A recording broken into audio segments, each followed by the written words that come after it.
Chapter 53. A moment later, Ji Changkong and Ji Tianqing retrieved their profound weapons and rushed to the entrance of the Ji mansion. When they arrived at the first courtyard, they saw that Ling Sihai and the others were already standing in the spacious courtyard. At the entrance of the Ji mansion, the corpses of several guards lay on the ground in pools of blood. They had already stopped breathing. Ling Sihai, dressed in a black robe, stood in the middle of the courtyard with a cold and stern expression. His entire body was filled with anger and murderous intent. Behind him were 8 middle-aged men with swords and sabers. They were all martial arts experts above the 7th level of the true element realm. They also had a murderous aura. More than 10 guards of the Ji mansion had already gathered around the courtyard. They were all holding swords and sabers as they stared at Ling Sihai and the others. Without anyone giving the order, these guards did not dare to act rashly. The second elder of the Ji family, Ji Rufeng, and several leaders of the Ji family, as well as some of the Ji family disciples, were standing at the entrance of the meeting hall. Ji Rufeng pretended to be angry as he spoke loudly. He constantly tried to persuade Ling Sihai to calm down so that he could resolve this matter peacefully. However, he was only talking. He did not take out any weapons, nor did he order the guards to attack. The leaders and young disciples of the Ji family all followed his lead. They did not have the slightest bit of the Ji family's courage. When the crowd saw that Ji Changkong and Ji Tianqing had arrived, they showed an expectant expression. Their gazes gathered on the two of them. Ji Changkong glanced at the corpses at the entrance and coldly glanced at Ji Rufeng and the others. He held his sword and walked into the courtyard. He looked at Ling Sihai with a sharp gaze and shouted with a murderous aura, "Ling Sihai, you dare to bring people into the Ji mansion? Do you think that there is no one in the Ji family?" Then, his gaze swept across the 8 experts behind Ling Sihai. He angrily shouted again, "Who is it that killed my Ji family guards? I, Ji Changkong, will make him pay with his life." As Ji Changkong's voice fell, his entire body emitted an invisible and powerful murderous aura that swept towards Ling Sihai and the others. Ling Sihai stood straight like a sharp sword in the courtyard. He was not intimidated by Ji Changkong's killing intent at all. He glared fiercely at Ji Tianqing, his eyes bloodshot with rage. He growled in a deep voice, "Ji Tianqing, you killed my son, Yun Fei. I will tear you into pieces to comfort Yun Fei's soul in heaven." As he spoke, he could no longer restrain his murderous aura and suddenly drew his sword. Swish. Swish. Ling Sihai, who was at the 4th level of the Tongxian realm, brandished his sword with all his strength and actually slashed out 3 dark green sword rays, shooting towards Ji Tianqing, who was 50 feet away. Each sword ray was over 2 feet long and 3 fingers wide, containing a powerful and violent force. Ji Tianqing was sizing up Ling Sihai and the 8 experts behind him. He was not prepared for Ling Sihai to attack as soon as they met. Seeing the 3 sword lights slashing at him at high speed, his expression changed, and he subconsciously wanted to retreat. At this moment, Ji Changkong's figure flashed and rushed 3 feet away, blocking in front of him. Clang. Ji Changkong instantly unsheathed his treasured sword and unleashed a dazzling cold light that slashed towards the 3 sword beams. Bang, bang, bang. In a series of muffled sounds, the 3 sword lights that Ling Sihai sent out were all shattered. The sharp and violent sword chi also forced Ling Sihai to take 2 steps back, his face ashen. Ji Changkong pointed his sword at the ground and stood proudly in the middle of the field. He shouted, "Ling Sihai, if you want to kill my son, Tianqing, I will chop off your head first." Ji Changkong. Ling Sihai roared with rage and glared at him. He shouted, "Yesterday, Ji Tianqing sent a letter to my daughter, Yun Fei, and asked her to meet him at the plum garden in the western suburbs tonight. Last night, my daughter, Yun Fei, was killed by him in the plum garden. A life for a life, a debt must be repaid. This is the law of heaven and earth. Ji Changkong, if you don't hand over Ji Tianqing today, don't blame me for starting a massacre." Ji Changkong immediately sneered and said, "Hee, Ling Sihai, you keep saying that my son, Tianqing, killed Ling Yunfei. Where is your evidence? If you don't have evidence, then you are slandering and slandering me. You want evidence, right? Ling Sihai also sneered in response. He took out a letter from his sleeve and threw it at Ji Changkong. This is the letter that Ji Tianqing wrote to Yunfei. This is the evidence. A cold light flashed in Ji Changkong's eyes as he reached out to receive the letter without changing his expression. He opened the letter and took a few glances before throwing it on the ground. He sneered and said, "Hee, what can a letter mean? Can this letter mean that my son, Tianqing, killed Ling Yunfei with his own hands?" Ling Sihai, we were good friends and almost became in-laws. However, your daughter, Ling Yunfei, despicably and shamelessly murdered Tianqing, causing his cultivation to be crippled and even being ridiculed by the world. Not to mention that Tianqing didn't kill your daughter. Even if he really did kill Ling Yunfei, your daughter deserved it. Ling Sihai was so angry that he laughed and his face darkened. All the muscles and bones in his body were stretched to the limit, making cracking sounds. It was obvious that he had pushed his strength to the limit. Ji Changkong, since you are determined to protect Ji Tianqing, then don't blame me for being ruthless. All of you, attack. Kill Ji Changkong first, then kill Ji Tianqing to avenge Yunfei. The furious Ling Sihai waved his hand and gave the order to surround and kill Ji Changkong on the spot. 8 murderous martial Dao experts had been secretly accumulating their strength and were ready to attack. At this moment, after receiving Ling Sihai's order, they immediately pounced on Ji Changkong with ferocious faces and brandished their swords and sabers to surround him.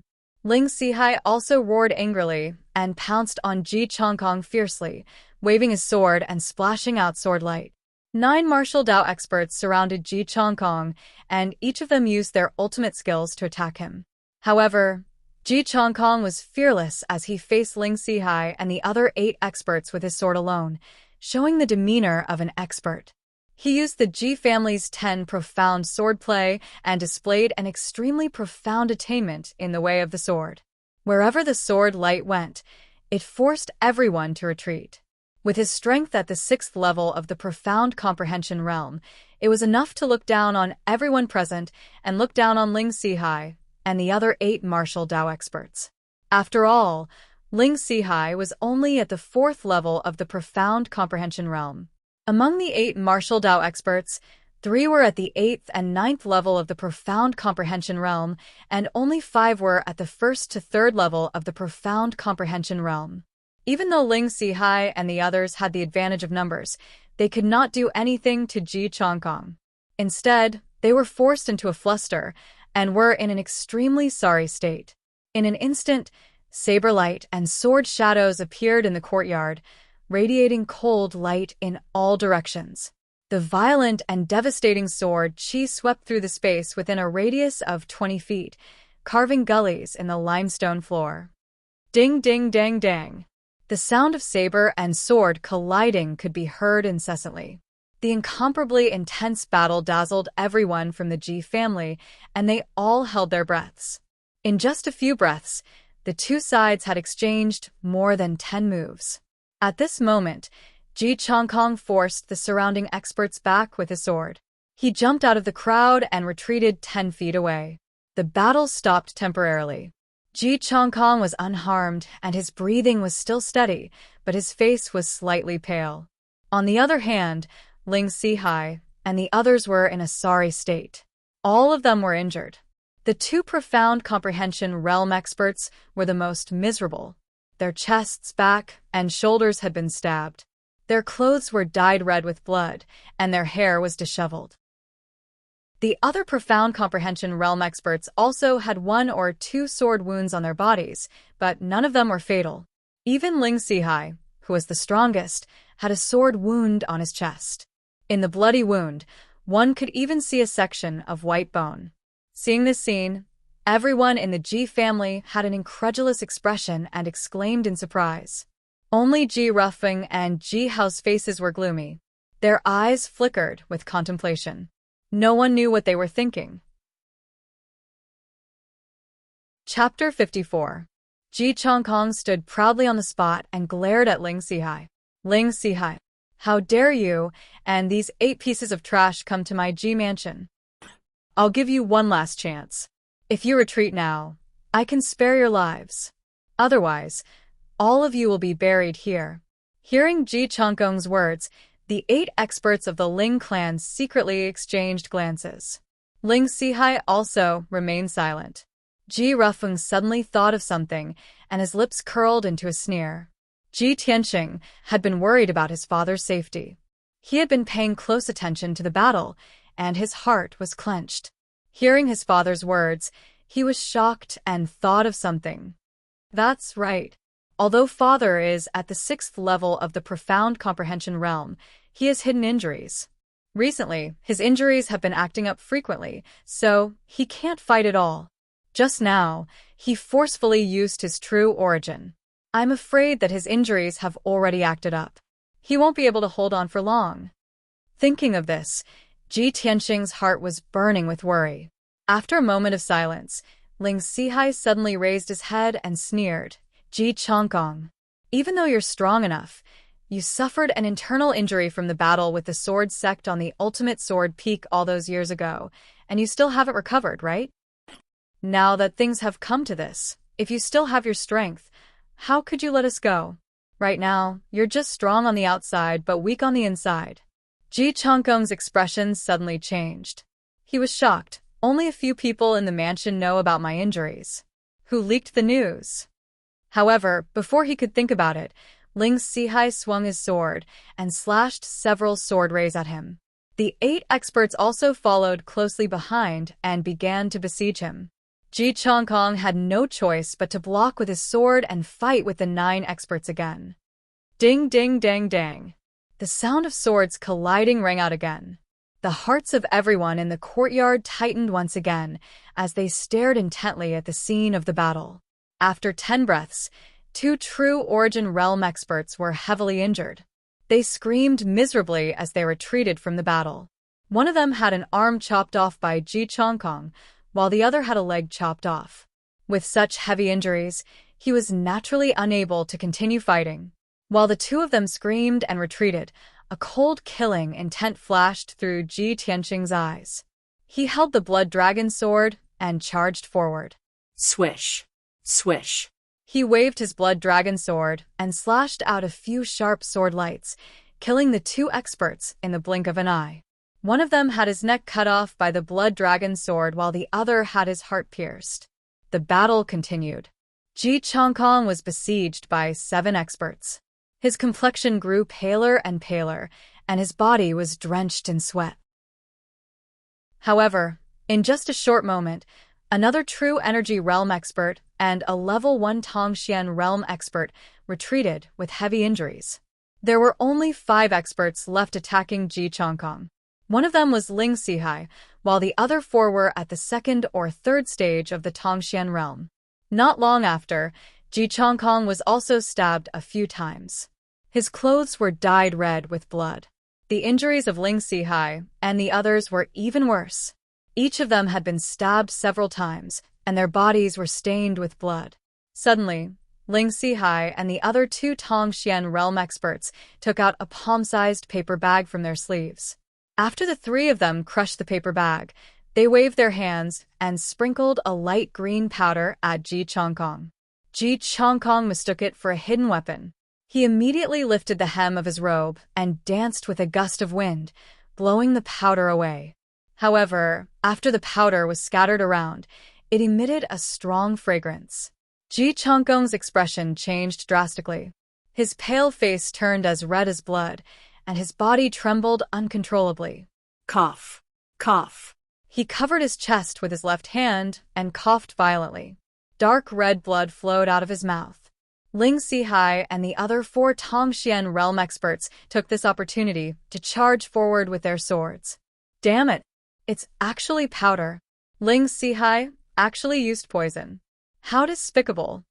Seeing this scene, Ji Tianxing immediately guessed that the powder was poisonous. Seeing his father stumbling while resisting the attacks of Ling Sihai and the others, and the situation becoming more and more dangerous, he was so angry that his eyes almost popped out. Unfortunately, His strength was too low, and he did not have the qualifications to intervene in a fight between Xian realm experts. He could only worry helplessly. He suddenly remembered that Ji Rufeng and the other Ji family leaders were still standing under the eaves behind him. He hurriedly shouted to the crowd, "What are you waiting for? Quickly go and help the family head. The Ling family people are already at our door. Do you still want to watch the show?" However, Ji Rufeng, Ji Hao, Ji Rufeng, and the three leaders remained unmoved. More than a dozen Ji family disciples were eager to give it a try. They wanted to join the battle, but they all peeked at Ji Rufeng's reaction and restrained their impulses. Ji Tianqing immediately understood that this group of people were second Uncle Ji Rufeng supporters. He never would have thought that Ji Rufeng would actually dare to brazenly leave him in the lurch at this critical juncture. Suddenly, he noticed a problem and was stunned. No. The powder that Ling Sihai and the others sprinkled was not poisonous. Everyone in the courtyard smelled the strange fragrance of the powder, but only my father was poisoned. We are all fine. Could it be that my father's body was poisoned long ago, and the powder was the catalyst that triggered the poison in my father's body? Ji Tianqing was extremely intelligent, and he had been in love with Ling Yunfei for 3 years. He knew the Ling family's way of elixirs very well. Therefore, after a little analysis, he guessed the cause of his father's poisoning. At this time, Ji Chongkong suddenly shouted and swung his sword to cut off the right arm of a Xian realm expert. However, he was also stabbed in the left abdomen by Ling Sihai's sword. He immediately let out a muffled groan and staggered back. At this time, he was covered in cuts and bruises and dripping with blood. He was extremely miserable, and his cultivation power was rapidly dissipating. Ji Tianqing's anger rushed to his head. He swung the blood dragon sword and rushed to the field, shouting angrily, "Guards! All of you, attack!" More than 10 guards hesitated for a moment before swinging their swords and rushed to the courtyard, attacking Ling Sihai and the others from all sides. Although these guards were only at true energy realm level 4 or 5, they were no match for Xian realm experts. However, they had the advantage in numbers, and Ling Sihai and the other Xian realm experts were all seriously injured. For a moment, the two sides were locked in a fierce battle. Ji Tianqing's eyes were bloodshot with anger. He swung the blood dragon sword crazily and attacked a true energy realm level 9 expert. This person's arm had been cut off by Ji Chongkong, and his chest and back had been stabbed a few times. He was at the end of his rope. Ji Tianqing performed the 10 mysterious swordplay with all his strength, sending out more than 10 sword lights, forcing this person to retreat. In the end, this true energy realm expert retreated to the corner of the courtyard, having nowhere to hide. Ji Tianqing used all his strength to knock his sword away, and in an instant, he stabbed twice, piercing his forehead and throat. However, just as he killed this person, a Xian realm expert covered in blood suddenly rushed out from behind him and stabbed at him with his sword. Chapter 55. Ji Tianqing, you're courting death. Haha. The Xian realm expert, who was covered in blood, unleashed a powerful true yuan. He condensed a 3-foot sword ray on his sword and slashed at Ji Tianqing. Although he was heavily injured and had one of his arms chopped off by Ji Chongkong, he was still a Xian realm expert. However, he was a LV1 Xian realm expert after all. His true yuan was so powerful that he could shatter stones with a single move. When he slashed out, the crimson sword ray was dazzling and emitted a scorching heat wave. Before the sword ray hit Ji Tianqing, he felt as if he was in a furnace and his hair was about to be burnt. At this critical moment, he recklessly unleashed all his strength and slashed out a dazzling sword ray to block the crimson sword ray. Bang! With a muffled sound, the sword light he slashed out was shattered, and the blood dragon sword was also cut in half with its clang. The sword blade that was broken in two flew out and inserted into the blue brick courtyard wall with a shio sound. Ji Tianqing was shocked, and his eyes were filled with shock.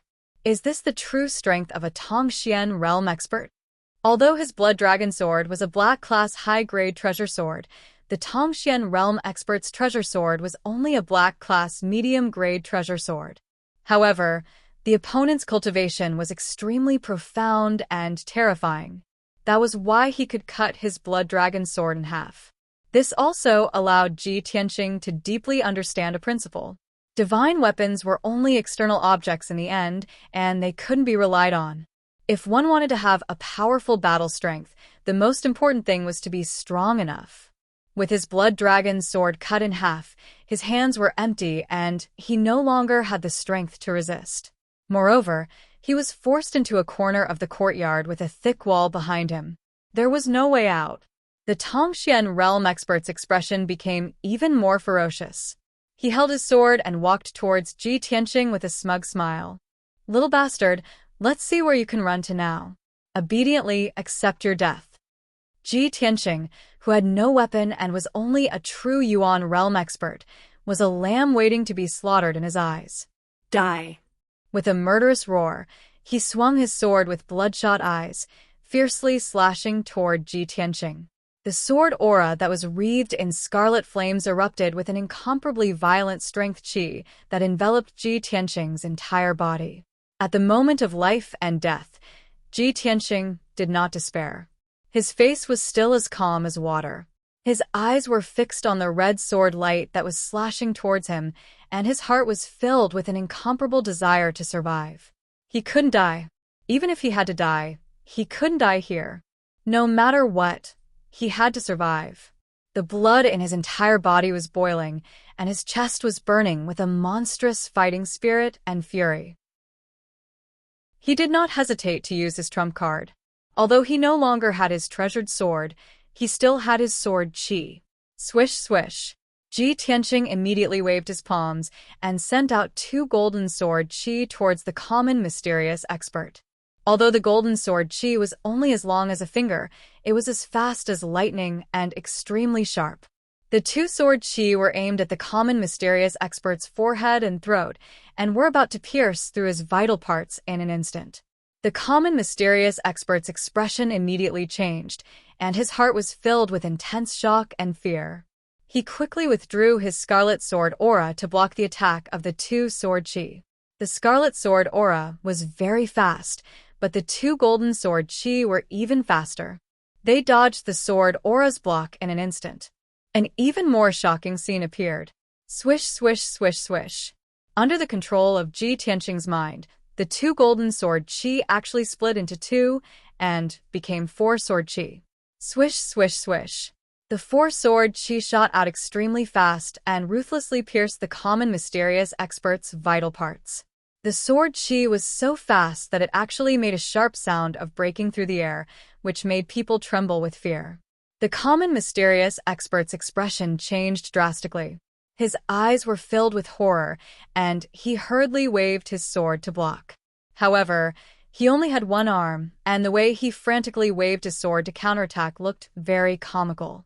The scarlet sword aura and the golden sword qi kept colliding, making crisp, ding-ding-ding sounds.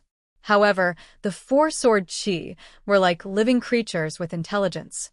After being shaken off, they flew back to the common mysterious expert's side and rapidly pierced his vital parts. Moreover, the 4 sword qi split again and actually became 8 sword qi. Each sword qi was sharp and fierce. When they flew around the common mysterious expert to attack, they even left a long trail of golden light, which looked like golden lines. After the 8 sword qi flew around and attacked a few times, hundreds of golden lines were drawn around the common mysterious expert, as if they were forming a fishing net. The common mysterious expert was completely wrapped by the golden fishing net. He stood still and did not dare to move at all. When his robe came into contact with the golden lines, it was instantly cut into pieces. When he waved his sword to counterattack, his arms and ankles came into contact with the golden lines, and immediately, there were deep bloody wounds that exposed his bones. In just a few breaths, the common mysterious expert's long robe was cut into rags and became a pile of rags. His body was also covered with crisscrossing wounds. Blood continuously flowed out and dripped onto the ground. When the 8 sword chi split again and became 16 sword chi, his expression became more and more frightened. His eyes revealed a deep sense of despair. Xiao xiao xiao. The 16 sword chi flew around and formed a huge golden sword net, covering a radius of 10 feet. The common mysterious expert was continuously hit by the sword chi. He was already covered in blood, and there was not a single piece of intact flesh on his body. This kind of pain was like torture. It made him welcome the arrival of death in despair and pain. Finally, the common mysterious expert could not hold on any longer. The scarlet sword aura, with his one arm, gradually stopped. 16 golden sword chis pierced into his vital parts one after another, piercing into his forehead, eyes, glabella, and chest. Ugh, a painful groan came from the throat of the mystic comprehending expert. His body trembled and swayed a few times before he finally fell to the ground with a thump, dead. The Ji family members in the yard witnessed the common mysterious expert being killed by Ji Tianqing's sword net with their own eyes. They were all stunned on the spot. Everyone's faces were full of shock. They looked at Ji Tianqing in disbelief and could not help but exclaim, "Heavens!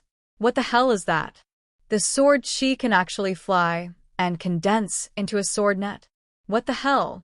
This old man has lived for more than 50 years, and I have never seen such a strange thing. Not to mention a common mysterious expert. Even a Yuan Dan expert might not be able to control the sword chi to attack like this. What the hell? What the hell? How did Ji Tianqing, that fellow, master such a strange secret technique?" The younger generation of the Ji family members were all in awe of Ji Tianqing's sword chi technique. Although Ji Rufeng and the other leaders were experienced and knowledgeable, they had never seen such a strange method of attack. They were inexplicably shocked, and their horizons were broadened. If they had not seen it with their own eyes, no one would dare to believe that Ji Tianqing, who was only at the true energy realm, could use such a strange method to kill a common mysterious expert. Brothers, the 5th update has arrived. Please add it to your collection, recommendation tickets, and rewards. My new book needs your support. Chapter 56. The Ji family members were stunned for a long time, unable to recover from their shock. The nimble 16 streaks of sword energy and the crisscrossing golden sword net were an eye-opener. They would never forget it. Even Ji Rufeng and the other experts had only just discovered that there was such an unfathomable secret sword technique in the world today. But other than shock, Ji Rufeng also felt a strong sense of anger and jealousy. Why was such an unheard of and mysterious sword technique in the hands of Ji Tianqing? What kind of fortuitous encounter did this crippled brat have to have such astonishing means and strength? Ji Rufeng could not understand, and his face darkened. Ji Hao also glared at Ji Tianqing with red eyes. He clenched his fists so tightly that they creaked. He was so jealous that he almost vomited blood. At this moment, Ji Tianqing finally let out a sigh of relief. While everyone was still in a daze, he quickly withdrew the 16 streaks of sword energy into his body. Ever since he formed the sword embryo and reached the true energy realm, this was the first time he had used his trump card and fought with all his strength. Sword energy splitting and sword energy forming a sword net were special effects of the path of the sword heart. It was definitely a unique sword technique. His first time using the secret technique and killing a mystic understanding expert on the spot, his mood was surging. Although the mystic understanding expert had lost an arm and was seriously injured, leaving him with only 40% of his strength, Ji Tianqing was still able to kill a mystic understanding expert.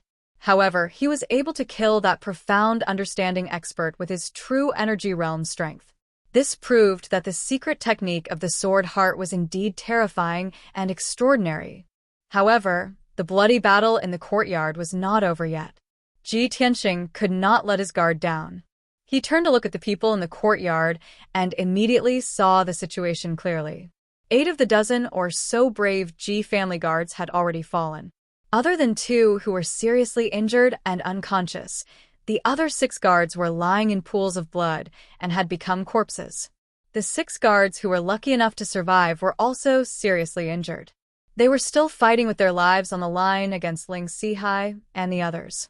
Ling Xihai's side originally had 5 people, but now only 3 were left. One of the experts who had lost an arm had been killed by Ji Tianxing.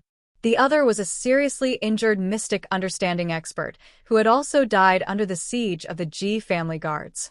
Now, only Ling Xihai and 2 other Xian realm experts were left.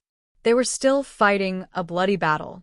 In the blink of an eye, 2 more Ji family guards were stabbed by Ling Xihai and fell to the ground, twitching in a pool of blood. It seemed that they would not survive. Ji Tianxing gritted his teeth and rushed towards Ling Xihai and the others with a murderous aura. But at this moment, Ji Changkong's figure flashed and rushed into the courtyard. He waved his sword and slashed out a dozen dazzling sword rays. Shwa, shwa, shwa. Instantly, the 2 mystic comprehending experts were forced to jump back, and a few more wounds appeared on their bodies. Ling Xihai was also cut in the waist by a sword, adding another chopstick-length sword wound. The wound was bleeding profusely. He let out a heart-wrenching cry of pain as he held his waist and retreated to the door, glaring at Ji Changkong with bloodshot eyes. Ji Changkong, my Ling family will remember this grudge. In the future, we will return it tenfold. Let's go. After shouting angrily, Ling Xihai turned around without hesitation and led the 2 experts out of the Ji family's door, running away. Although he knew that Ji Changkong was poisoned and his cultivation was on the verge of collapse, his life was in danger. But Ji Changkong was still a 6th-stage Xian realm expert, and he was very afraid of him. Moreover, he was seriously injured. 6 of the 8 experts he brought were dead, and the remaining 2 experts were at the end of their rope. Under such circumstances, he could only run for his life. If he was entangled for a moment longer, the experts of the Ji family Shadow Sword Hall would arrive, and he would undoubtedly die. When the Ji family saw Ling Xihai run away, no one chased after him.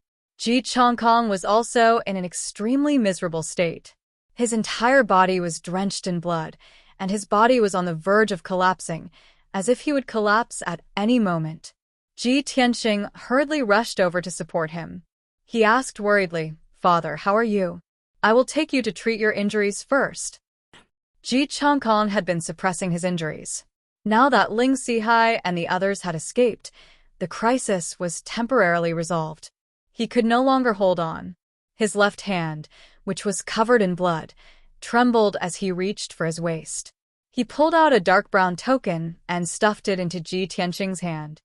"From now on, Ji Tianxing will hold the Patriarch's token in my place and assume the position of Patriarch.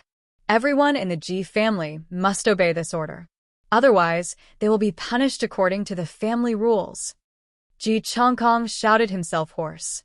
Then, he opened his mouth and spat out a mouthful of dark red blood, fainting. Everyone in the courtyard was stunned. No one would have thought that Ji Changkong would hand the Patriarch's token to Ji Tianxing at this time. He actually let Ji Tianxing act as the temporary Patriarch and exercise the authority of the Patriarch. Many of the Ji family's disciples were stunned and had yet to recover from their shock. The expressions of Ji Rufeng and the other leaders changed.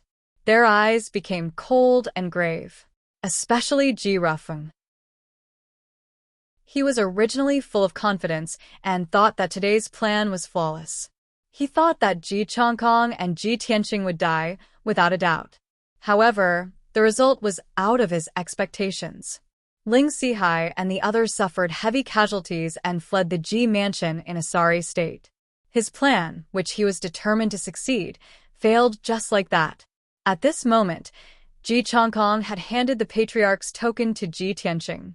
This made him even more furious and murderous.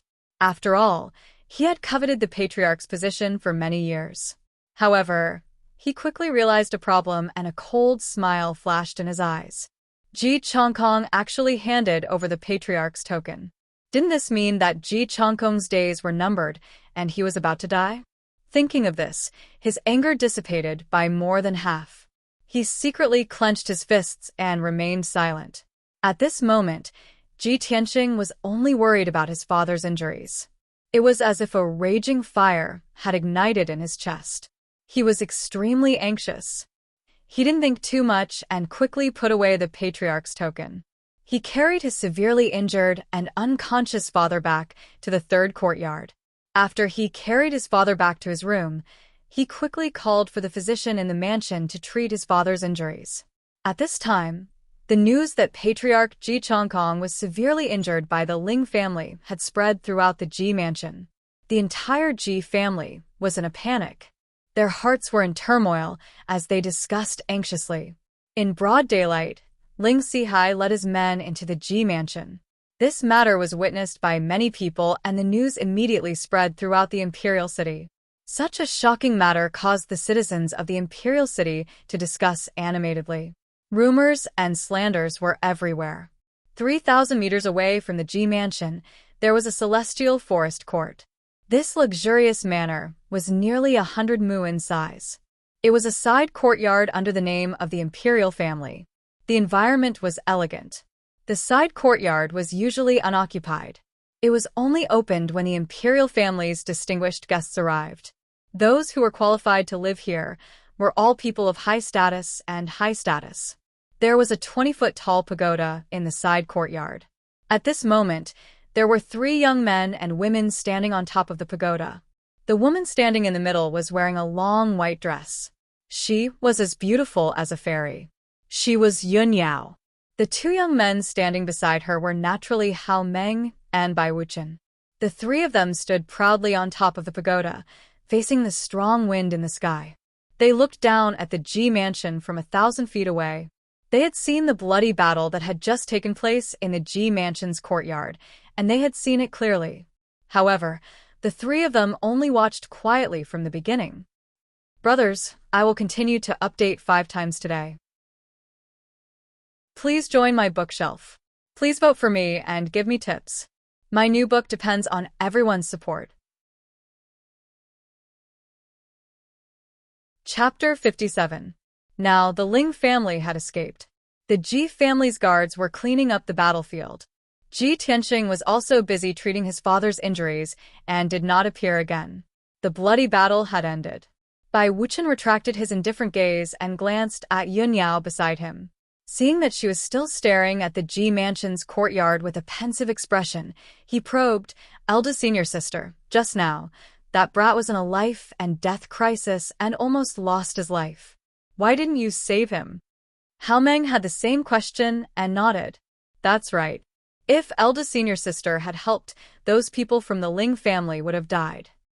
Yun Yao collected her thoughts and said calmly, "This is a personal grudge between the Ji family and the Ling family.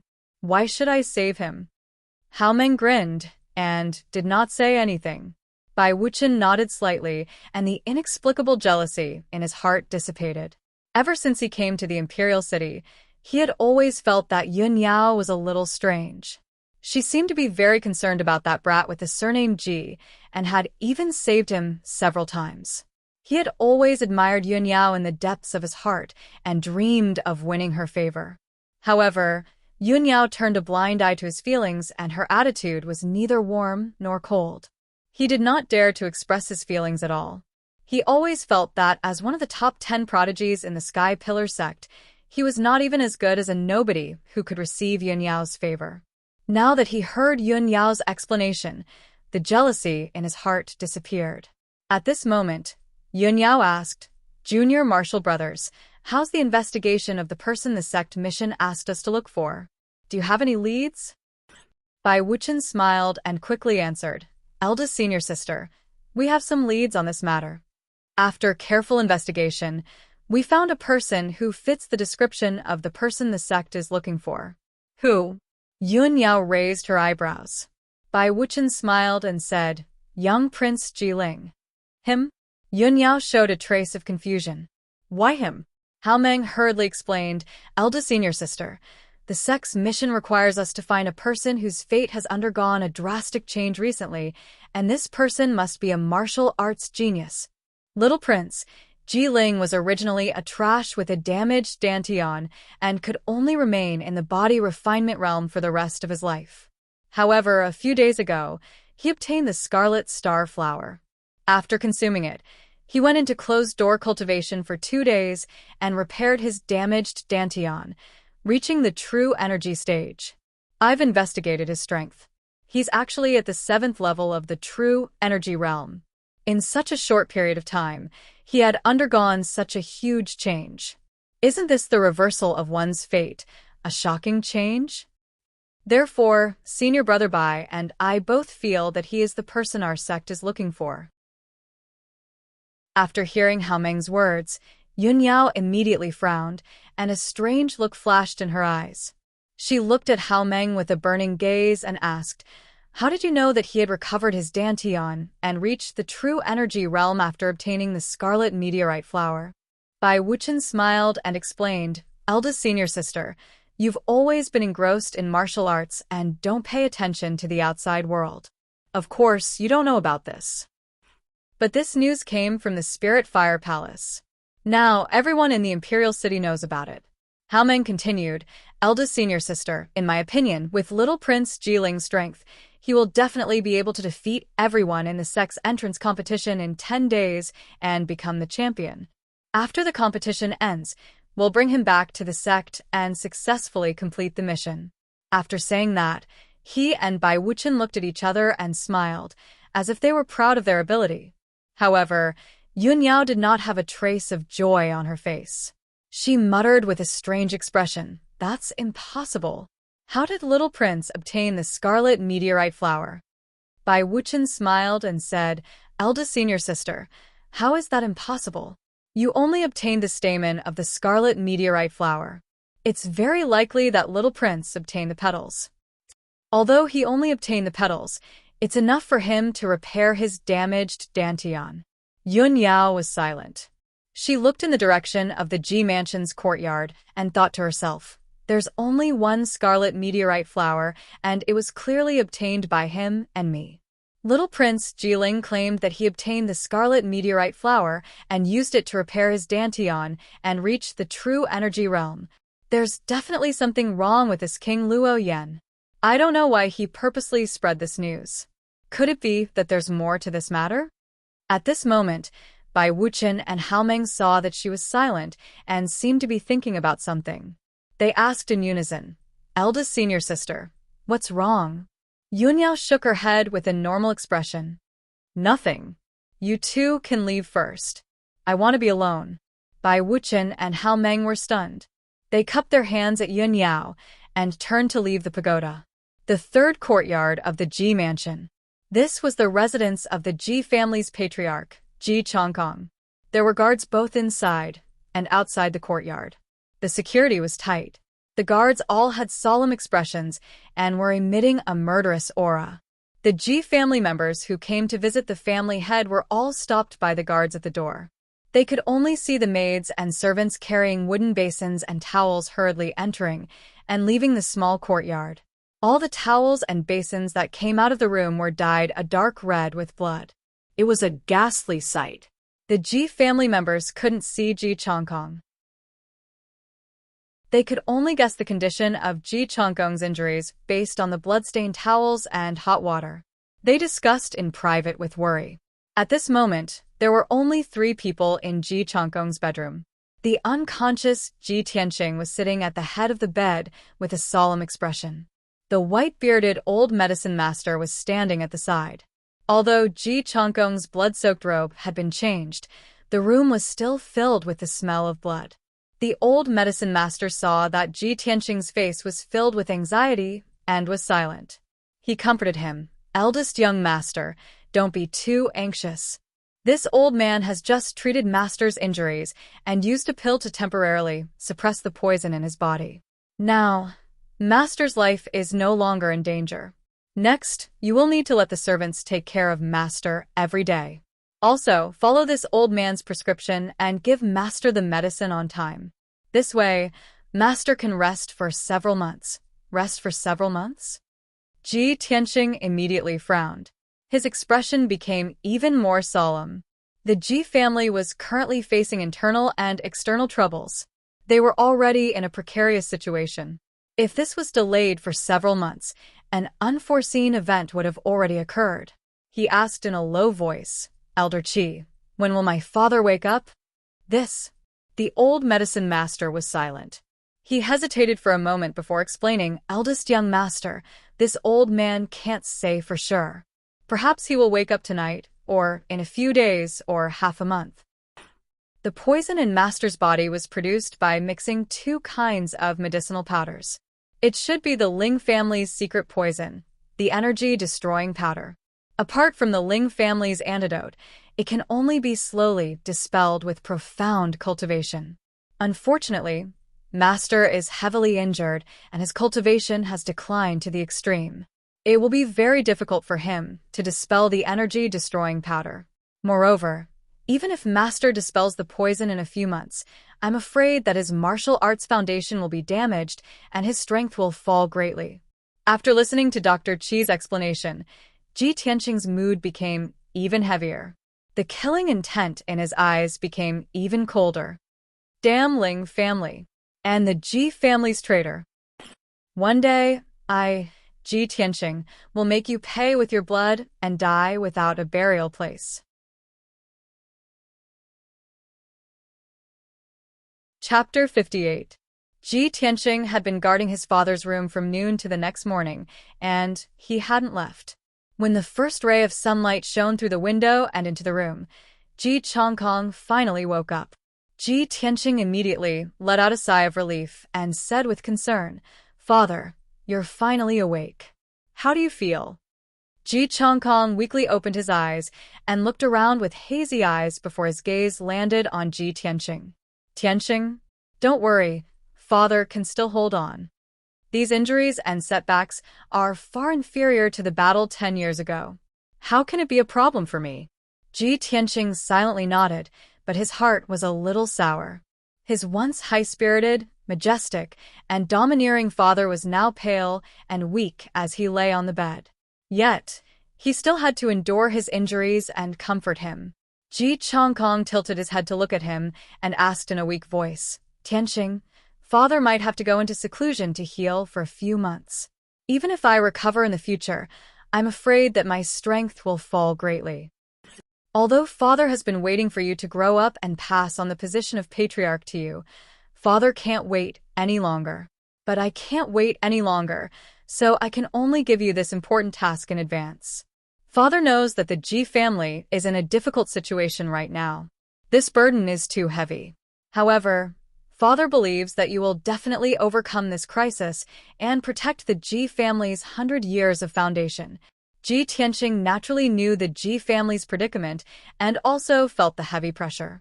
However, at this point, he could only grit his teeth and bear this heavy responsibility. "Father, don't worry.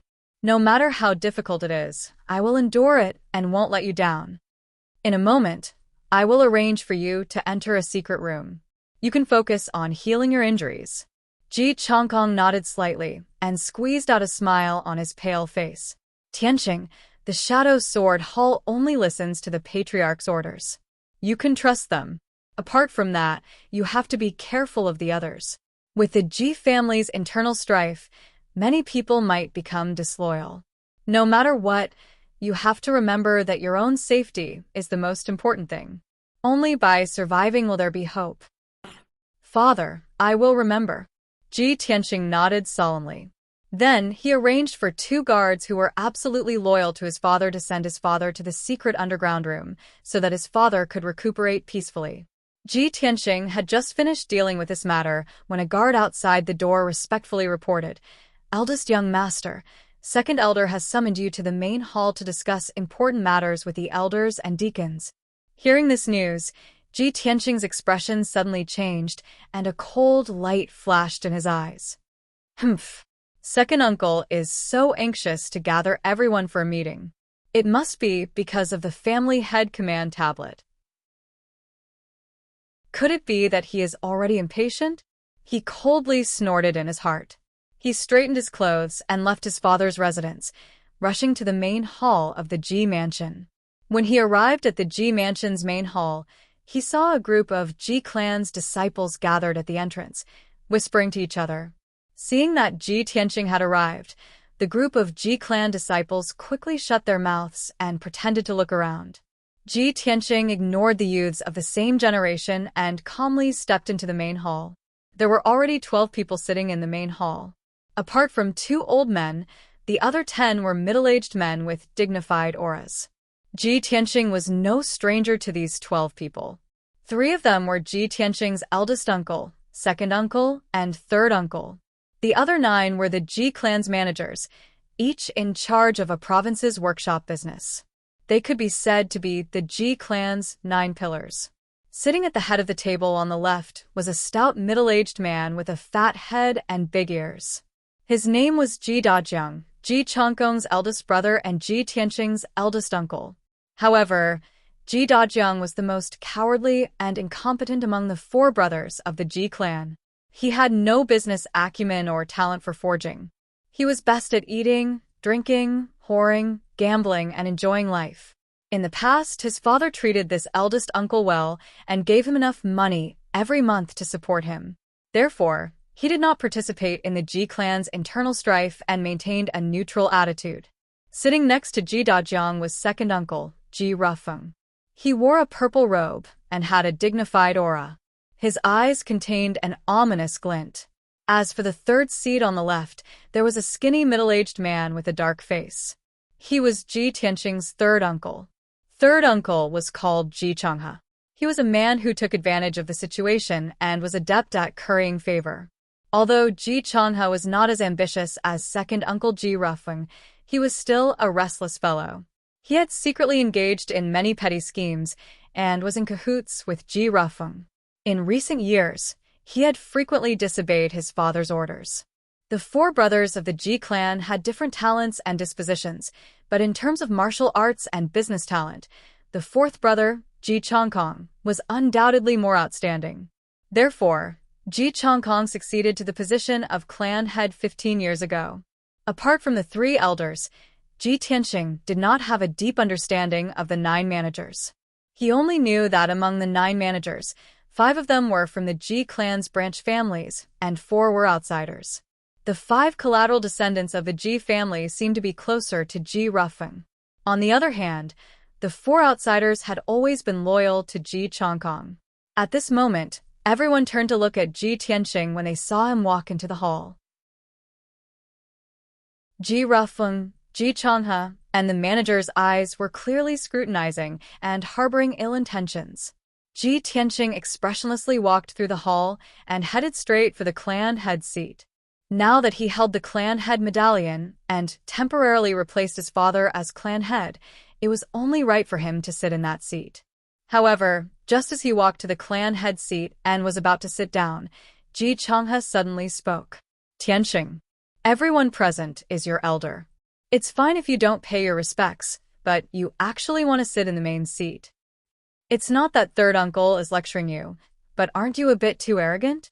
Ji Changhe looked at Ji Tianxing with a smile, as if he was a senior lecturing a junior.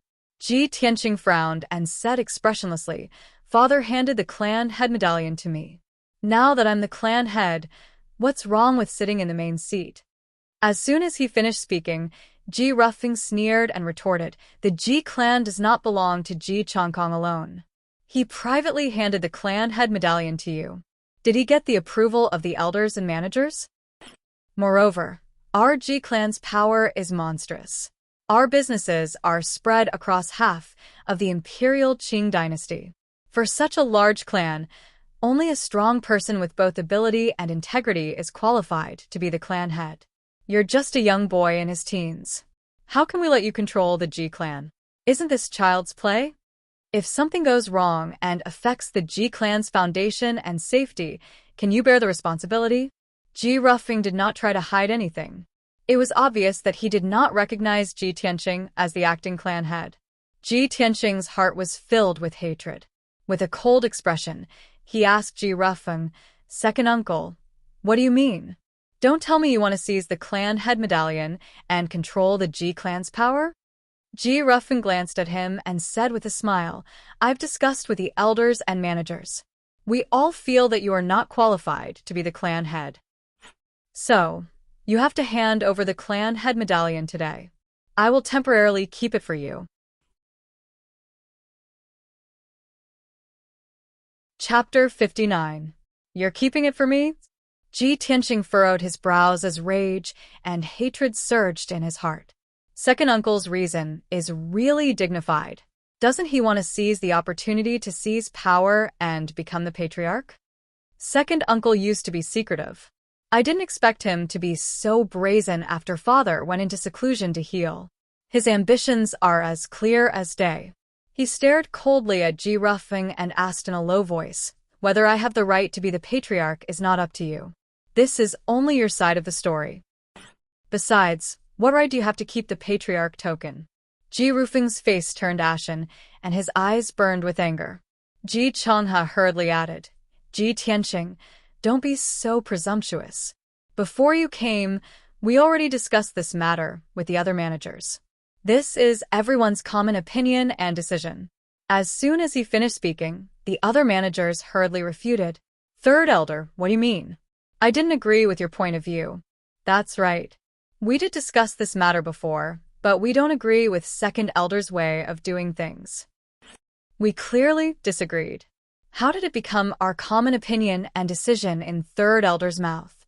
Haha, is third elder going to ignore us old fellows?" Ji Tianqing felt a little comforted when he saw the managers helping him out of his predicament. His expression eased a lot. Second uncle Ji Rufeng secretly clenched his fists. He glanced at the managers and continued, "Since there are people who disagree, this matter will be handled according to the Ji family's rules." He turned to Ji Tianqing and said in a low voice, "According to the Ji family's rules, the successor to the position of patriarch must enter the family's forbidden area and undergo a test." "Ji Tianqing, you want to be the patriarch, don't you? Then you must enter the family's forbidden area and obtain the azure crystal. Only then will you have the right to succeed as patriarch."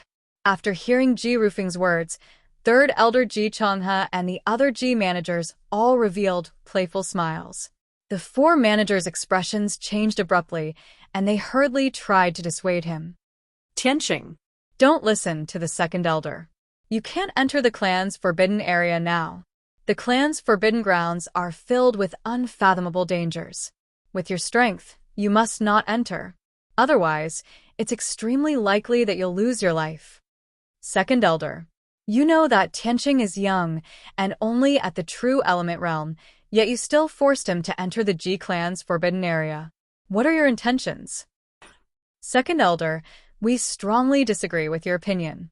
Ji Tianqing had also heard about the family's forbidden area from his father, so he had heard about the dangers within. According to his father, there was an extremely ferocious demonic beast residing in the family's forbidden area. If one did not have the strength of a Tongxian realm cultivator, entering the Ji clan's forbidden grounds would only result in death." When Ji Rufeng saw Ji Tianqing's gloomy expression, he immediately revealed a complacent sneer. "Ji Tianqing, these are the rules of the Ji family. You must obey them. Now you only have two choices. Either enter the clan's forbidden area and accept the test, or obediently hand over the family head token and let me keep it for you. As your second uncle, I must remind you that when your father entered the clan's forbidden area in order to obtain the azure crystal, he escaped covered in cuts and bruises and almost lost his life. With your current strength, entering the forbidden area is certain death. Therefore, I suggest that you hand over the family head token. Don't worry, I'm only temporarily keeping it for you. When your father recovers from his injuries, I'll naturally return it to him." Ha ha ha ha. The four elders immediately stood up in agitation and angrily rebuked Ji Rufeng. "Second elder, you're truly a wolf with wild ambitions. Humph. You want to seize the family head's position while he's injured and in seclusion? Do you think that we don't know your scheme? No matter what, we won't let Tianqing enter the forbidden area." Ji Rufeng's eyes surged with a cold light as he glared at the four of them.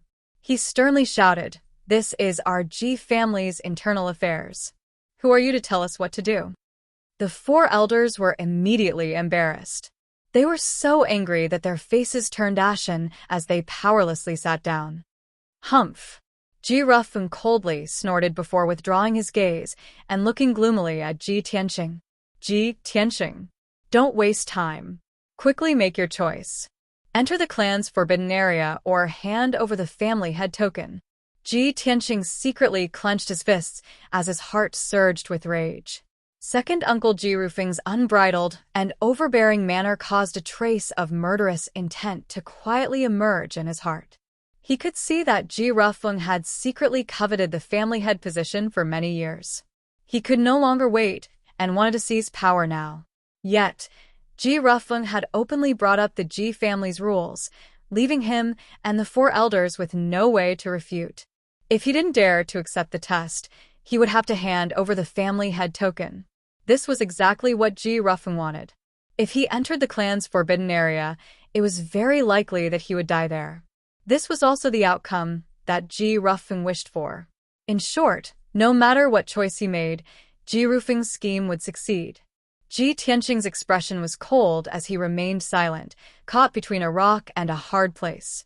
The four elders were also full of worry as they secretly discussed how to deal with this situation. Unfortunately, they couldn't come up with a solution after a long discussion.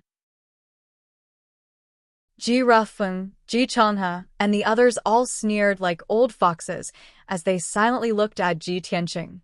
A moment later, Ji Tianxing suddenly raised his head to look at Ji Rufeng and shouted in a low voice, "You want to force me to hand over the family head token to you? Impossible. I'd rather enter the clan's forbidden area and seize the azure crystal." As soon as he finished speaking, the four elders were stunned and anxiously tried to dissuade him. Ji Rufeng, Ji Changhe, and the others were startled, then sneered mockingly. Afraid that Ji Tianxing would go back on his word, Ji Rufeng hurriedly announced, "All right, Ji Tianxing, since you've already made your decision, then prepare to enter the clan's forbidden area. Today's matter, all the elders and managers are present. Everyone must bear witness to this matter."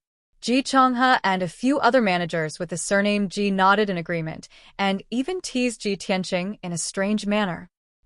What guts? I'd like to see if you'll still have the guts after entering the clan's forbidden area. He's going to die in the clan's forbidden area at such a young age. What an untimely death. Young people are impulsive and don't think before doing things. How pitiful. Old Fourth is now in seclusion to heal. If he comes out and finds out that his precious son is dead, I wonder how sad he'll be. Ji Tianxing's expression was cold as he remained silent. His gaze swept over Ji Changhe and the other elders, committing their ugly faces to memory. Laugh to your heart's content. It won't be long before I make you kneel on the ground and repent for your actions today. Chapter 60. The Ji clan's forbidden area was located in the depths of the Ji mansion's back garden.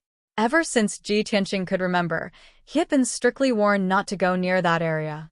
Not only that, but apart from the master of the Ji mansion, anyone who went near the forbidden area would be severely punished. Such strict rules made the area called Yanqinghu a taboo for everyone in the Ji mansion. It was very dangerous and mysterious. Apart from the master of the Ji mansion who could enter the forbidden area, no one in the Ji mansion could enter. No one knew what kind of secrets were hidden in that forbidden area. Ji Tianxing had already made his decision. No matter how dangerous the forbidden area of Yanqinghu was, he had to give it a try. After making some preparations, he left the Ji mansion's main hall and went to the back garden. Ji Rufeng also led the elders and managers to follow Ji Tianxing to the back garden. In the large back garden, there were artificial mountains, pavilions, lotus ponds, and bamboo forests. A cool breeze blew through the garden. Flowers, grass, and leaves filled the eyes. The scenery was very pleasant. Ji Rufeng and the others sat in the pavilion and had the maids bring them tea and fruits. They chatted with smiles on their faces. Ji Tianxing walked alone into the depths of the garden. After passing through a dense bamboo forest, he arrived at an old high wall. This high wall was built with dark green stones. The wall was full of cracks and green moss grew on it. It looked very dilapidated. 10 meters in front of him, there was a 5-meter-tall bronze gate in the high wall. The bronze door was tightly shut. Green rust had already grown on it, making it look very mottled. The tall wall was surrounded by weeds that were half a man's height. It looked very desolate. Ji Tianqing had never been here before. He didn't know that the Ji mansion had such a desolate and dilapidated place. Moreover, the dilapidated stone wall and the rusty bronze door were filled with an ancient and mysterious aura. He stood in front of the bronze door and looked around with keen eyes. He saw a black stone tablet that was more than 10 meters tall in the grass not far away. There were 3 dark red words on the stone tablet. Yan Xinghu. Ji Tianqing stared at the black stone tablet and murmured in a low voice, "This is the forbidden area of the Ji clan's Yanqing Lake. I wonder what kind of dangers are hidden behind that bronze gate?" With a heart full of doubts, he walked to the front of the bronze door, reached out his hands to grab the rusty bronze door knocker, and pushed the bronze door with force. However, the bronze door did not move at all. Instead, it lit up with a layer of pale yellow light. It was a light curtain as thick as a palm, but it was as solid and thick as a city wall, firmly protecting the bronze gate. He immediately had a bad premonition and subconsciously wanted to loosen his grip, but it was too late. Boom! With a muffled sound, the pale yellow light screen exploded with a powerful force, sending him flying backward and tumbling into the grass 10 meters away. Ji Tianqing was dizzy from the fall, and his arms were numb and sore. He temporarily lost consciousness. He shook his dizzy head and crawled up from the grass. With a serious expression, he said, "There's actually a formation protecting it. No wonder no one is allowed to get close to this place. Only the family head can enter. If that's the case, then the family head must have a way to open the bronze gate." Thinking of this, he quickly took out the family head token hanging on his waist, and his sharp eyes searched the bronze gate. He immediately found a clue. There was a diamond-shaped groove next to the bronze door knocker. It was only half the size of a palm, and its shape was exactly the same as the family head token. Therefore, Ji Tianqing put the family head token into the groove. Sure enough, the bronze gate reacted. It slowly opened to both sides, making a muffled sound. The layer of pale yellow light curtain protecting the bronze gate also disappeared immediately. The bronze gate was completely open, and a black stone path covered with moss and weeds appeared behind the gate. Ji Tianqing stepped over the bronze gate and walked along the black stone path into the forbidden area of Yanqing Lake. On both sides of the path, there were trees full of weeds and thorns. Many green vines extended out and spread on the black stone path. Ji Tianqing walked along the black stone path for more than 100 meters. Before he reached the end of the path, he felt a cold and gloomy air blowing against his face. He looked ahead and saw a small inner lake. Judging from the mottled bluestones and countless towering trees beside the lake, this inner lake had been built for at least 100 years. There was no doubt that this was Yanqing Lake. But what surprised him was that the lake water in Yanqing Lake had frozen, and it was glowing with a pale blue light. It was noon in April, and the sun was shining brightly in the sky. But the ice on the lake was extremely thick, and it was constantly emitting cold air. Ji Tianqing's breath would cause white mist to come out. He stood beside Yanqing Lake and looked at the lake with a puzzled face. He was secretly guessing in his heart. At this moment, under the ice in the center of the lake, a huge black shadow suddenly appeared and quickly floated up from the bottom of the lake. Bang! The huge black shadow instantly broke through the thick layer of ice on the lake and appeared above the lake. Countless broken ice pieces burst out in all directions, like streaks of icy blue sword light. The entire ice surface of Yanqing Lake also cracked, and dense cracks spread out in all directions. Ji Tianqing subconsciously stepped back and dodged the countless ice pieces. When he looked up and saw the huge black shadow in the center of the lake, his pupils suddenly shrank, and he revealed a look of disbelief. That huge black shadow was a gigantic demonic beast.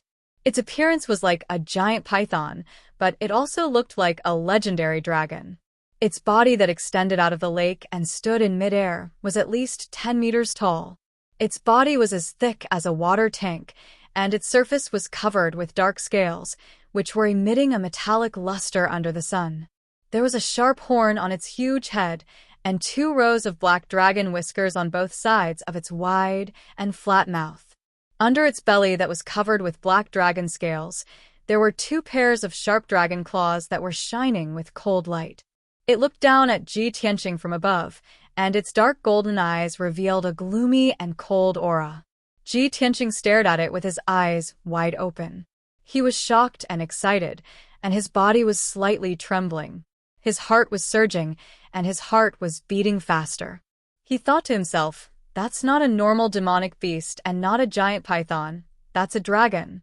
It's the legendary flood dragon." Although the flood dragon only existed in legends, and he had never seen it with his own eyes, he had only seen a few descriptions and records in the history books. But the black and cold giant in front of him was incomparably handsome, and its aura was powerful and intimidating. It was definitely not an ordinary demonic beast. Therefore, Ji Tianqing dared to conclude that it was the legendary flood dragon.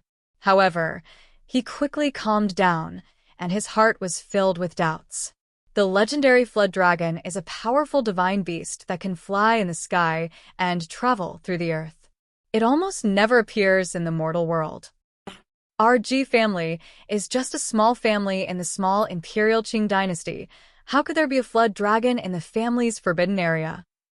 The 5th chapter has been delivered. Please add it to the bookshelf and give me a few recommendation tickets.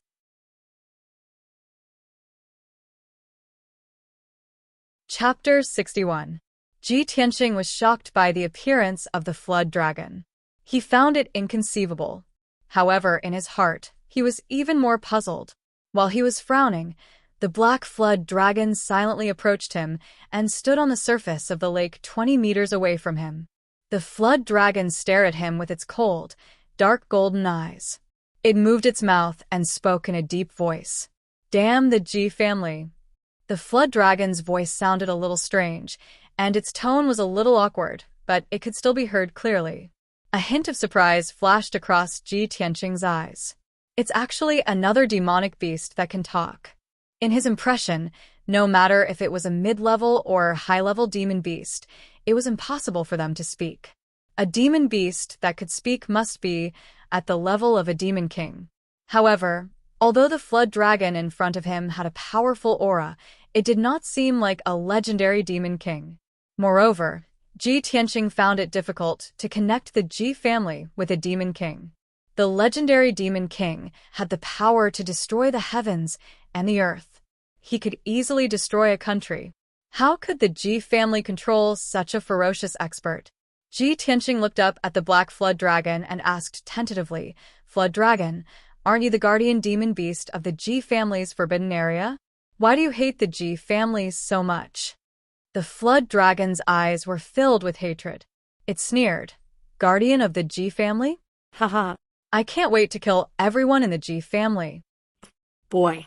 You are also preparing to inherit the position of family head and come to Yanqinghu Lake to seize the blue crystal, right? With your weak strength, this flood dragon can tear you to pieces with one claw. As soon as it finished speaking, it stretched out its dragon claw at lightning speed and grabbed at Ji Tianqing.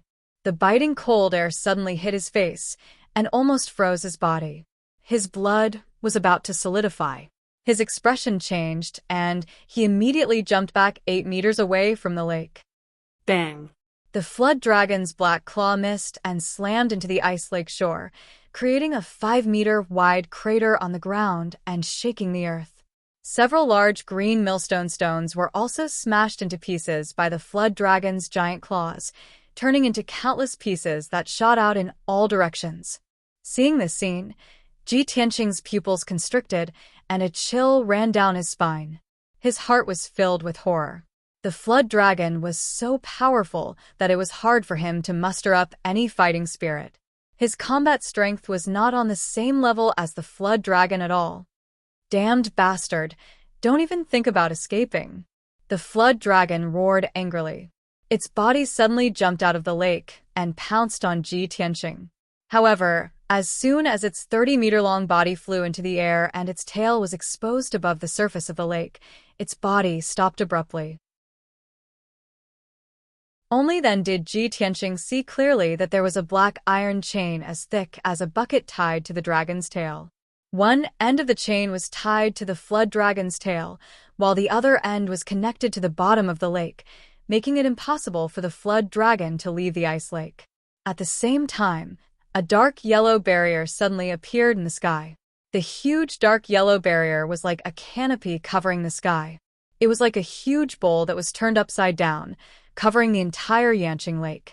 The flood dragon's huge head and body slammed into the dark yellow barrier, and a loud bang was heard. The dark yellow barrier flickered with brilliance and burst out with boundless power. The flood dragon's body trembled violently and rolled into the ice lake. Splash! In the loud bang, the ice lake was smashed into a huge wave a few meters high, and tens of thousands of ice shards burst out. Ji Tianqing, who was hiding 10 meters away from the lakeside, was also drenched by the ice-cold lake water. He was also hit by countless ice shards, causing severe pain all over his body. He looked up at the dark yellow barrier in the sky with a face full of shock. He could not help but exclaim, "It's a barrier array. I didn't expect that the ancestor would set up such a huge barrier that covered the entire Yanqing Lake. No wonder the flood dragon was imprisoned here and could not escape after 100 years.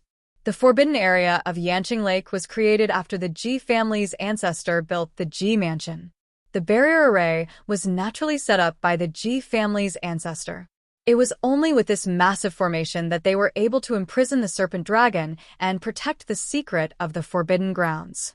The barrier array covered everything in Yanqing Lake.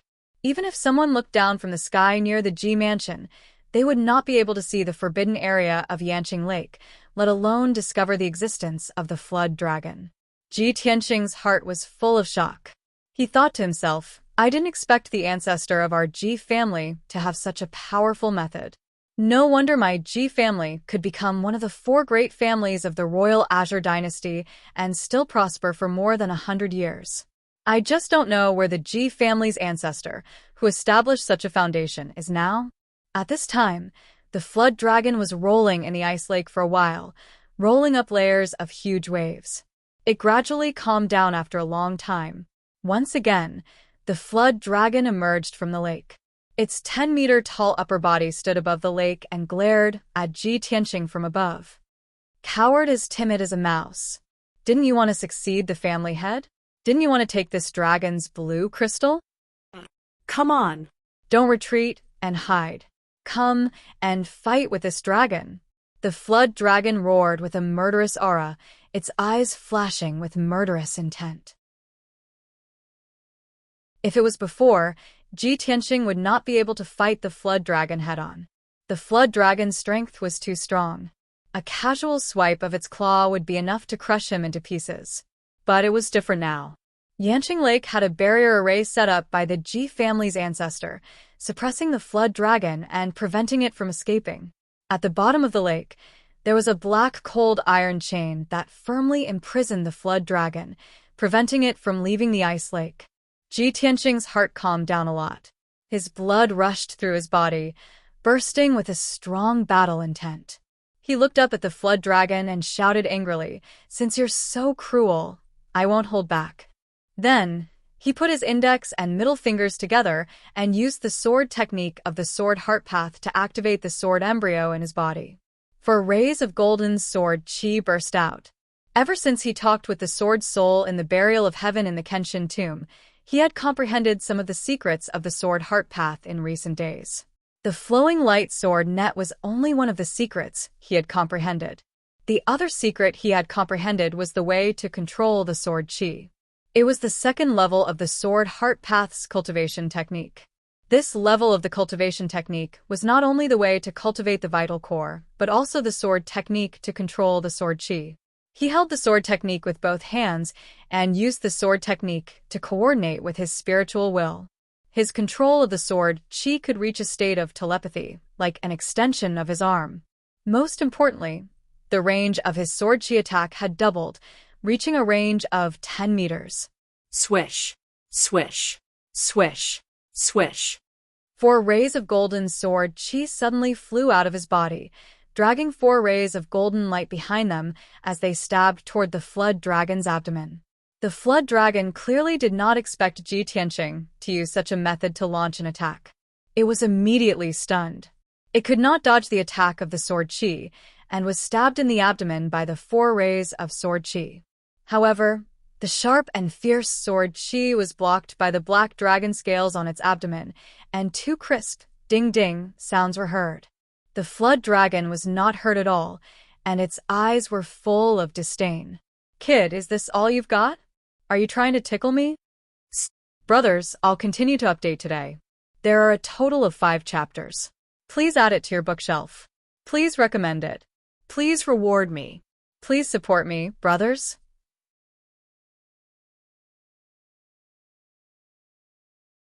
Chapter 62. The flood dragon's disdainful and arrogant attitude made Ji Tianqing furious. But he was not impulsive. He sneered as he controlled the sword qi to attack. "Flood dragon, aren't you trying to provoke me to enter the ice lake to fight with you? Unfortunately, your provocation is too clumsy. I won't fall for it." Under his control, the 4 golden sword qis immediately split into 16, circling around the flood dragon and constantly attacking it. The golden sword qi drew a golden stream of light in the air and condensed into a sword net of light. The sharp sword qi constantly stabbed the flood dragon's head and body, producing a series of ding-ding-ding-ding sounds. But the flood dragon's body was covered in dense black dragon scales, and the sword qi could not hurt it at all. The flood dragon was killed by the sword net for a long time, but it still stood on the surface of the lake unscathed. It lowered its head and stared at Ji Tianqing. It sneered contemptuously. "Too weak. Little worm, your strength is too weak. You think I can't do anything to you just because I can't leave the lake? Too naive." As it finished speaking, the flood dragon crazily twisted its body and swung its huge head, fiercely hitting the sword net of light. With a series of ding-ding-dang-dang sounds, Ji Tianqing's sword net of light was broken into pieces. The 16 sword qi were all bounced off. "Kid, go to hell," the flood dragon bellowed contemptuously. It opened its mouth and shot out 6 icy blue water arrows at Ji Tianqing at lightning speed. Swish, swish, swish. With a sharp piercing sound, the 6 icy blue water arrows instantly shot in front of Ji Tianqing. The bone-chilling cold air hit him in the face, causing his body to stiffen as if he was frozen. His dodging speed was also reduced by half. Bang, bang. Even though he tried his best to dodge, he was still hit by 2 icy blue water arrows. Although the icy blue water arrows were condensed from the lake water, they contained powerful ice elemental qi. Its power was no less than the sword radiance of a mystic comprehending realm expert. Ji Tianqing's right leg and arm were hit by the arrow. Immediately, 2 bloody holes appeared on his body, and dark red blood gushed out. A bone-piercing pain came, causing his face to become as pale as paper, and cold sweat appeared on his forehead. Enduring the pain, he retreated another 10 meters and hid behind a few boulders on the shore. "Ha ha ha. Weak and pitiful worm, what else can you do other than hide?" The flood dragon's eyes became even more contemptuous as it mocked in a low voice. "With your insignificant strength, you want to snatch this dragon's blue crystal? Compared to the previous patriarchs, you are simply a piece of trash, without the strength to truss up a chicken." No matter how the flood dragon taunted, Ji Tianqing turned a deaf ear to its words. He hid behind the green boulder and hurriedly took out the hemostatic powder and gauze from his 100 treasures brocade pouch and quickly bandaged the wounds on his arms and legs. But at this moment, the flood dragon once again spat out a dozen icy blue water arrows, shooting towards the boulders where Ji Tianqing was hiding. Pung pung pung. The ground within a radius of 20 meters was instantly blasted into a large crater by the terrifying power of the icy blue water arrows. A few green boulders the size of millstones were also smashed into pieces by the water arrows. Ji Tianqing didn't even have time to dodge before he was sent flying by the violent blast. He rolled and crashed into the bamboo forest not far away. Although he was not directly hit by the icy blue water arrows, he was still dizzy from the violent blast. His internal organs were churning, and blood flowed out from the corner of his mouth. He struggled to get up from the bamboo forest, only to find that the 100 treasures brocade pouch hanging on his waist had dropped on the open ground that was full of gravel. He was about to pick up the pouch when the little ice fox, Xianxia, flew out of the pouch. It flapped its little wings and flew in the air. It even used its little paws to rub its sleepy eyes and yawned. "Old G, what are you doing? You made such a big noise and even threw me out." "I was sleeping soundly." Xianxia looked around and did not forget to complain to Ji Tianxing to express its strong dissatisfaction. Suddenly, it saw that there was a huge crater under its feet, and Ji Tianxing was lying in the bamboo forest covered in blood. It suddenly asked in surprise, "Wow, old Ji, what are you doing? How did you get hurt?" Ji Tianxing glanced at it and did not say anything. He looked coldly at the dragon in the ice lake. Xianxia then realized that something was wrong. It quickly turned to look at the ice lake not far away. When it saw the dragon in the air above the lake, its eyes widened and its mouth opened wide. It let out a cry of surprise. "Oh my God! What a big dragon! It's the dragon of the East Sea." It looked at Ji Tianxing in shock and excitement and asked anxiously, "Old Ji, what time is it now? Where are we? Did you leave the Tianjin region and come to the East Sea? Don't tell me the injuries on your body were caused by the dragon." Wow. "Old Ji, aren't you too brave? How dare you fight with the dragon? Do you want to die?" Xianxia said a lot of things in excitement. Its tone was both shocked and excited. It probably did not expect that after sleeping for a few days in the 100 treasures brocade pouch, it would meet the mysterious dragon of the East Sea. Ji Tianxing looked at it jumping up and down in excitement, but he could not squeeze out a smile.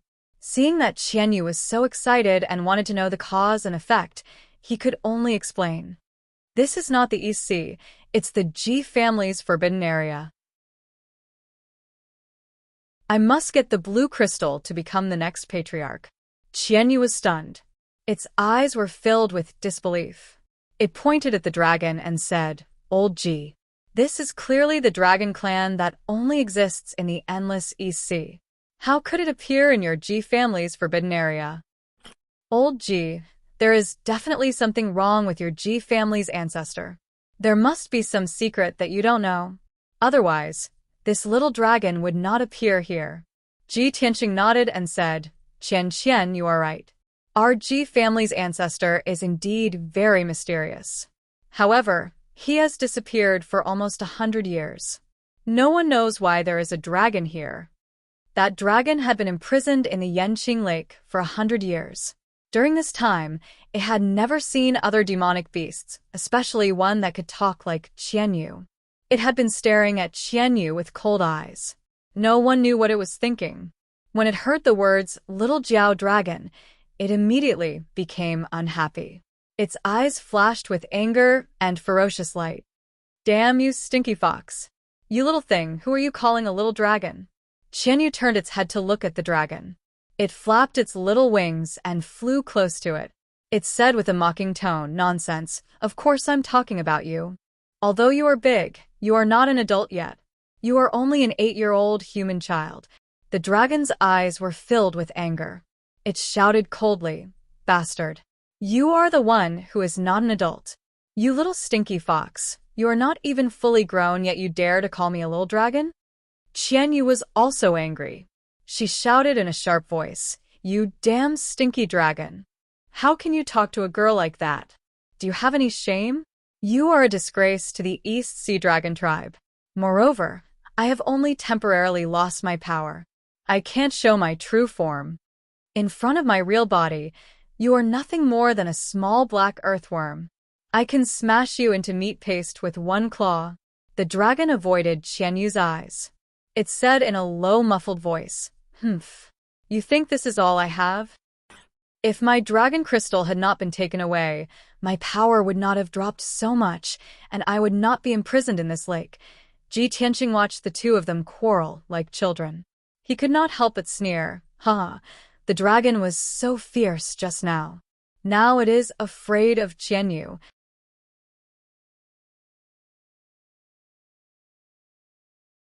Chapter 63.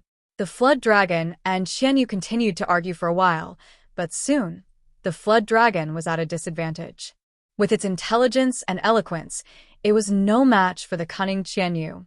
Moreover, the Flood Dragon could tell that Xianyu's bloodline was extraordinary. At its peak, Xianyu was much stronger than it. With its confidence waning, it stopped arguing with Xianyu and kept quiet. Xianyu scolded the Flood Dragon to vent its anger. Seeing that the Flood Dragon was imprisoned in the ice lake without freedom, it pitied it and began to chat with it. After talking for a while, they realized that their experiences were basically the same.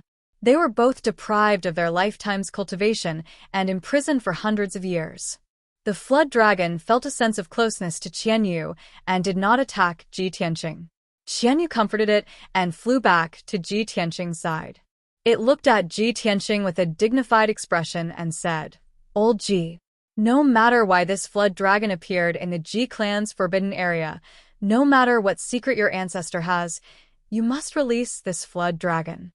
The East Sea Flood Dragon clan must not appear in the human world. Otherwise, not only will the Ji clan suffer a great calamity, I'm afraid the royal Azure dynasty will be destroyed under the wrath of the Flood Dragon clan." Ji Tianqing frowned and shook his head. Xian, you want me to release it? How is that possible? This evil Flood Dragon is so powerful and has been imprisoned here for hundreds of years. It hates the Ji clan to the core. If I let it go, it will definitely destroy the Ji clan and kill everyone. Xianyu thought for a moment and came up with an idea. Its eyes flashed with a cunning light. Hee old Ji, you're so stupid. What does this little Flood Dragon desire the most? Freedom. As long as you release it and give it freedom, it will definitely agree to your conditions and not take revenge on the Ji clan. Ji Tianqing was still frowning and asked doubtfully, Qian, your method is not reliable. Even if it agrees to not take revenge on the Ji clan in exchange for freedom, who can guarantee that it won't go back on its words? Qianyu quickly explained, Old Ji, you don't know. The Dragon clan values promises and owes the most. If you negotiate with the Flood Dragon and let it swear in the name of the Dragon God, it will never go back on its words. Ji Tianqing thought in his mind. He weighed the pros and cons and the possible consequences. Although he did not know why the Dragon clan's ancestor imprisoned the Black Dragon in the lake. However, it seemed that this Black Serpent Dragon would not be of any help to the Ji clan. Instead, it would be a disaster. A moment later, he made up his mind and nodded to Qianyu. All right, I'll try to talk to it. He supported the wound on his leg and walked out of the bamboo forest. He came to the shore of the ice lake and looked up at the Flood Dragon with a serious expression. He Qian Long Qian, Ji Dragon Qian, I we Qians. Qian, and asked Qian, and it Qian. Ji Tianqing's face was calm as he said, It wasn't my intention to fight you and steal your blue crystal. I have my own difficulties. You have been imprisoned here for 100 years. Not only have you lost your powers, you have also lost your freedom. This is not your intention either. Therefore, you can use your blue crystal to exchange for your freedom. The Black Dragon's pupils shrank, and its eyes were filled with surprise. You mean you are willing to let me leave this place? Ji Tianqing nodded. Of course. The cold iron chain on your tail is a top-grade Xian weapon made by the Ji clan's workshop. It is impervious to fire and water and will not rot for 1,000 years. The cold iron chain's lock mechanism and array is the Ji clan's 9-door lock technique. I can help you open the chain. The Black Dragon was excited, and its eyes shone. Boy, are you sure you are not lying to me? You really want to let me leave this place? Ji Tianqing raised his eyebrows and asked, What? You don't want to leave? Of course I want to leave. The Black Dragon nodded and growled anxiously. I have been imprisoned here for 100 years. I have always wanted to leave this place. Although I have been imprisoned in Yanqing Lake for as long as I can remember, I am a noble dragon. I should soar in the 9 heavens and roam the endless eastern sea. I will not be trapped in this little pond forever. After growling for a while, it looked down at Ji Tianqing and asked in a low voice, Boy, if I give you the blue crystal, will you let me go? Ji Tianqing nodded again. Yes. But I want you to swear in the name of the dragon god that after you get your freedom, you will not take revenge on the Ji clan or hurt me or the Ji clan. No. The black dragon shook its head subconsciously and growled angrily. Damn the Ji clan. They imprisoned me for 100 years. I hate that I cannot. Halfway through its words, it suddenly saw Ji Tianqing's face turn cold. Cold light flashed in his eyes and it immediately shut its mouth. It hesitated and struggled for a long time before it finally made up its mind. All right. For freedom, I promise you. The cold light in Ji Tianqing's eyes finally disappeared. Then swear in the name of the dragon god. The black serpent dragon was still worried and questioned him twice more. After confirming that Ji Tianqing wouldn't lie to it, it said with a solemn expression, I swear in the name of the dragon god that if Ji Tianqing keeps his promise and lets me go, I will let bygones be bygones. I will never take revenge on the Ji family, and I will never harm Ji Tianqing and his family. The black dragon's voice was solemn and loud, revealing a solemn and majestic aura. As its voice fell, invisible restraints descended from the unseen world, drilling into its body and lingering around its dragon soul. It was the binding of an oath made in the name of the dragon god. If Ji Tianqing kept his promise and it went back on its word, its dragon soul would be destroyed by the invisible binding, and its soul would be destroyed. After making the oath, the black dragon dug out a black dragon scale from its forehead and handed it to Ji Tianqing. Ji Tianqing did not know what was going on and reached out to take the palm-sized black dragon scale. Black dragon, are you sure you're not lying to me? The so-called blue crystal is your dragon scale? This palm-sized dragon scale was completely black and cold. It was not made of metal, but it gave off a metallic luster. It was heavier than metal. The black dragon narrowed its eyes at Ji Tianqing's questioning and said coldly, I have already sworn in the name of the dragon god. Of course, I won't lie to you. Inject your true yuan into the dragon scale, and you'll understand. Ji Tianqing nodded to show that he understood. His true yuan flowed out of his palm and into the black dragon scale. Immediately, the dragon scale shone with an icy blue light and changed. After a few breaths, the black dragon scale turned into a rhombus-shaped icy blue crystal.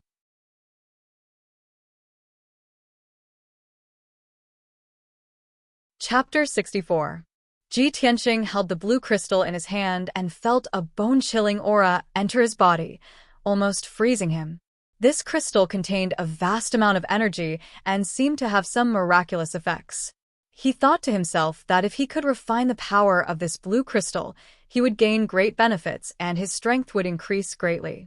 But at this moment, the black flood dragon saw him staring at the blue crystal in a daze and reminded him in a low voice, Kid, I've already made an oath. It's time for you to fulfill your promise. Ji Tianqing hurriedly put away the blue crystal and said to the black flood dragon, then try to get as close to the lake as possible and expose the lock of the cold iron chain. I'll help you open it. The black flood dragon did, as he was told. Its huge body crawled by the lake and its dragon tail was exposed above the lake's surface.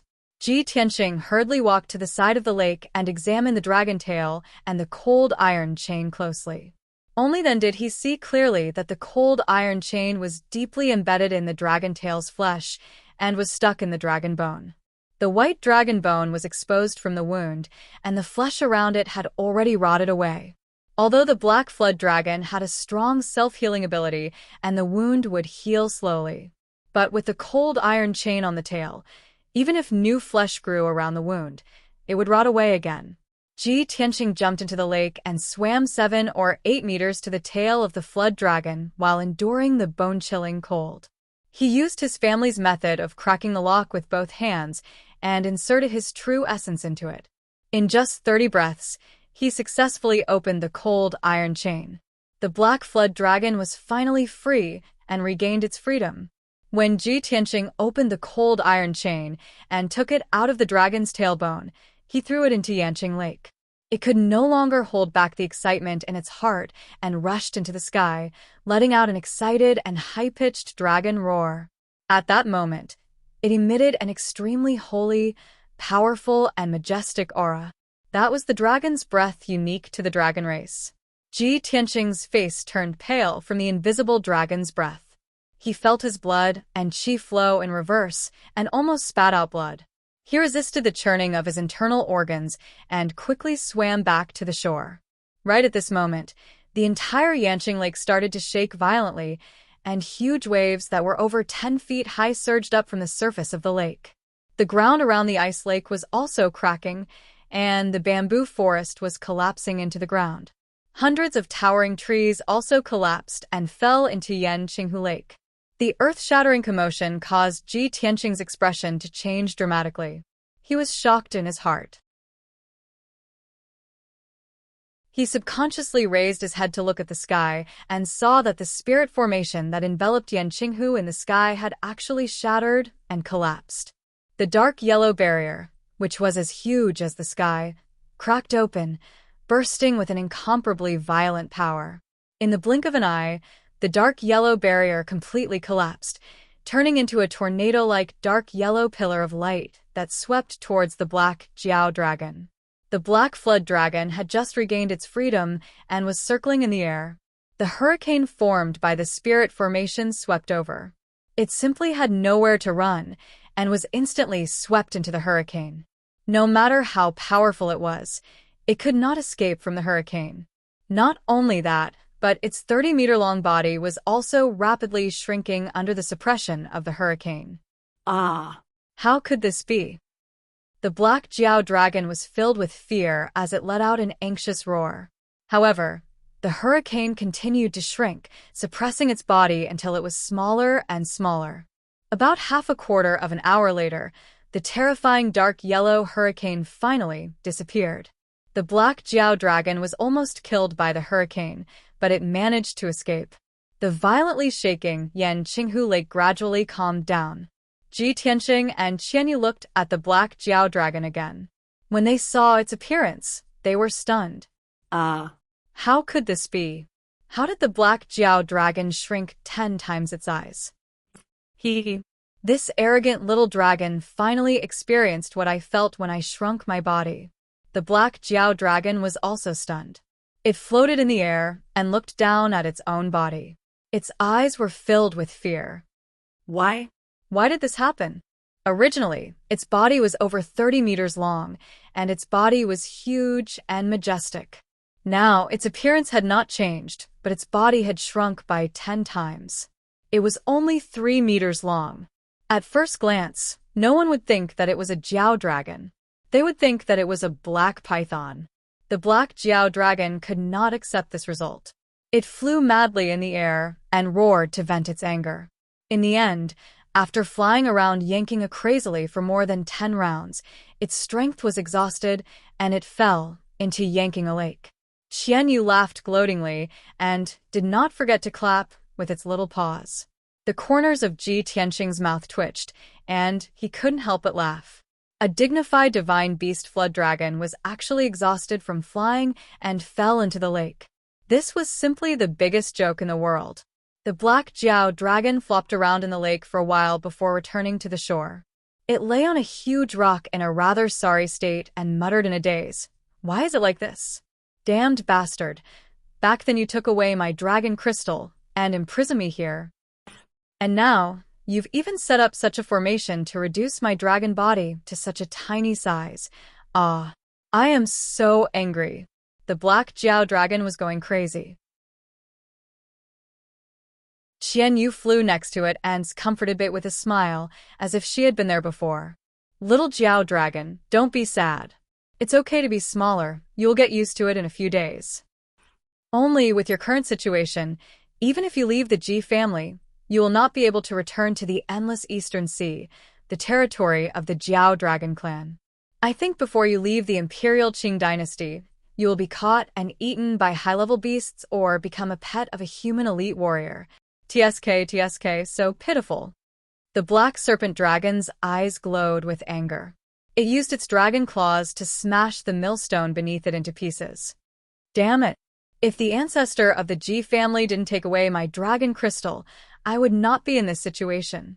My dragon crystal, the power that I have painstakingly cultivated all my life. Xianyu rolled her eyes, and a sly smile flashed across her eyes. Suddenly, she thought of an idea. Little Jiao Dragon, since you are so weak now, you will not be able to return to the Jiao Dragon clan's territory in the Eastern Sea. Also, if you don't have anyone to protect you, you will not be able to survive in the human world. How about this? You stay with old Ji and slowly recover your strength. When old Ji is strong enough, he will send you back to the Eastern Sea. The black Jiao Dragon was stunned for a moment and immediately revealed a thoughtful expression. Ji Tianqing frowned and quickly grabbed Qianyu and asked in a low voice, Xian, what are you doing? Why do I have to protect it and send it back to the Eastern Sea? The Eastern Sea is at the most eastern side of the continent. It is separated by many regions from the Tianqian region. I will not be able to reach the Eastern Sea even if I travel for my entire life. Qianyu revealed a sly smile and used some kind of secret technique to send her voice directly to his ears. She explained, Old Ji, are you stupid? I am doing this for your own good. This is a Jiao Dragon. If you can keep it by your side, you'll gain many benefits in the future. As for when you will send it back to the Eastern Sea, isn't that up to you?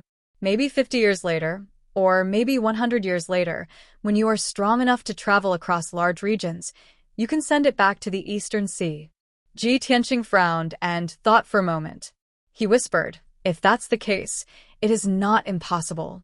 Let's see if it agrees.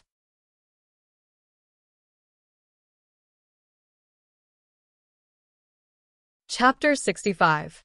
Ji Tianqing always felt that Qianyu seemed to know a lot. Moreover, Qianyu was too cunning. With just a few words, he had the Black Serpent Dragon fooled. When he tried to ask the Black Serpent Dragon if it was willing to stay, the Black Serpent Dragon only hesitated for a moment before nodding in agreement. My current situation is just like what Qianyu said. I can't even leave the Imperial Qing dynasty, much less return to the Eastern Sea. The only thing I can do now is to stay and slowly recover my strength. Ji Tianqing saw that it had agreed and was secretly happy. However, he did not show it on his face and said calmly, originally, I didn't want to take you in. After all, you are big trouble. But for Qianyu's sake, since you are so sincere, I will reluctantly agree to your request. I can protect you in the human world and send you back to the Eastern Sea in the future. However, you must listen to my orders and don't do anything reckless. The Black Serpent Dragon was not stupid. It knew that once it agreed, it would lose its freedom again. Therefore, it quickly added another condition. Ji Tianqing, I also have a condition. Other than protecting me and sending me back to the Eastern Sea, you have to help me find the Dragon Crystal. Of course, if you can help me find the Dragon Crystal, I will be able to recover all my strength. When that time comes, I will not need you to send me back to the Eastern Sea. Help you find the Dragon Crystal? Ji Tianqing frowned and instinctively wanted to reject. However, Qianyu quickly gave him a look and secretly persuaded him to agree. Ji Tianqing listened to Qianyu's advice and agreed to the Black Serpent Dragon's condition. All right, I promise you. When I am strong enough, I will help you find the Dragon Crystal or send you back to the Eastern Sea. Although he said it righteously, the Black Serpent Dragon would not believe him so easily. Ji Tianqing, you must swear to the heavens before I can believe you. Ji Tianqing nodded without hesitation and said solemnly, Ji Tianqing, swear to the heavens. His tone was solemn and powerful, which calmed the Black Jiao Dragon's heart. Only then did it relax. The matter was thus settled. Ji Tianqing prepared to leave the Yanqinghu and take the blue crystal back to the house. The Black Serpent Dragon, who had shrunk 10 times, flew to his side and asked, Ji Tianqing, what will happen to me if you leave? Do you still want me to stay here? Ji Tianqing stopped and turned his head to look at it. He couldn't help but reveal a troubled expression. Little Black Serpent Dragon, although your body shrunk down to 10 times, used to you you're still 3 meters long. You're so big. I can't just bring you out like this, right? If others see you, I won't be able to protect you. The little black dragon also felt that this was reasonable, so it remained silent and didn't say anything. A thoughtful look appeared in its eyes. After a moment of contemplation, it suddenly revealed a hint of joy. I have an idea. It forcefully twisted its 3-meter-long body, and its entire body lit up with a dazzling, icy blue brilliance. Its dragon body changed again. In the blink of an eye, the black serpent dragon turned into a 1-meter-long black sword. It flew in front of Zhi Tianxing. Zhi Tianxing, I'll turn into a sword. This way, you can take me with you. The sword that the black serpent dragon had turned into was completely black. It flickered with a cold light and gave off an extremely sharp aura. The blade was 3 fingers wide, and the hilt was like a dragon's body.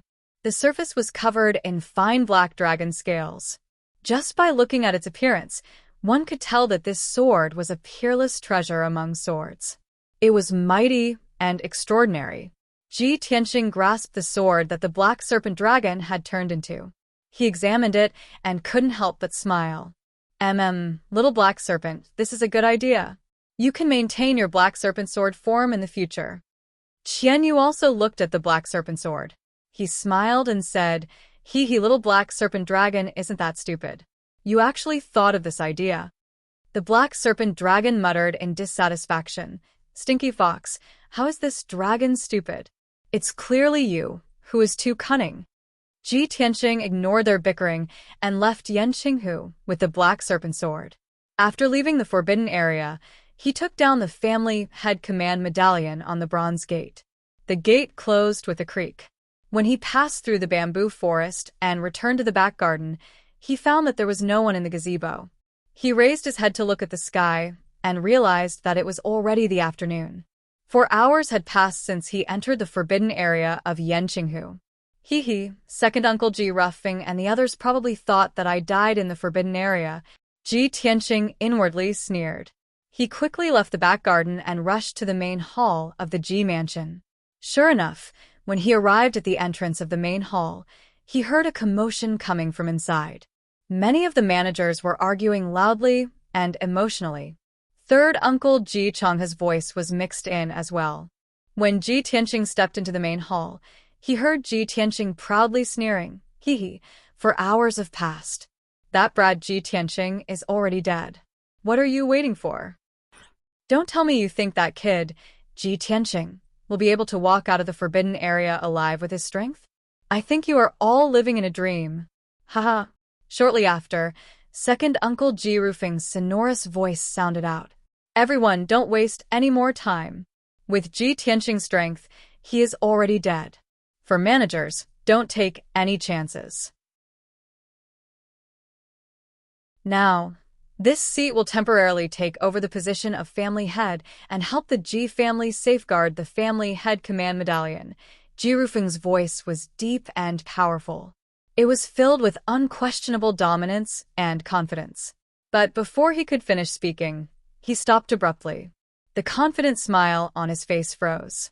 He stood up with a swish and stared at the entrance of the main hall with wide eyes. His face was full of disbelief. Third Elder and the other managers were about to speak when they saw Ji Rufing's reaction. They all subconsciously turned to look at the entrance. They saw Zhi Tianxing, whose robes were stained with blood, holding the black dragon sword and walking steadily into the main hall. His expression was cold. His gloomy eyes swept over Zhi Changhe and the other managers. Finally, they fell on Ji Rufing.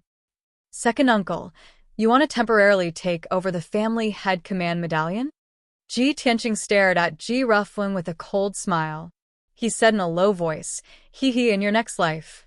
Then, he took out the azure crystal from his sleeve and held it in his palm, presenting it to everyone. I've got the azure crystal. Suddenly, the main hall was so silent that even a pin drop could be heard. The 12 elders and managers all stared at the azure crystal in Zhi Tianxing's palm. Their faces were full of shock. Zhi Tianxing put away the azure crystal and held the family head command medallion in his hand. He said word by word, "From now on, I, Zhi Tianxing, am and the new family head of the Ji family. Whoever covets the position of family head and vainly tries to divide the Ji family will be killed without mercy. The entire hall was silent. The 4 external managers were pleasantly surprised. After coming to their senses, they immediately applauded and cheered for Ji Tianqing.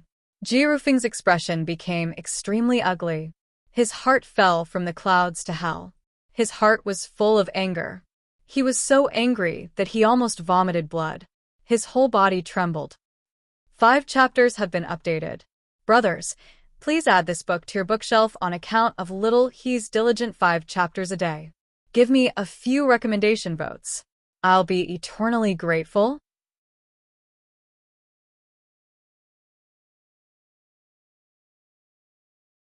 Chapter 66. Ji Tianqing had returned alive and had even successfully obtained the azure crystal. Ji Rufeng, Ji Changhe, and the others had been smug just now, saying that Ji Tianqing was dead for sure. Now, the 2 of them and the rest of the Ji family felt as if they had been slapped in public. They were so embarrassed that they almost vomited blood. However, Ji Tianqing had followed the family rules and successfully passed the test to obtain the azure crystal. This left Ji Rufeng, Ji Changhe, and the rest speechless. They had suffered a crushing defeat.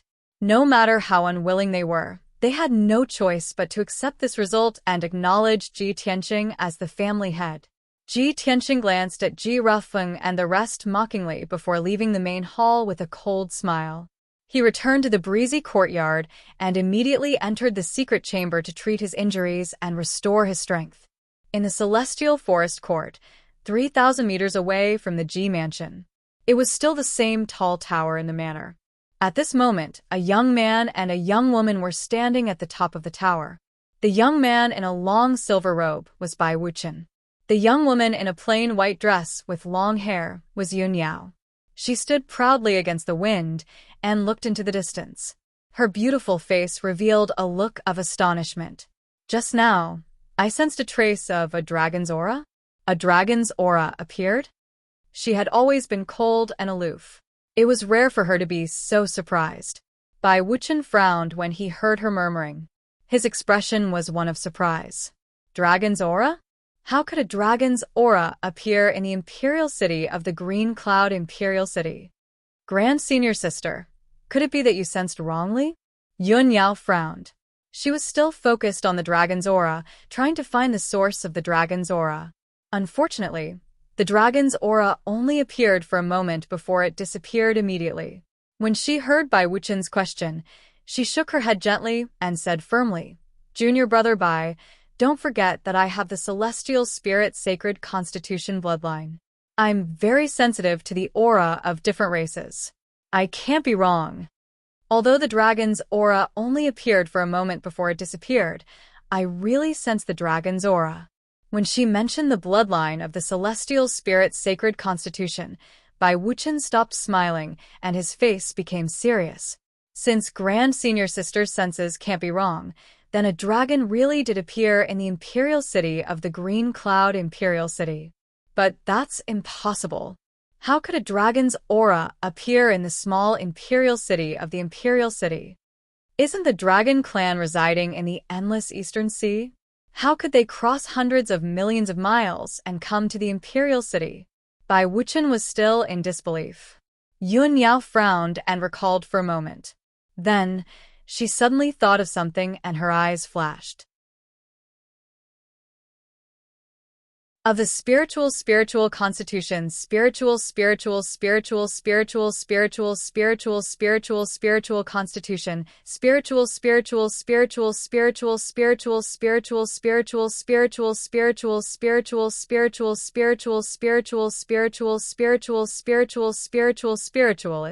it's spiritual it. Bai Wuxian nodded and said, "The Yongmen region's Shenhui sect? I have also heard of this sect. It was once flourishing and controlled the entire Yong'an region. 100 years ago, after the Shenhui sect went through a disaster, its strength declined a lot. However, the Shenhui sect has recovered and is still one of the top 3 sects in the Yong'an region." Yes, that's true. Yun Yao nodded slightly and continued. 100 years ago, when the Shunhui sect was in trouble, many masters and elders of the sect fled the sect. No one knows where they went. Along with those elders and experts, many rare spiritual beasts and a divine flood dragon also disappeared. It's said that there's a young elder in the divine Hui sect who's good at refining artifacts. It was this person who took the divine dragon with him when he escaped from the Shunhui sect. That person took the divine flood dragon and left the Shunhui sect, then disappeared. Later, the Shunhui sect sent people to search the entire Yongmen region, but they couldn't find it. People from the Shunhui sect even came to the Tianshan region to search for it for many years, but they couldn't find anything in the end. Bai Wuxian raised his eyebrows, and his eyes sparkled. He asked tentatively, "Senior sister, do you mean the dragon breath you sensed just now has something to do with that?"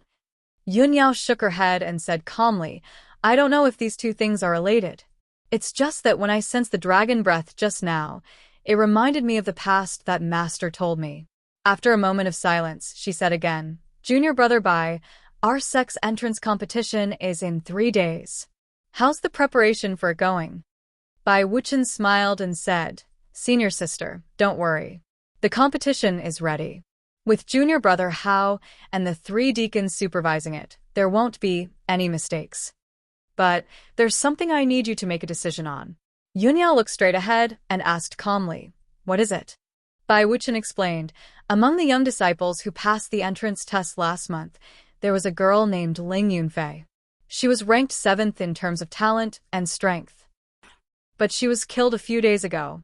Now, there's a vacancy for the entrance competition. How will you deal with it, senior sister?" Yun Yao looked in the direction of the Ji mansion. An imperceptible light flashed in her eyes. After a moment of silence, she said indifferently, "Since there's a vacancy, we'll give those who didn't pass the entrance test a chance.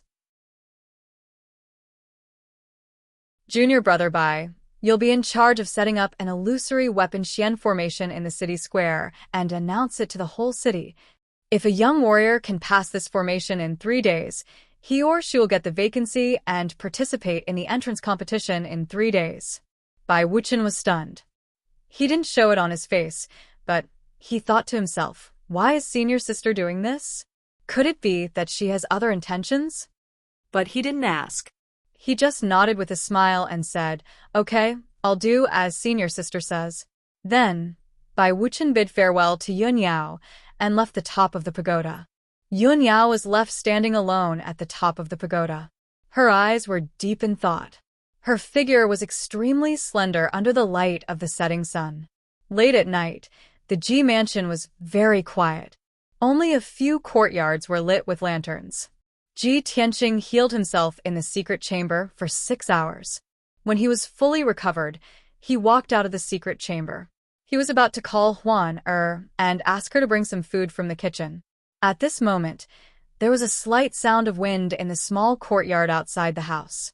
9 black figures cut through the night like ghosts and landed lightly in the courtyard. These 9 figures were all dressed in black, with masks on their faces and swords on their backs. All of them had extraordinary strength. 8 of them stood in 2 rows in the courtyard.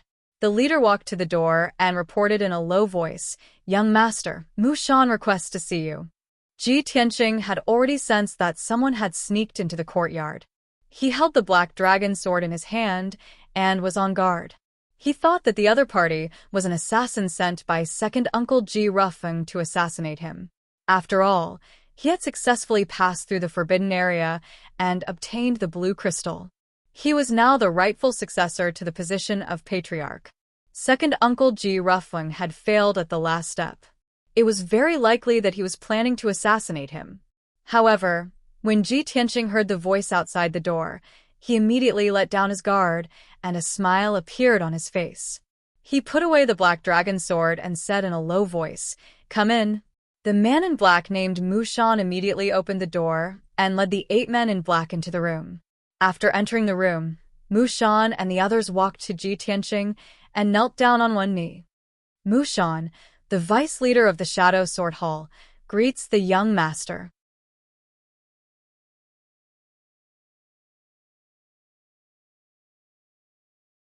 Chapter 67. The 9 black-clothed men who entered the room were the masters of Shadow Sword Hall. The tall and burly man in the lead was called Zhou Xian, the deputy hall master of Shadow Sword Hall. The 8 black-clothed men behind him were all sword envoys of Shadow Sword Hall. Ji Tianqing nodded slightly and said with a smile, "Zhou Xian, I've been waiting for you for a long time. Get up quickly." Zhou Xian and the 8 sword envoys got up and stood respectfully. Zhou Xian took 2 steps forward and came to Ji Tianqing's side. He lowered his voice and reported respectfully, "Young master, I just came back from Yunzhou tonight and was about to report to you about the blood-clothed tower. I just learned about the shocking changes in the mansion. Congratulations to you for passing the test and succeeding the position of master." Ji Tianqing waved his hand and quickly asked, "Have you found out about the blood-clothed tower?" Zhou Xian said in a deep voice with a murderous look, "Young master, the blood-clothed tower has been removed from the world. The headquarters and 4 branches of the blood-clothed tower in Yunzhou were all destroyed by Shadow Sword Hall. There were 189 people in the blood-clothed tower, and 181 of them have been killed. Only 8 escaped, and are still fleeing." Deputy Hall Master Zhou led 14 sword envoys to hunt down those who escaped in Yunzhou. I rushed back to the imperial city to report the news. After listening to Zhou Xian's report, Ji Tianqing nodded with satisfaction and smiled with relief. "Very good. You did a good job. Have you found out who hired the blood-clothed tower assassins to assassinate me?" Zhou Xian said in a deep voice, "Young master, this matter has been investigated. The person who hired the assassins was Gu Hao's biological mother. We have assassinated her.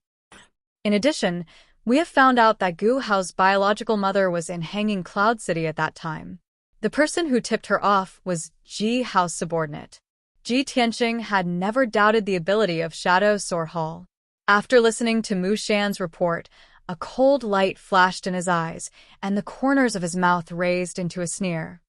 "I didn't expect that the person who secretly tipped her off was Ji Hao. What a borrowed knife to kill. This cousin of mine is as ambitious as his father, despicable and sinister." Zhou Xian did not comment on this matter. He was the vice hall master of the Shadow Sword Hall. He would only obey the orders of the clan head. After a moment of silence, he asked, "Young master, the patriarch is currently in seclusion with serious injuries. On the outside, the Ling clan has been making frequent moves, constantly targeting the various properties of the Ji clan. On the inside, second elder and third elder are colluding, conspiring to seize power. Young master, now that you've succeeded as the patriarch, what plans and instructions do you have?"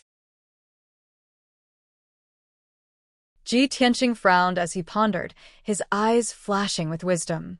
A moment later, he said in a deep voice, "Let's deal with the Ji clan's internal strife first.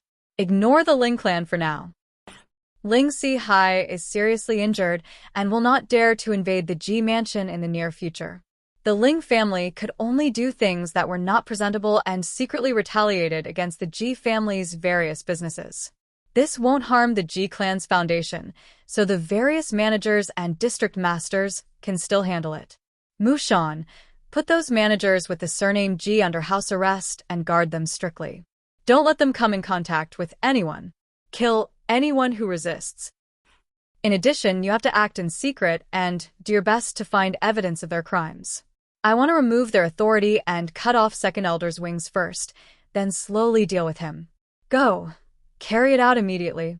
After saying that, Ji Tianqing waved his hand. Zhou Xian immediately bowed and accepted the order. "Understood." Then, he led the 8 sword envoys out of the cool breeze courtyard and swiftly carried out the order. After Zhou Xian and the others left, Ji Tianqing stood in the room for a moment with a thoughtful expression on his face. There are still 3 days before the Sky Pillar Sect's entrance competition begins. If I can't enter the Sky Pillar Sect to cultivate, I can only stay in the Imperial City and manage the family business, fighting with the various forces and being a landlord for the rest of my life. That's not what I want." Ji Tianqing muttered in a low voice. He secretly clenched his fists, his eyes flashing with a resolute light. Entering the Sky Pillar Sect to cultivate had always been his goal and dream. From a long time ago, he was tired of this kind of life. The Royal Azure Imperial City and the Royal Azure Empire were like a cage to him. He wanted to break out of this cage, spread his wings, and soar high.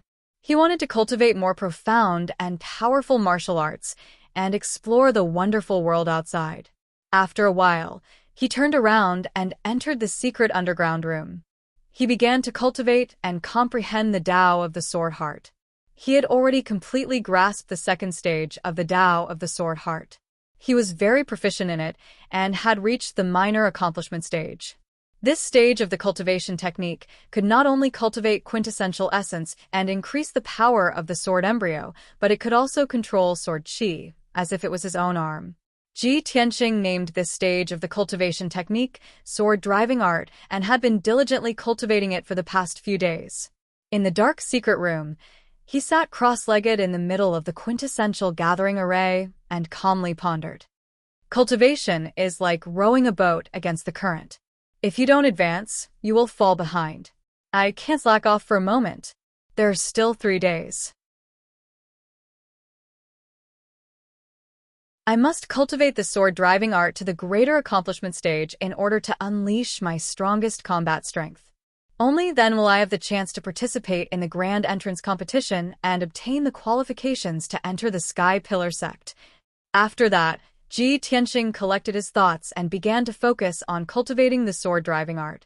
At the same time, in the 4th courtyard of the Ji Mansion, in the dark secret underground room, there was only a dim oil lamp that lit up with a dim yellow light.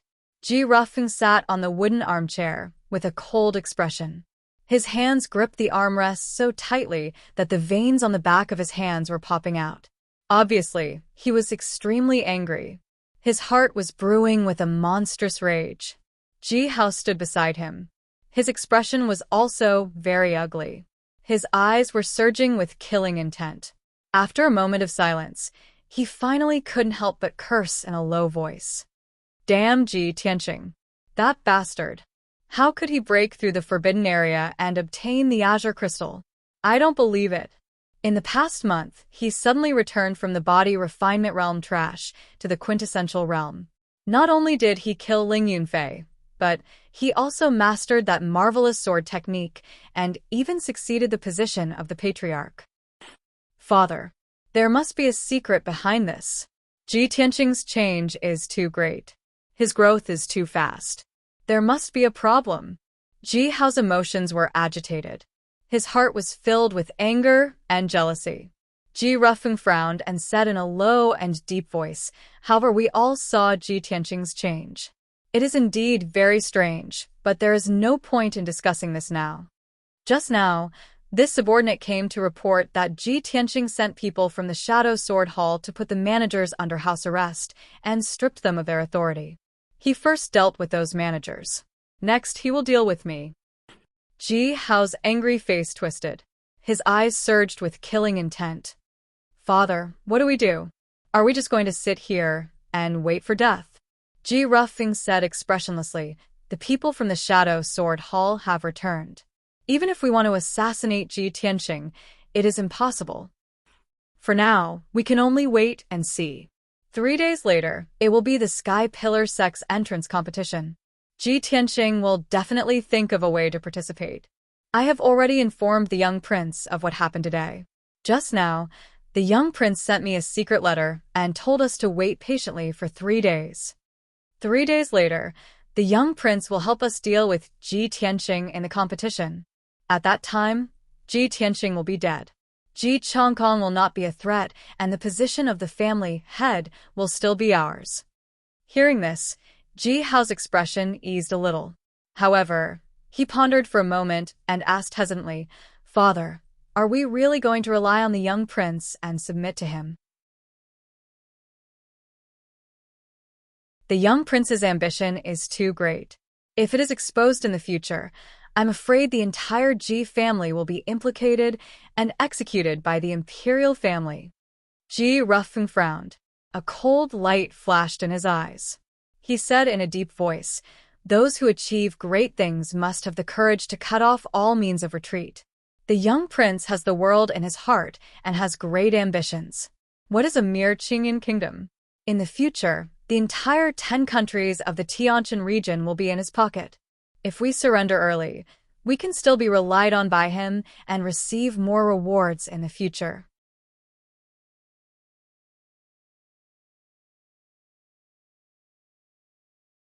Chapter 68. The night passed by quickly.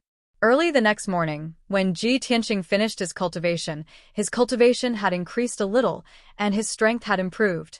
When he returned to his room, Huan quickly brought him a basin of water and a box of food. She helped him wash up and eat breakfast. While he was eating breakfast, Huan reported a piece of news. Eldest young master, I heard someone in the mansion mention something this morning. Someone from the Sky Pillar sect set up a large formation in the city square and announced that there is a vacancy in the quota for the entrance competition. As long as the young talents of the Imperial City can pass through the formation, they will be qualified to participate in the entrance competition in 2 days. Eldest young master, this is an excellent opportunity for you. Do you want to give it a try? Zhi Tianxing was startled. He thought to himself, a vacancy? Is it because Ling Yunfei died? He nodded and smiled. How can I miss such a good opportunity? After breakfast, he left the Zhi mansion and took a carriage to the city square. By the time he arrived at the city square, it was already late in the morning. The large square was already packed with people. There were thousands of Imperial City citizens and young martial artists. The square was so crowded that not even a drop of water could trickle through.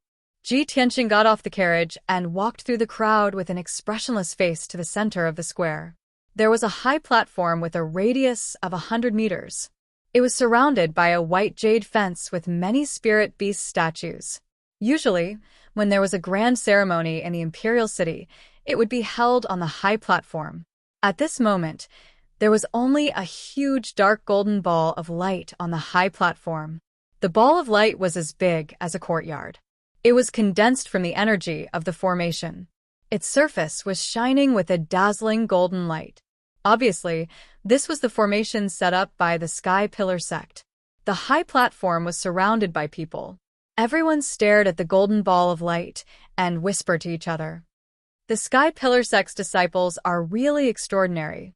This is the illusory weapon formation. It is said to be a low-grade, profound-level formation. A profound grade array can only be set up by a profound grade expert.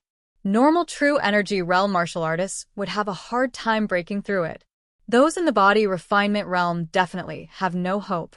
To be able to break through the array and obtain a spot, one must at least have the strength of the true element boundary.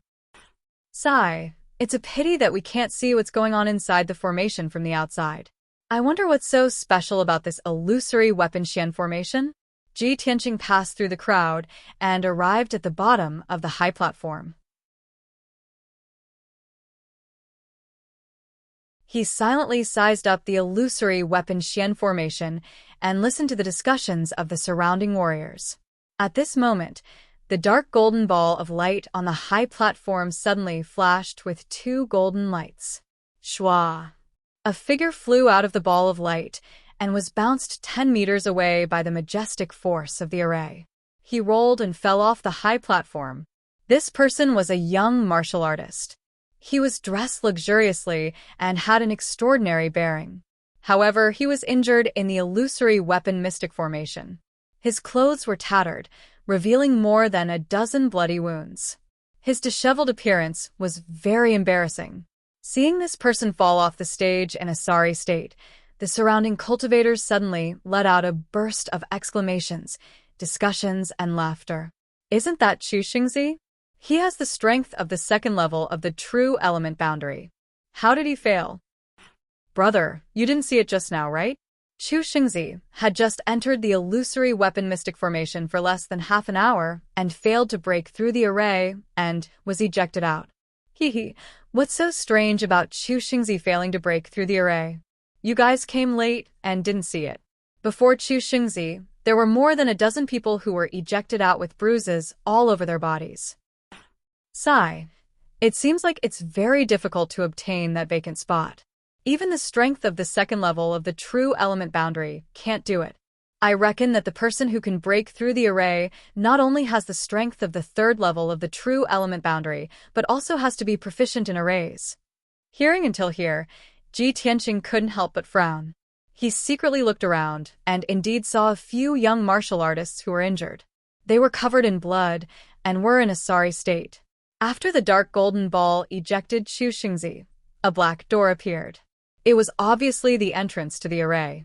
However, most of the onlookers were just watching the show and didn't dare to try to break through the array. At this moment, a burly young man in black clothes leaped onto the high platform and walked towards the black door. The crowd around the high platform immediately burst into discussions. Look, there's another person who overestimates himself trying to break through the array. I know that person. He's Lu family's Lu Suidao. He reached the third level of the true element boundary not long ago. I heard that he was cultivating in seclusion previously and missed the Sky Pillar Sect's entrance test. He has always regretted it, so he vowed to obtain that vacant spot this time. Lu Suidao went in. I wonder if he can break through. Ji Tianqing listened to the discussions around him and stared at Lu Suidao with interest as he watched him enter the illusory weapon mystic formation. After Lu Suidao entered the array, the black door disappeared. The dark golden ball was very quiet and didn't emit any sound. The crowd couldn't see the situation inside the array. About 7 minutes later, the dark golden ball suddenly flickered with 2 rays of golden light. Swish! Lu Suidao was ejected and fell off the high platform with blood all over his body. He lay on the ground in a sorry state. There was another burst of discussion in the crowd. Many people felt that it was a pity. After Lu Suidao struggled to get up and limped away, no one dared to go on the stage for a long time. After a full 15 minutes, a young martial artist in a white robe with an imposing appearance jumped onto the high platform. Seeing the white-robed young man on the stage, the onlookers all revealed surprised expressions and started to discuss again. Everyone look. It's Zhang Baiyu. Zhang Baiyu actually wants to break through the array? He has the strength of the 5th level of the true element boundary and is ranked in the top 10 in the nation. No. Zhang Baiyu has already passed the entrance test and obtained the spot to participate in the tournament. Why does he still want to break through the array? Humph. You don't understand, right? Zhang Baiyu is breaking through the array to gain fame. If he successfully breaks through the array, he will definitely impress the Sky Pillar Sect. When he enters the Sky Pillar Sect in the future, he will definitely receive preferential treatment and be heavily nurtured by the sect. I see. This Zhang Baiyu is quite ambitious. Ji Tianqing's expression was calm as he watched Zhang Baiyu enter the array. A playful smile appeared on his face. He had seen the black and white heroes at the Dragon Gates banquet and had some impression of Zhang Baiyu. He wanted to see if the conceited Zhang Baiyu could get what he wanted. Soon, 15 minutes passed.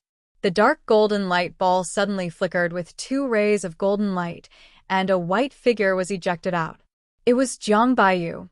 His white robe was stained with blood, and his hair was disheveled as he fell off the stage. He rolled a few times before coming to a stop. He had confidently stepped onto the stage to break through the array under everyone's gazes, but he didn't expect to end up in such a sorry state. Zhang Baiyu was so ashamed that he wanted to die. He crawled up with a dirty face and hurriedly left the square through the crowd. When the martial artists around the high platform saw that even Zhang Baiyu couldn't break through the array, they instantly burst into an uproar and burst into discussions. Oh my god! Isn't this illusory weapon mystic formation too powerful? Even Zhang Baiyu can't break through it? If even the top 10 geniuses can't break through it, then who can get the empty spot? Haha, whoever can break through the array is definitely a genius more powerful than Zhang Baiyu.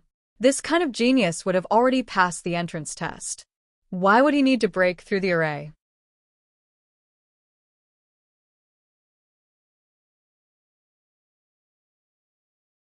Chapter 69. At the edge of the square in the city, there was a 30-meter-tall pagoda. 2 young men were standing on top of the pagoda, looking down at the crowd and the high platform in the square. The white-robed young man was Bai Wuxian, and the burly young man beside him was Hao Meng.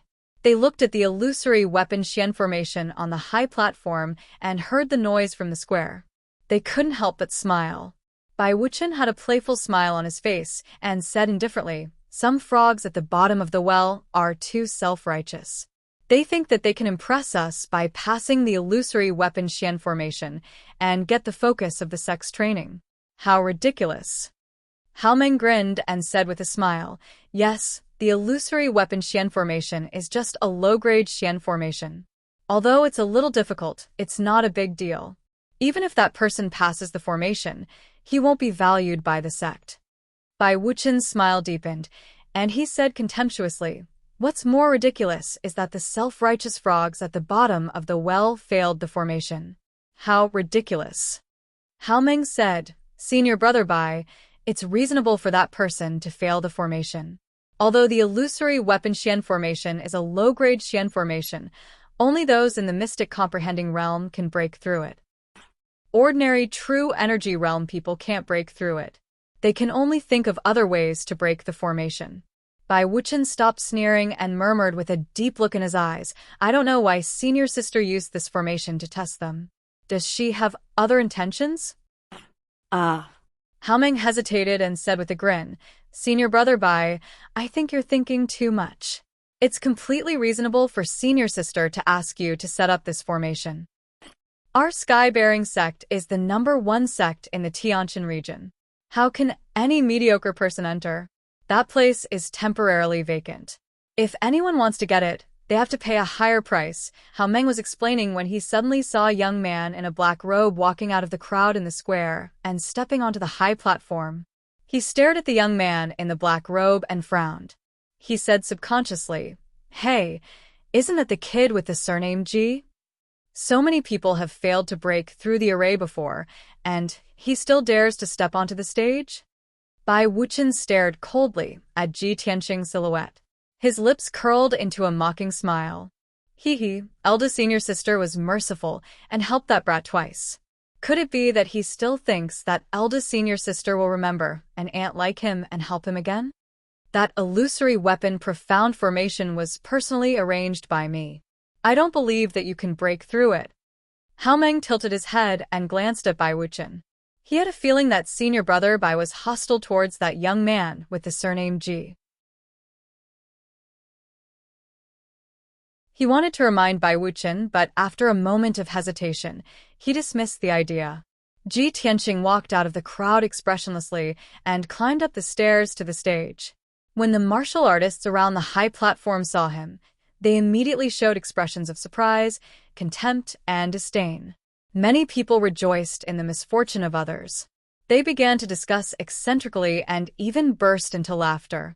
"Oh, isn't this the young master of the Ji family? He's here to break through the array too? Hee, last month the useless Ji family failed the entrance test. Looks like he's not satisfied and wants to fight for the vacant spot. Tsk, even a genius like Jiang Baiyu failed. A useless body refinement realm cultivator wants to break through the array? He must be dreaming. Is he out of his mind? Doesn't Ji Tianqing think that he hasn't embarrassed himself enough? Previously, he was humiliated in the entrance test and became known as a useless person. Now, he's here to embarrass himself again. This is going to be a good show. Let's see how pathetic and miserable his injuries are later. I bet that Ji Tianqing will be ejected from the array in less than 10 breaths of time." Only a few people knew that Ji Tianqing had recovered his true energy realm strength. Most of the people present still thought that he was a useless body refinement realm cultivator from last month. Therefore, everyone was rejoicing in his misfortune and talking about him without restraint, mocking him for overestimating himself. Ji Tianqing ignored everyone's discussion and ridicule. He stepped through the black door expressionlessly and entered the illusory weapon mystic array. Swoosh. A golden light flashed. Ji Tianqing entered the array and seemed to have arrived at a dark space. This space was like a spacious hall, surrounded by dark golden walls of light. The squarish black stone floor was at least 100 meters long and wide. The floor was paved with thousands of stone slabs. They were arranged horizontally and vertically, like a huge chessboard. On this huge chessboard, there were 16 chess pieces moving back and forth. Those chess pieces were humanoid puppets made of bronze. All of them were wearing armor and holding swords and weapons. They looked lifelike. The 16 bronze puppets were 2 meters tall. They were strong and sturdy, like brave warriors on the battlefield. They were emitting a cold, murderous aura. The weapons in their hands were different. There was a palm-sized black heavy sword, a fierce and domineering zamadeo, a 9-section whip full of barbs, a long spear, a heavy halberd, and a meteor hammer. Just by looking at their appearance, people could feel the iron-blooded murderous aura. They were shrouded in invisible pressure. Ji Tianxing had no doubt that those bronze puppets were not only powerful and destructive, but also invulnerable. Fortunately, those bronze puppets only moved back and forth in the chessboard and did not attack him. Ji Tianxing was not in a hurry to break through the array. He looked at the bronze puppets and observed the dark golden light walls around him, looking for the exit of the array. Generally speaking, this kind of array used as an assessment would leave an exit. The challenger only needed to pass the test and break through the blockade of the 16 puppets to reach the exit and successfully break through this array. However, even after Ji Tianxing looked around, he still could not find the exit of the formation. The surroundings were blocked by the dark golden light walls, and there was not even a crack. This illusory weapon Xian formation has no exit. Do I have to break the array to get out? Ji Tianxing thought for a while. Then he stepped into the black's chessboard and walked forward. The 2 bronze puppets closest to him kept moving back and forth on his left and right. When he was 5 meters away from the 2 puppets, they immediately sped up and rushed toward him, waving the long spear and the zamadeo to attack him. Swish. Swish. The long spear and the fierce zamadeo slashed toward him at an extremely fast speed, making an air-piercing sound. Ji Tianxing wanted to rush over with the fastest speed and not fight with the 2 puppets. But he did not expect that the 2 puppets were so fast that they rushed to him in an instant. The long spear and the zamadeo attacked him at the same time, making it difficult for him to resist, and there was nowhere to hide. Bang. He tried his best to avoid the zamadeo, but his abdomen was swept by the long spear, and he was knocked back on the spot. He fell to the ground 5 meters away, making a muffled plop sound. At this time, the 2 bronze puppets stopped attacking and did not chase him. The 2 puppets looked at each other, then turned back and continued to walk back and forth in the chessboard. Ji Tianxing covered his abdomen and got up. He endured the piercing pain and carefully observed the bronze puppets. The test just now made him understand one thing. If he wanted to break through this illusory weapon Xian formation, he must find a way to break through it. No matter how strong a warrior of the true element realm was, he could never be a match for the bronze puppets.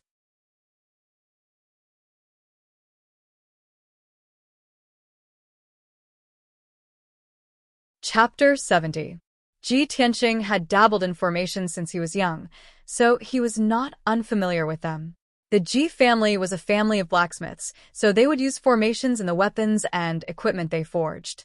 When Ji Tianxing broke into the family's forbidden area, he had seen the formation set up by the Ji family's ancestor with his own eyes. Thus, he had some experience in setting up formations and breaking them. He stood at the edge of the formation and calmly observed the ground and the 16 bronze puppets, looking for a way to break the formation. The ground was paved with thousands of black stone slabs. It was flat and neat, and he could not see any abnormalities. He could not see any clues from this chessboard-like ground for the time being, so he focused all his attention on the bronze puppets.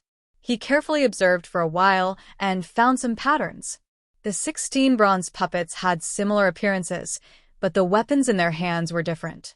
Moreover, their attack range was 5 meters. As long as he stepped into this range, he would be attacked. They walked back and forth on the chessboard. Although it looked disorderly, there was actually some kind of pattern hidden within. Most importantly, Ji Tianxing found that there was a bronze heart-protecting mirror on the chest of each bronze puppet. There was a word engraved on each heart-protecting mirror. Some were engraved with gold, some with wood, and some with water, fire, and earth. Other than the words metal, wood, water, fire, and earth, there were also a few puppets with heaven, earth, and man engraved on their heart-protecting mirrors. Ji Tianxing furrowed his brows and pondered seriously. He vaguely felt that the words on the heart-protecting mirrors might be the key to breaking the formation. Heaven, earth, man, metal, wood, water, fire, and earth, a total of 8 words. There are 16 bronze puppets here, and every 2 puppets have the same word. Could there be a mystery behind this? Thus, Ji Tianxing focused on observing the paths of the bronze puppets. Not long after, he found an interesting phenomenon. A bronze puppet with the word gold on its chest was aimlessly walking on the chessboard. A puppet with the word heaven on its chest was walking towards it. It brushed past the puppet with the word gold and continued walking. However, when that gold puppet encountered another gold puppet, the 2 of them actually turned around and walked away at the same time. Seeing this scene, Ji Tianxing couldn't help but frown and ponder silently. Gold and heaven have nothing to do with each other, so when these 2 puppets brushed past each other, there was no reaction at all. However, 2 golden character puppets would not meet each other. Instead, they would turn around and leave after meeting each other. Could it be that puppets with the same name cannot stay together? With this thought in mind, he stared at the puppets and continued to observe. It wasn't long before that heaven puppet encountered another heaven puppet. In the end, just as Ji Tianxing had guessed, the 2 heaven puppets immediately turned around and walked back when they were about to meet. This discovery shook his spirits, and he revealed a playful smile. So that's how it is. There is indeed a pattern. I just don't know what will happen if 2 puppets with the same name meet. Ji Tianxing was somewhat eager to give it a try. He stepped into the formation again and rushed forward. At this moment, the bronze puppet on the left was walking towards the center, and the distance between them was rapidly closing. On the breastplate of this bronze puppet, there was the word water. When Ji Tianxing had rushed 8 meters away, he was just 5 meters away from it. That bronze puppet immediately sped up and rushed over, brandishing its spear and thrusting it towards Ji Tianxing. Swish. The thrusting spear was extremely powerful, and its speed was unbelievably fast. It actually produced a sharp sound as it pierced through the air. Ji Tianxing didn't bother with it at all, and continued to rush forward without stopping at all. That water puppet immediately chased after him. Its pair of bronze feet stepped on the stone floor, producing muffled pung-pung-pung sounds. Although Ji Tianxing was running away with all his might, avoiding the pursuit of the water puppet, his eyes were fixed on the other hand. However, his eyes were fixed on another puppet not far away. There was also the word water on that puppet's heart-protecting mirror. He just wanted to take a risk and see what would happen if the 2 puppets with the same word bumped into each other. Seeing that the water puppet behind him was about to catch up to him, it brandished its spear and thrusted it towards him again. At this critical juncture, he burst forth with all his strength to escape and rushed straight towards the water puppet in front of him. When he was only 5 meters away from that water puppet, that puppet also sped up and rushed over, brandishing its huge meteor hammer to launch an attack. Ji Tianxing was pincered by the 2 water puppets and immediately fell into a dangerous situation. The slightest carelessness would cause him to be seriously injured. However, the 2 puppets were still 10 meters away from each other, and he still couldn't dodge. His expression became grave, and he instantly made up his mind. Sword driving technique. He activated 4 flashes of sword chi and formed a sword art with both hands to control the sword chi. He condensed a sword net of flowing light to protect himself. Thump, thump, thump. Amidst the heavy footsteps, the 2 water puppets fiercely rushed over, raising their spears and meteor hammers high up and smashing them down towards him. At this moment, the 2 water puppets were still 6 meters away from each other.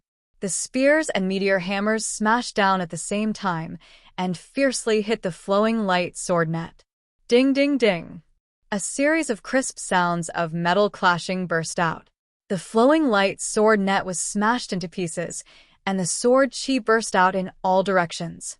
Ji Tianqing saw that the two puppets were only 4 meters away from each other, and a bright light flashed in his eyes. Now, He shouted in his heart, and immediately jumped 3 meters away, dodging the spears and meteor hammers by a hair's breadth. Bang! The two water puppets were charging at such a fast speed that they couldn't stop. They immediately collided with each other, and a muffled sound burst out. Then, a surprising scene appeared. After the two water puppets collided, they weren't repelled by the rebounding force, but actually disappeared at the same time.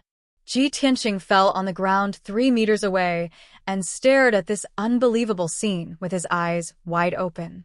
Instantly, a smile appeared on his face. After the two water puppets with the same name collided, they actually disappeared at the same time. I see. This is the way to break the illusory weapon Xian formation. He was excited and said to himself with a heart full of excitement. At the same time, another two bronze puppets approached him and broke through the 5-meter attack range.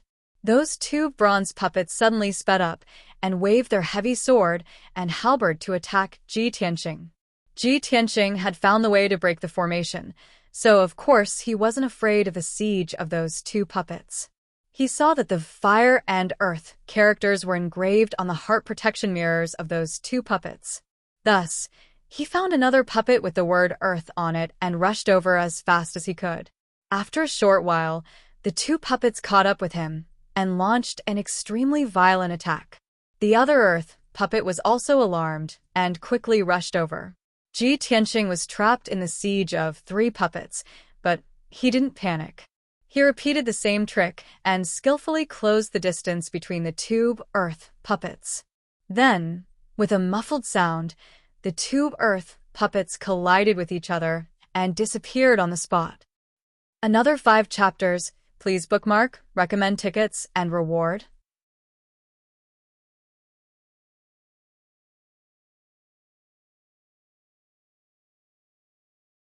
Chapter 71. Ji Tianqing had mastered the method of breaking the formation, so he confidently shuttled back and forth in the formation. He was chased by several bronze puppets, and under the perilous situation, he was almost heavily injured several times. But he kept adjusting the direction of his escape, deliberately making the puppets with the same characters charge at him head-on. Moreover, he could always avoid the fatal attack at the most critical moment and make 2 puppets with the same characters collide with each other and then disappear at the same time.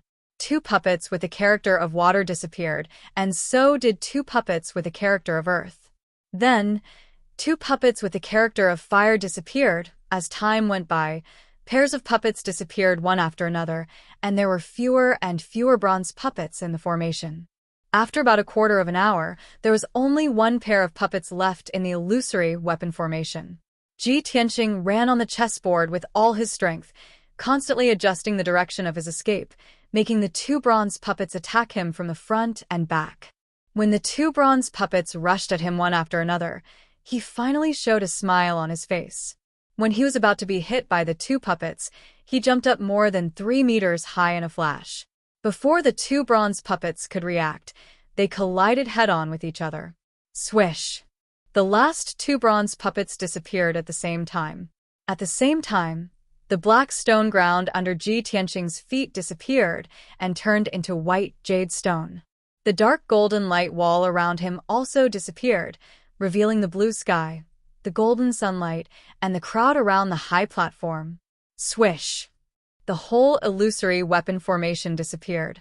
Ji Tianqing stood on the high platform with a calm face, and his figure was proud. Originally, the high platform was bustling with noise and excitement. Everyone was talking about Ji Tianqing breaking into the formation. Almost everyone was taking pleasure in his misfortune and laughing at him.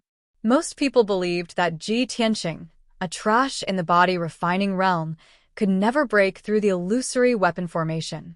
But when everyone was talking, the illusory weapon formation suddenly disappeared, and Ji Tianqing appeared in front of everyone intact. At that moment, the crowd around the high platform suddenly became silent. Everyone was stunned, revealing an inconceivable expression and staring at Ji Tianqing with their eyes wide open. Before this, everyone had made all sorts of guesses.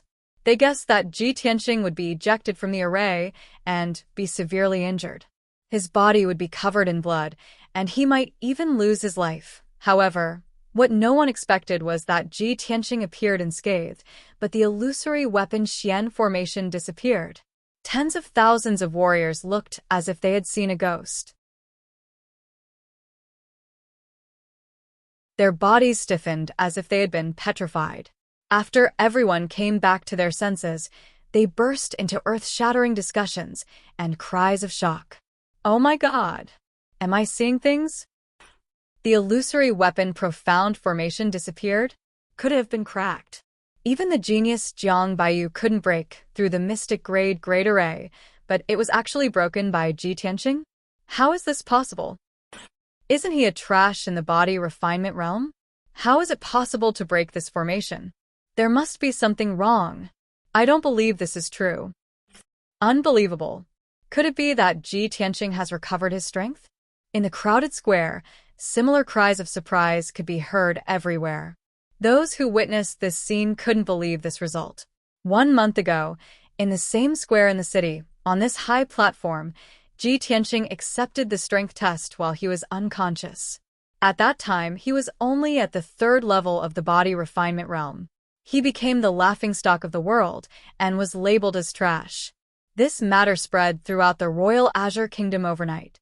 Today, 1 month later, on this high platform, Ji Tianqing had cracked the great array that even Jiang Baiyu couldn't break through in front of everyone. Many people present had witnessed what happened 1 month ago. They had seen Ji Tianqing become a trash with their own eyes. Because of this, they couldn't accept this result. They couldn't believe that Ji Tianqing had recovered his strength and returned to the peak in just 1 month. Ji Tianqing stood on the high platform and looked down at the crowd. Looking at the shocked and incredulous faces, the corners of his mouth curled into a disdainful sneer. His heart was also surging with emotions, excitement and excitement. "I, Ji Tianqing, am back," he roared in his heart, full of confidence and lofty sentiments. At this moment, he only felt that the humiliation and criticism that he had endured for the past month had all disappeared. The title of trash was washed away by him in front of nearly 10,000 people. However, this is just the beginning. In the entrance competition 2 days later, I will make everyone's eyeballs fall out. Ji Tianqing thought in his heart as a sneer flashed across his eyes. At this moment, a middle-aged man in a green robe walked up to the high platform and came to his side. This person was at the mystic comprehending realm and had a dignified aura. He was the deacon of the Sky Pillar sect. He looked at Ji Tianqing and said in a serious tone, "Ji Tianqing, you have successfully cracked the illusory weapon mystic formation and obtained the vacant quota. Remember to come here to participate in the entrance competition 2 days later." Ji Tianqing immediately cupped his fists and bowed to the middle-aged deacon. "Understood. Thank you, deacon." The middle-aged deacon nodded and turned to walk down the high platform. Ji Tianqing also walked down the high platform, passed through the crowd in the square, and returned to the Ji mansion in a carriage. The 10,000 people in the square had yet to disperse. They discussed for a long time in groups of 3 to 5 before their excited mood slowly calmed down. Immediately after, the news of Ji Tianqing successfully cracking the illusory weapon mystic formation and obtaining the qualification for the entrance competition spread like the wind. In just half a day, this news spread throughout the imperial city of Green Cloud. All the martial artists in the city finally understood that Ji Tianqing was no longer the trash that was ridiculed by everyone. He actually recovered his strength in just a month and even surpassed the genius Jiang Baiyu. Of course, after this news spread, the most depressed person was Jiang Baiyu. Back then, Ji Tianqing was the #1 genius in the imperial city. He was suppressed by Ji Tianqing's fame and could not stand out. Today, he failed to break through the illusory weapon mystic formation, but Ji Tianxing successfully cracked the formation. When people spread the news, they would compare him with Ji Tianxing. Ji Tianxing stepped on him again and cleared his name of trash.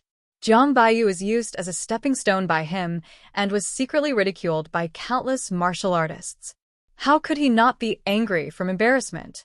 In the Spirit Fire Palace, in a certain luxurious room, young Prince Jiling was wearing a white long robe and was sitting cross-legged on the bed with his eyes closed. Suddenly, an old man in black clothes quickly walked into the room and reported with cupped fists.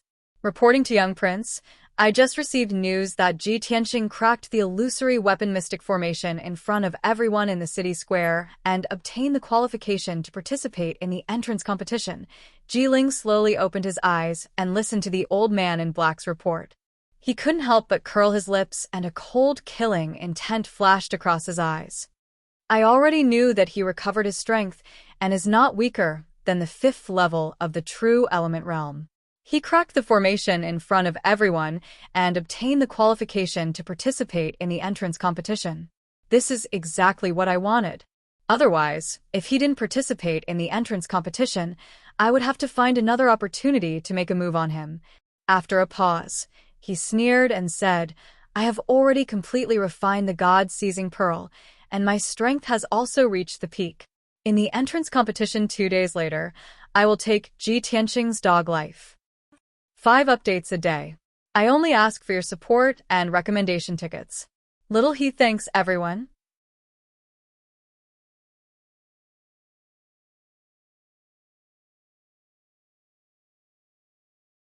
Chapter 72. After returning to the Ji mansion, Ji Tianxing made a trip to his father's residence. His father was still recuperating in the secret chamber. Although his injuries were getting better, the recovery was very slow.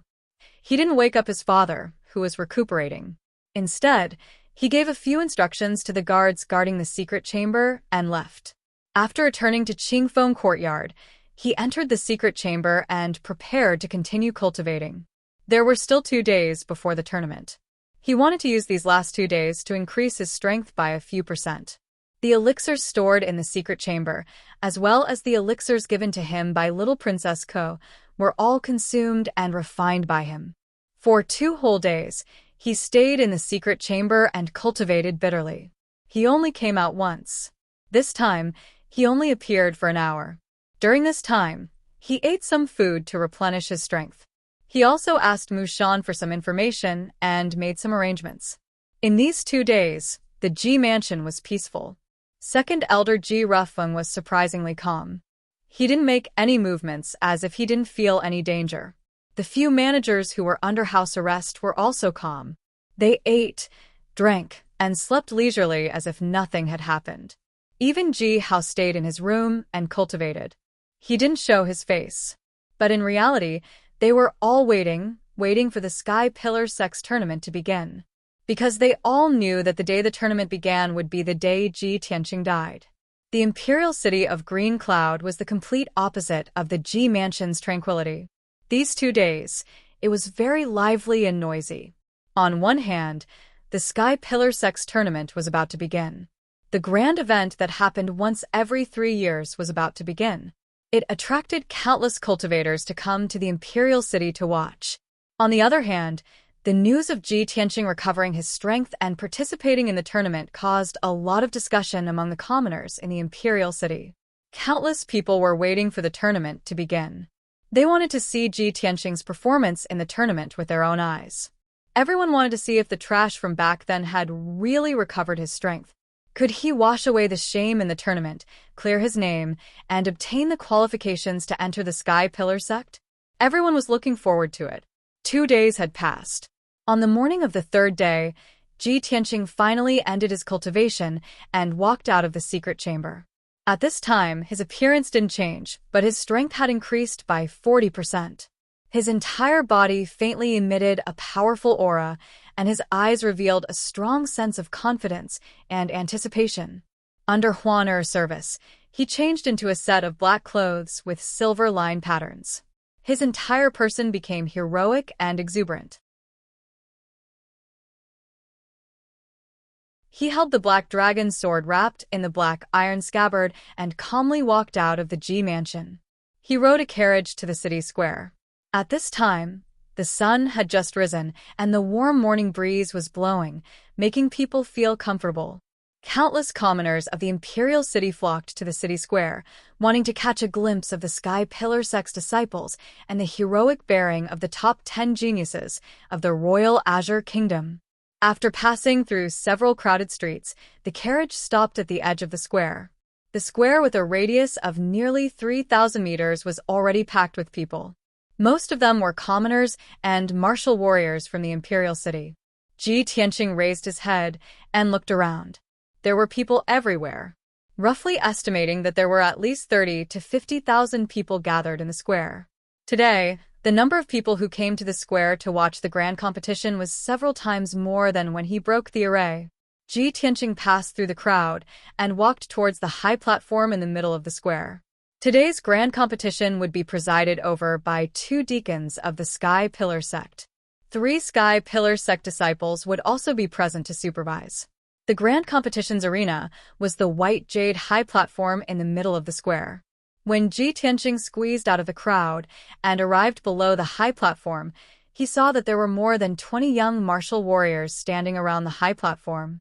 These 20 people were all young martial warriors who had passed the test and would be participating in the grand competition today. Most of them were famous geniuses in the Royal Azure Kingdom. They each stood around the high platform, leaving an empty space of 10 feet around them. No one dared to get close to them. Ji Tianqing also stood on the stone steps below the high platform, waiting with a calm expression. Some of the commoners and warriors who were watching immediately recognized him and started whispering to each other with strange expressions on their faces. In the blink of an eye, the crowd around him also retreated, leaving an empty space. Apart from the crowd's whispers, the 20 young martial warriors also looked at Ji Tianqing with complicated gazes. Some of them were sizing him up, some of them were vigilant and alert, and some of them were indifferent. Among them, there was one gaze that was the most dazzling. It contained dense hostility and killing intent, making Ji Tianqing feel as if there was a thorn in his back. He followed that gaze and saw Zhang Baiyu, who was dressed in a white robe, staring at him with a gloomy expression. Haha, he was probably ridiculed by the entire city for the past 2 days, so he's bearing a grudge against me. Ji Tianqing sneered in his heart and retracted his gaze. He couldn't be bothered with Zhang Baiyu. After a while, more and more people gathered in the square. The young martial warriors participating in the grand competition were almost all here. Little Princess Cuckoo was also one of the geniuses who had passed the test and was going to participate in the grand competition. Under the protection of the palace guards, she passed through the crowd and arrived below the high platform. She looked around and hurried over when she saw Ji Tianqing. The little princess came to Ji Tianqing's side and whispered angrily, "Big brother Tianqing, you despicable guy." After saying that, she pouted angrily and glared at Ji Tianqing with her big eyes, showing that she was very dissatisfied. Ji Tianqing's expression was a little awkward. He smiled embarrassedly and asked, "Coco, what's wrong? Are you unhappy?" "Humph. Of course I'm unhappy." The little princess glared at him angrily again and muttered angrily. Some big liar secretly recovered his strength, but he refused to tell this princess. He made this princess worry about him all day, racking my brains to think of a solution for him. Humph, despicable. Ji Tianqing immediately revealed an apologetic smile. He looked at her sincerely and said, "Coco, I'm sorry. I didn't mean to hide this from you. I have my own difficulties. You should also know that a lot of unforeseen events have happened in the Ji family during this time." Before he finished speaking, the anger on the little princess's face completely dissipated. Her big clear eyes stared at Ji Tianqing. Seeing his guilty and sincere expression, she revealed a flower-like smile. She nodded repeatedly and said, Okay. Big brother Tianqing, you don't need to explain. I understand. I know you were forced to hide the news, but you still treat me as a friend, right?" Ji Tianqing smiled and nodded. "Of course. Coco, you're my best friend." He. I knew Big Brother Tianqing was the best to me. The little princess revealed a sweet smile, looking even more charming and cute. She clenched her white and tender little fist and said to Ji Tianqing, Big Brother Tianqing, today we have to kill our way into the top 10 and win the qualifications to enter the Sky-Bearing sect. When the time comes, the two of us will enter the Sky-Bearing sect at the same time. We can accompany each other day and night, cultivate martial arts together, and take care of each other. As she spoke, the little princess's big clear eyes revealed a look of strong expectation.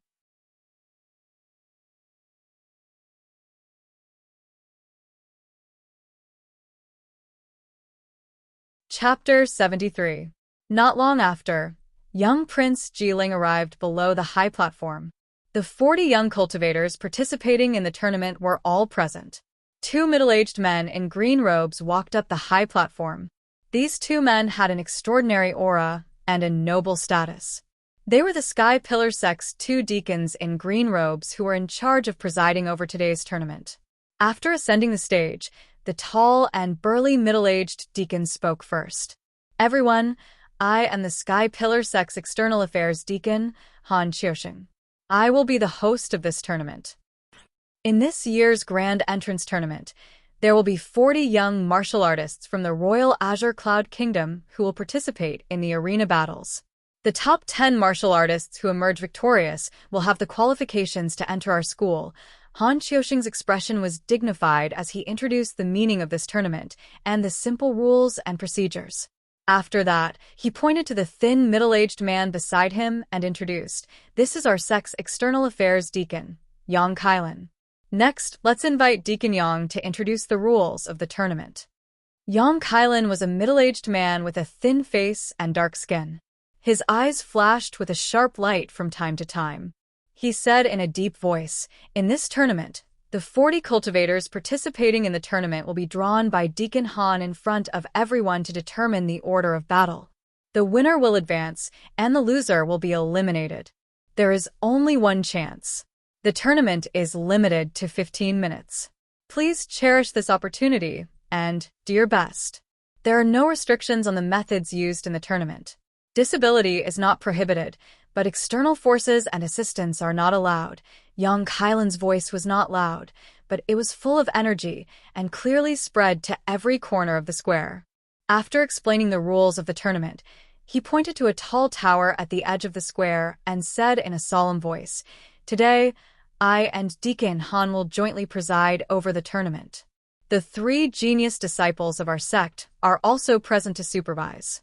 They will definitely ensure the fairness of the tournament." Hearing his words, the tens of thousands of people in the square all turned their heads and looked at the tower that was more than 10 feet tall. They saw 3 young men and women standing at the top of the tower. Standing in the middle was a peerless beauty, wearing a plain, white dress. It was Yun Yao. The 2 young men beside Yun Yao were by Wuxia and Hao Meng. The 3 of them stood proudly at the top of the tower. Their clothes fluttered in the wind, but their bodies were as tall and straight as pine trees. They had a noble aura.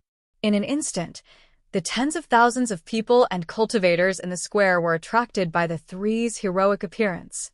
They revealed deep admiration and worship. A moment later, Han Xiaoxing announced that the large competition was about to begin. Only then did the people in the square withdraw their shocked and admiring gazes. Han Xiaoxing, he took out 40 jade lots and waved his hand. The numerous jade slips turned into green flowing lights, intertwining with each other as they danced in the air. Each jade stick had the name of a young martial artist. Han Xiaoxing would divide the 40 jade sticks into 20 pairs at random.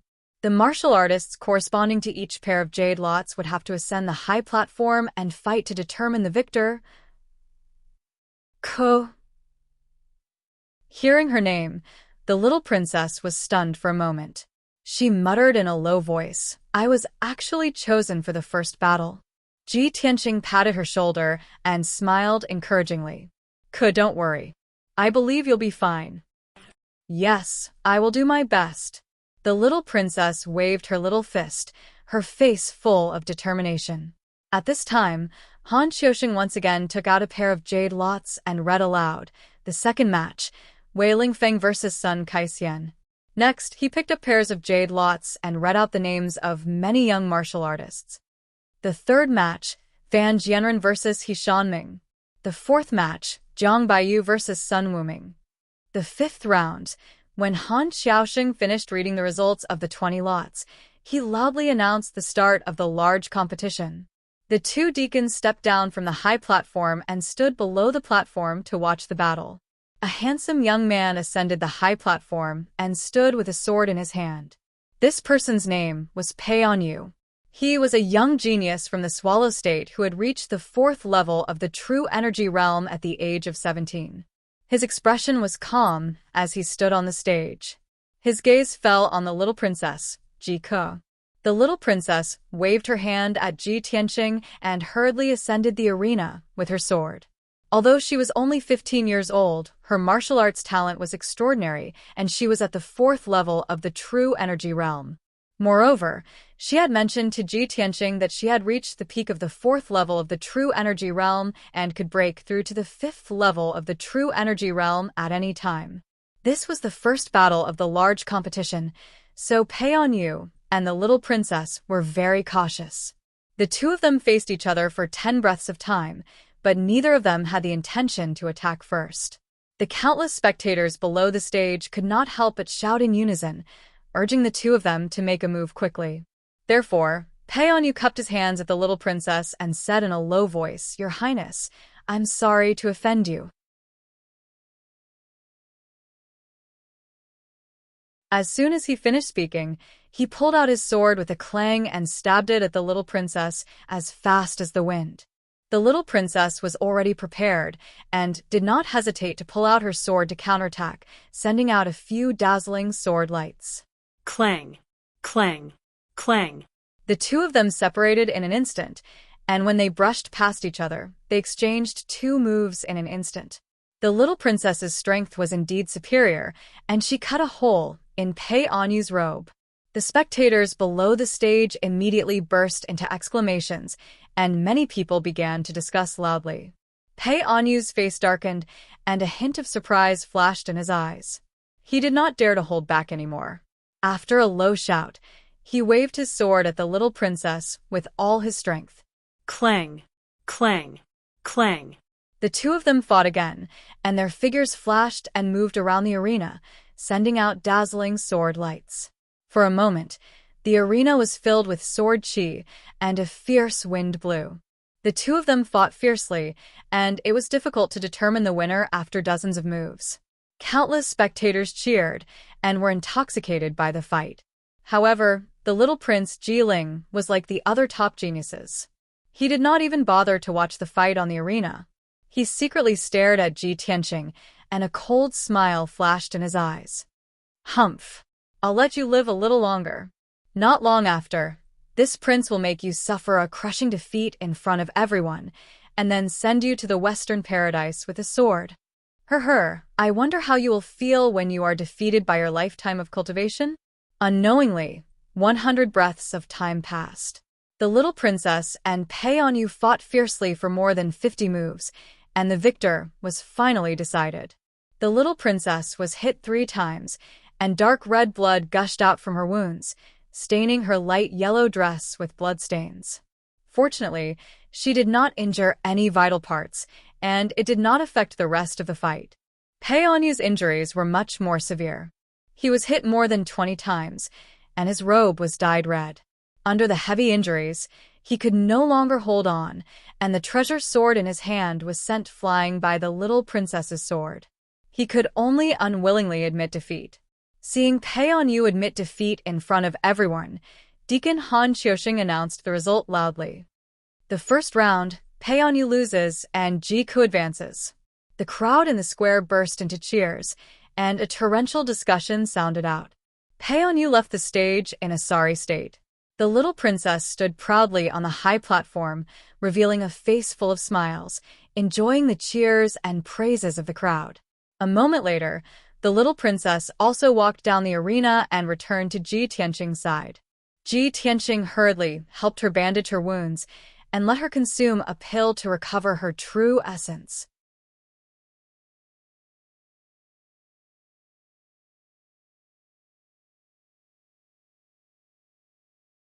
Chapter 74. Following this, the second match began. A handsome black-robed youth and a youth wearing fiery red armor walked onto the stage at the same time. That handsome black-robed youth was precisely one of the black and white heroes, Wei Lingfeng, a genius ranked in the top 10 of the Azure Cloud Kingdom. And that youth martial artist wearing fiery red armor was a young master of some influential family in the Imperial City. Although this person had the strength of the third level of the true element realm and also had some fame in the Imperial City, he was absolutely not Wei Lingfeng's match. After all, Wei Lingfeng's strength reached the fifth level of the true element realm. The tens of thousands of spectators in the plaza had all heard of Wei Lingfeng's name before and knew his strength.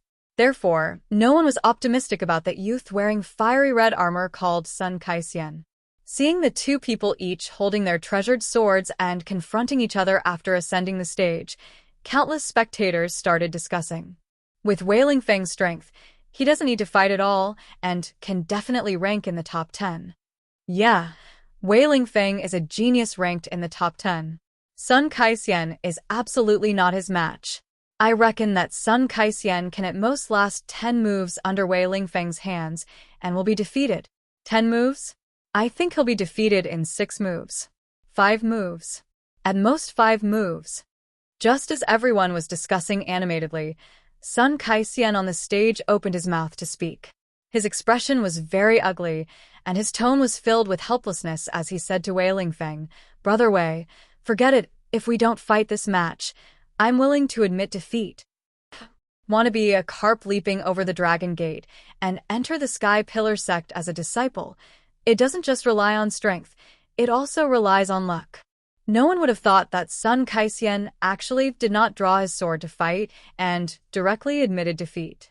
The crowd in the plaza immediately burst into an uproar. Countless people started discussing.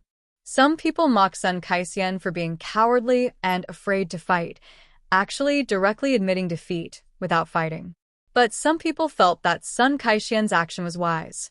Rather than being defeated after exchanging a few moves, it was better to directly admit defeat.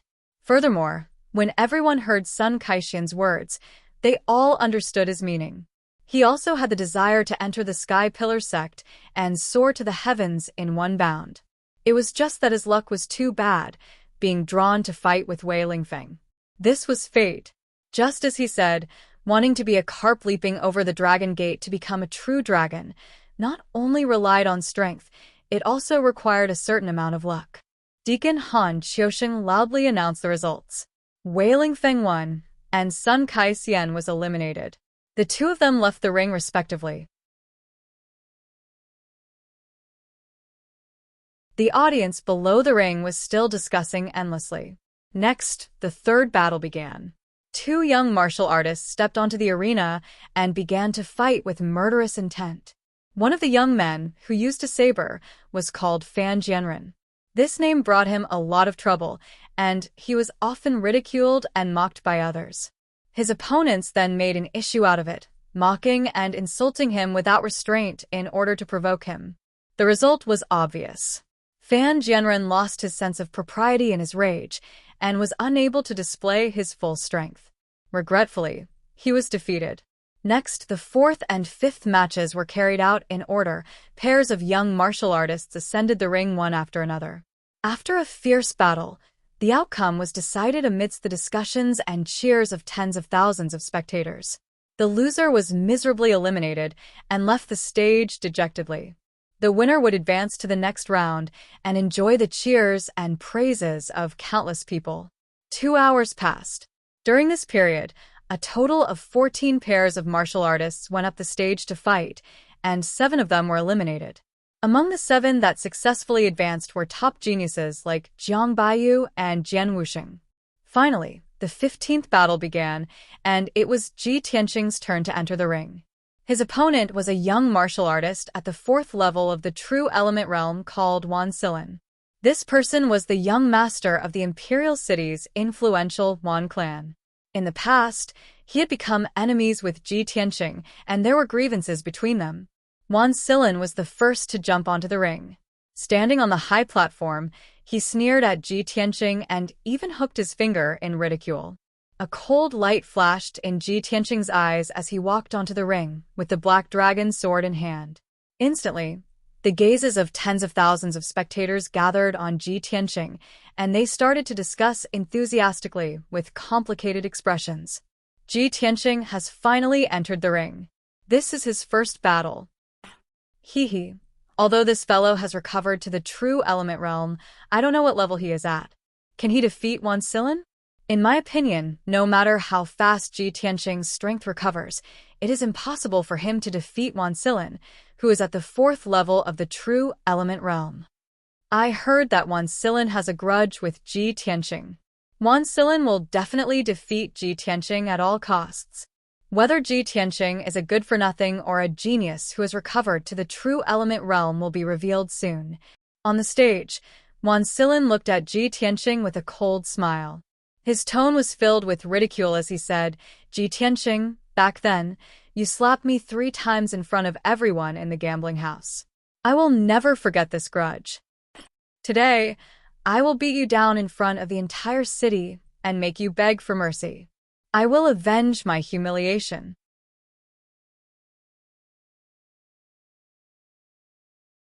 Ji Tianqing looked at him expressionlessly and said in an indifferent tone, "Back then, you schemed against my Ji family's disciples and made them addicted to gambling. You even instigated them to steal 1,000,000 taels of silver to gamble. I am only giving you a small punishment. I have already given your one family a lot of face. You want me to beg for mercy? Hee. Maybe in your next life." Ji Tianqing curled his lips and revealed a contemptuous smile. Wan Silin's eyes were filled with rage. He shouted in a low voice, "Humph. Ji Tianqing, you are too arrogant. Everyone in the city is saying that you have recovered to the true element realm. I would like to see how far you can recover in a short month. You good-for-nothing Ji want to turn the tables and wash away your humiliation? You must be dreaming." Wan Silin shouted angrily. He immediately drew his sword and attacked Ji Tianqing with all his might. Swish, swish, swish. 3 streaks of sharp sword light slashed towards Ji Tianqing's 3 vital points. We will know who is the good-for-nothing later. Ji Tianqing sneered, but he did not show any signs of drawing his sword. He used a mysterious footwork and his figure flickered. He easily dodged the 3 streaks of sword light. "You are not drawing your sword? You are too arrogant." Wan Silin looked as if he had been greatly insulted. His eyes were filled with rage. He waved his sword again, and 5 streaks of sword light enveloped Ji Tianqing's figure. Ji Tianqing's figure flickered again and again. He easily dodged the sword light again and said expressionlessly, "You are not worthy for me to draw my sword." The martial artists around the ring were staring at the battle in the ring. Their nerves were tense. Seeing Wan Silin's fierce attacks and Ji Tianqing not drawing his sword, the crowd began to whisper to each other. At this moment, when the crowd heard Ji Tianqing's confident words, they burst into an uproar. "Haha, Ji Tianqing is really arrogant. Humph. That guy is just putting on a brave front. If he is really so strong, why is he dodging and not fighting back? So, what if he has recovered to the true element realm? He is still no match for Wan Silin. Hee. It seems that Ji Tianqing is only that capable. It is a fool's dream to think that he can get into the top 10 in the tournament."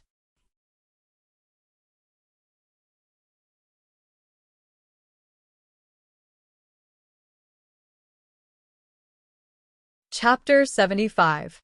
In the arena, Wan Silin was enraged by Ji Tianqing's provocation. He did not hesitate to use all his strength and used his ultimate skill. He waved his sword and slashed out 8 rays of sword light. Gale 8 swords. 8 rays of dazzling sword light spread out. Suddenly, a gust of wind blew on the arena and rolled towards Ji Tianqing. Ji Tianqing's expression did not change. His figure flashed 3 times and he was 10 meters away. Not only did he dodge Wan Silin's ultimate skill, but he also moved behind Wan Silin like a ghost. "It's time to end this," Ji Tianqing shouted coldly. He suddenly raised his right hand and used his palm as a knife to slash at Wan Silin's neck. Wan Silin had just used his ultimate skill and was at his weakest point. Suddenly, he heard Ji Tianqing's voice from behind him. His face was filled with fear and shock. Before he could react, his neck was hit by Ji Tianqing's palm. Bam! In the muffled sound, Ji Tianqing's palm burst out with a powerful force. Wan Silin's eyes turned black and fainted on the spot. He kicked Wan Silin's back again, sending him flying out on the spot. Wan Silin fell off the stage in a sorry state. There was no doubt that Ji Tianqing had won. From the beginning to the end, he did not even use his weapon. He defeated Wan Silin, who was at the 4th level of the true energy realm, in just 3 moves. At that moment, the entire square was silent. Tens of thousands of people looked at Ji Tianqing in shock.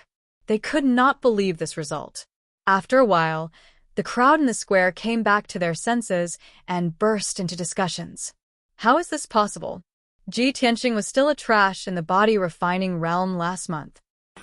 In just 1 month, he recovered to the true energy realm. Not only did he break the illusory weapon Xian formation, but he also defeated Wan Silin in 3 moves. This is unbelievable. The most important thing is that Ji Tianqing did not even draw his sword. He didn't even use his weapon, yet he easily defeated Wan Silin. How strong is his true strength? The square was noisy. Those who were mocking Ji Tianqing and determined that he couldn't defeat Wan Silin were so ashamed that their faces and ears turned red. They wished they could find a hole to hide in. At this moment, Han Xiaoshen loudly announced the result. Wan Si was defeated, and Ji Tianqing was victorious. Only then did Ji Tianqing calmly walk down the stage under the gazes of tens of thousands of people and return to the little princess's side. The little princess had seen him easily defeat Wan Silin with her own eyes. She was so excited that her little face was flushed red. She was agitated and excited. "Big brother Tianqing, you're amazing. Ha ha ha. You didn't see the reaction of those bastards. They were all stunned and dumbfounded. Just now, they were laughing at you for overestimating yourself. Now, they are so ashamed that they want to die." Tianqing Gij, I knew you wouldn't be defeated. Ji Tianqing had won, but the little princess was even happier and more excited than him. Seeing her dancing with joy, Ji Tianqing revealed a gentle smile. "All right, Coco, there's still the 2nd round of the competition later. Whether or not you can enter the Sky-Bearing sect will depend on the next round. You should hurry up and recover your true essence." Okay. The little princess nodded and quickly calmed down. She silently refined the medicinal power and recovered her true essence. Following that, a few more pairs of young martial artists ascended the ring and began to compete and fight. Although the martial artists who went up the stage were all at least at the 2nd level of the true essence realm and fought with all their might, the battle was very intense. However, Ji Tianqing did not have much interest in the fighting on the stage. His eyes silently swept across the little prince, Jian Wuxing, and the black and white heroes. No one knew what he was thinking. Finally, the last battle of the 1st round began. The little prince, Jiling, walked up the stage with a confident smile on his face. He stood proudly on the stage. When the spectators in the square saw the little prince appear, they immediately cheered excitedly. Especially those young girls and girls, they all revealed deep admiration in their eyes and cheered for him without caring about their image. There was no other way. Jiling's reputation in the Clear Sky Kingdom was too resounding. He was recognized by the people as a benevolent and righteous gentleman who had both ability and integrity, who knew how many young girls and young ladies regarded him as their dream lover and wanted to marry him. Jiling's opponent was called Pei Qianfan. He was a genius about 18 years old and had the strength of the 3rd level of the true essence realm. Although Jiling's voice was extremely loud, tens of thousands of people in the square were cheering for him. However, Pei Qianfan's martial talent was extraordinary, and he was young and frivolous. He would definitely not be afraid of battle. As everyone knew, Ji Ling's innate dantian was damaged, and he was destined to be a weakling in the body refinement realm for the rest of his life. Half a month ago, he obtained the red star flower and repaired his damaged dantian, successfully reaching the true essence realm. However, only half a month had passed, and he was at most at the second level of the true essence realm. It was impossible for him to reach the third level of the true essence realm. No matter how monstrous a person was, it was also impossible to rise 3 levels in half a month. This was common knowledge in the martial Dao. Pei Qianfan predicted this point. That was why he was fearless and confidently drew his sword to attack. "Young prince, sorry to offend you." Pei Qianfan gave a low cry and swung his sword, slashing out 4 sword lights. His body was as agile as a swallow as he pounced towards Ji Ling. Ji Ling was immediately enveloped by the sword light and was surrounded by danger.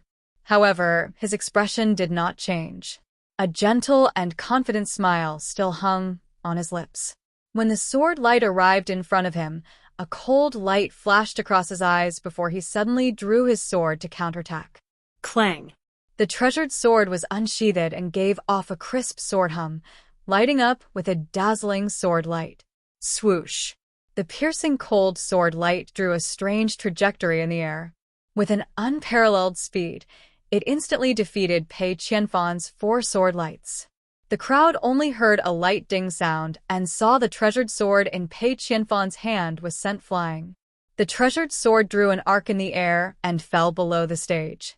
At the same time, the treasured sword in Ji Ling's hand was also placed on Pei Qianfan's neck. Pei Qianfan's figure that was as swift as the wind also suddenly stiffened and stopped. The entire audience was silent. The tens of thousands of people in the plaza all opened their eyes wide in shock, revealing thick disbelief. All the discussions and cheers came to an abrupt end. Everyone was stunned. No one dared to believe that young Prince Ji Ling's strength was actually so formidable. He actually easily broke Pei Qianfan's sword move and instantly defeated Pei Qianfan. Pei Qianfan, who was at the 3rd level of the true element realm, actually could not even block one of his sword. This was too shocking. Just how formidable was young Prince Ji Ling's strength? 4th level of the true element realm? Or 5th level? Or 6th level? Thinking up to here, countless people sucked in a cold breath, revealing fanatical worship. In the next instant, earth-shaking cheers and shouts erupted from the crowd. Countless people started discussing in high spirits. Young Prince Ji Ling's sword that seemed to be aided by a god deeply shocked everyone. The plaza was noisy to the extreme. Everyone was guessing Ji Ling's strength and realm. Only Ji Tianqing was expressionless. His eyes became more and more gloomy.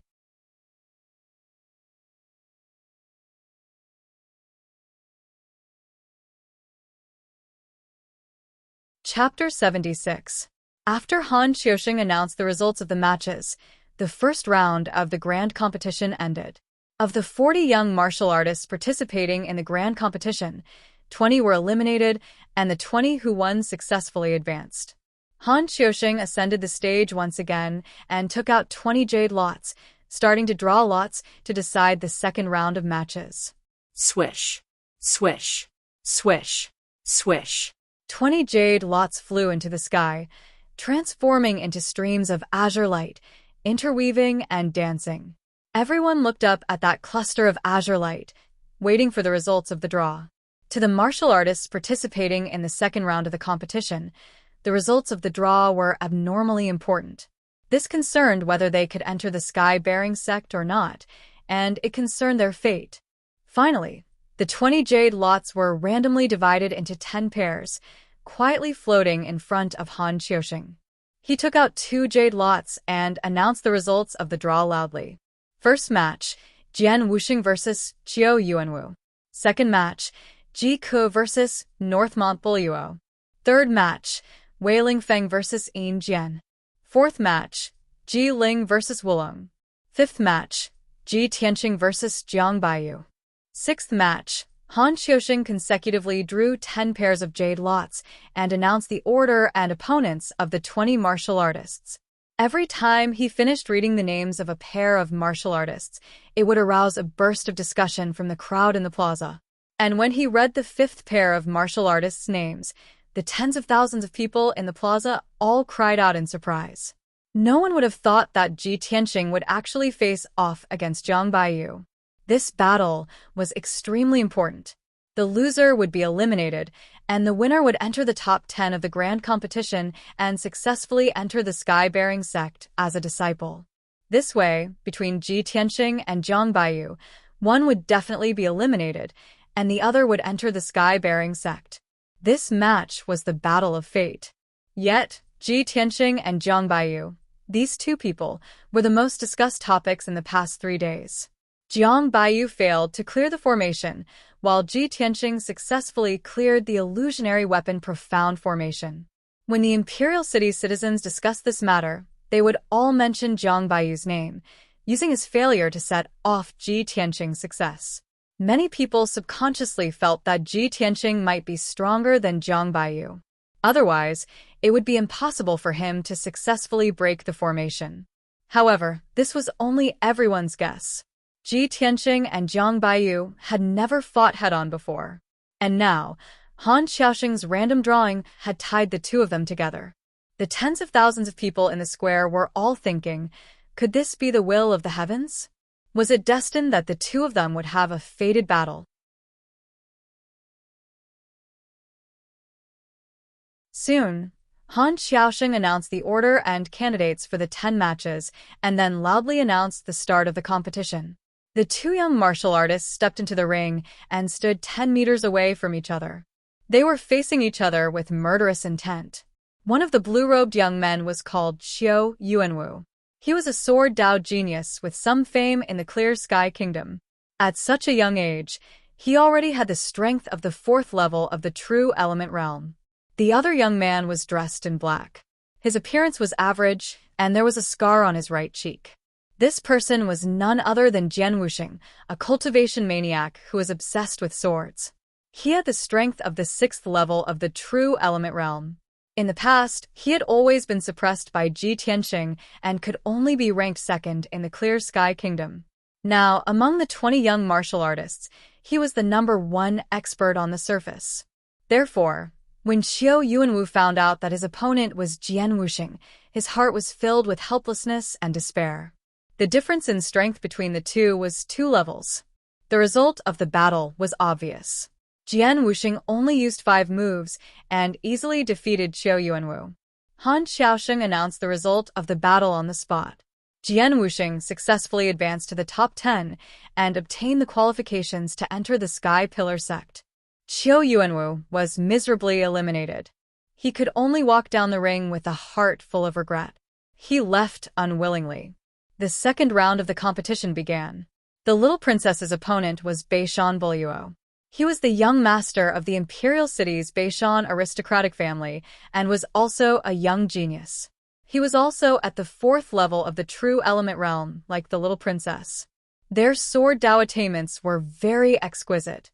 However, the little princess unleashed her full strength in this battle and even used her trump card. The two fought for a quarter of an hour and exchanged over 100 moves before the outcome was decided.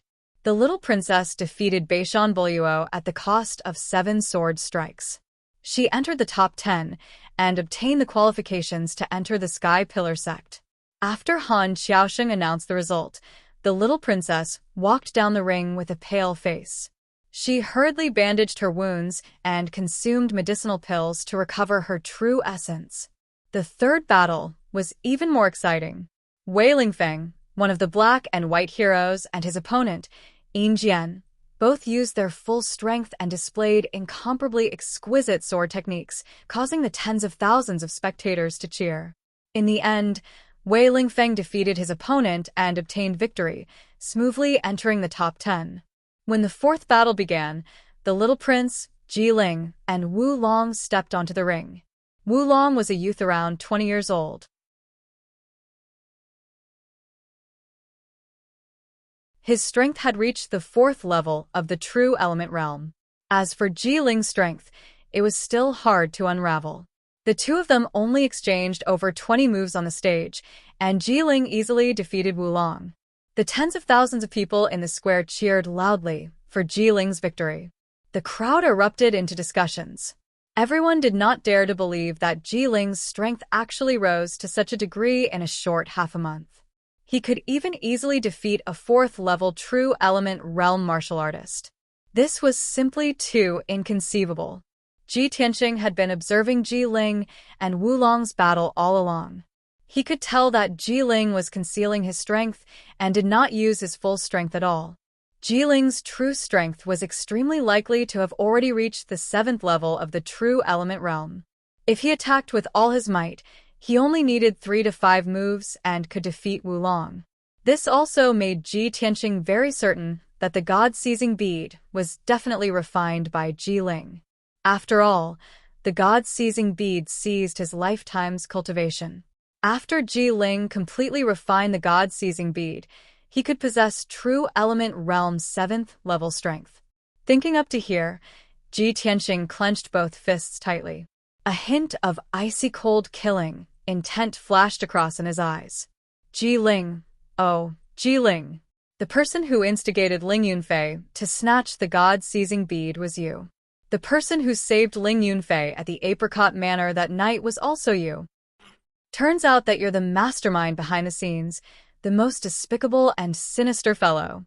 Very soon, the 5th match began. Ji Tianxing and Zhang Baiyu ascended the stage at the same time, each hugging a treasure sword and confronting each other on the stage. Ji Tianxing looked at Zhang Baiyu expressionlessly, his gaze cold. He did not have any enmity with Zhang Baiyu. Fighting on the stage today was also dictated by fate. But Zhang Baiyu glared at him with a cold smile on his face, his eyes surging with thick rage and killing intent. Ji Tianxing. Didn't expect that your opponent would actually be me, right? Fate is really miraculous. I really have to thank Deacon Han properly for letting you and me fight in front of everyone. Zhang Baiyu revealed a smug cold smile, his tone filled with anger. In these 3 days, you were in the limelight, while I became everyone's laughingstock. Ji Tianxing, do you know how much I hate you? Today, I'm going to defeat you fair and square in front of several tens of thousands of Imperial City citizens. I want to let everyone see that I, Zhang Baiyu, am the true martial Dao genius. And you just barged through the grand array by luck. You're absolutely not my match.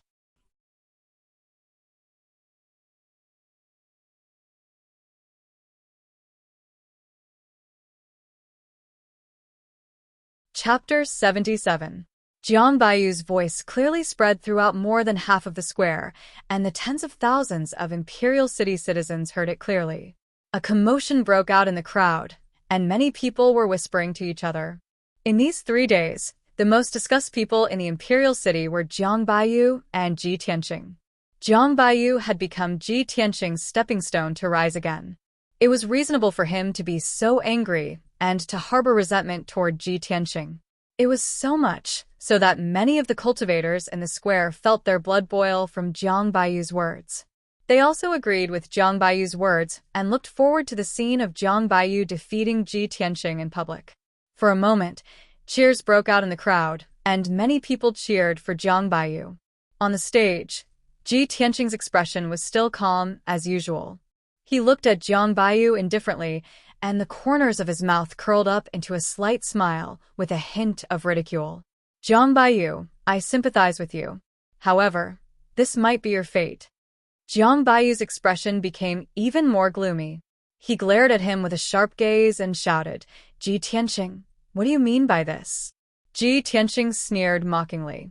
Back then, when I was the #1 genius in the Imperial City, you were trampled under my feet and were not famous. 3 days ago, you failed to break through the formation, and I succeeded in breaking through the illusory armament mystic formation. It was your failure that caused the news of me recovering my strength to spread throughout the Imperial City, causing a sensation. Today, you will still be defeated by me and have no chance to enter the Sky Pillar sect. No matter in the past or now, You are my stepping stone. This is your fate. Tell me, should I sympathize with you? Hearing this, the tens of thousands of people in the square were in an uproar. Everyone revealed complicated expressions and broke out into a torrential discussion. Oh my God! Ji Tianxing is actually so confident. Too arrogant. He's simply arrogant. The former #1 genius is back again, and he's still so confident and arrogant. If Ji Tianxing defeats Zhang Baiyu today, then Zhang Baiyu will really be like what he said, destined to be a stepping stone. How pitiful! The deafening sounds of discussion spread throughout the square. Zhang Baiyu was so angry that his face turned ashen. He was so angry that his entire body was trembling. His eyes emitted a strong killing intent. Ji Tianxing, you are too arrogant. I'll cripple you right now and let you know that trash will always be trash. The enraged Zhang Baiyu shouted angrily as he drew his sword and charged at Ji Tianxing. 8 golden snake swords. As soon as he made his move, he exerted all his strength and used his most exquisite sword technique.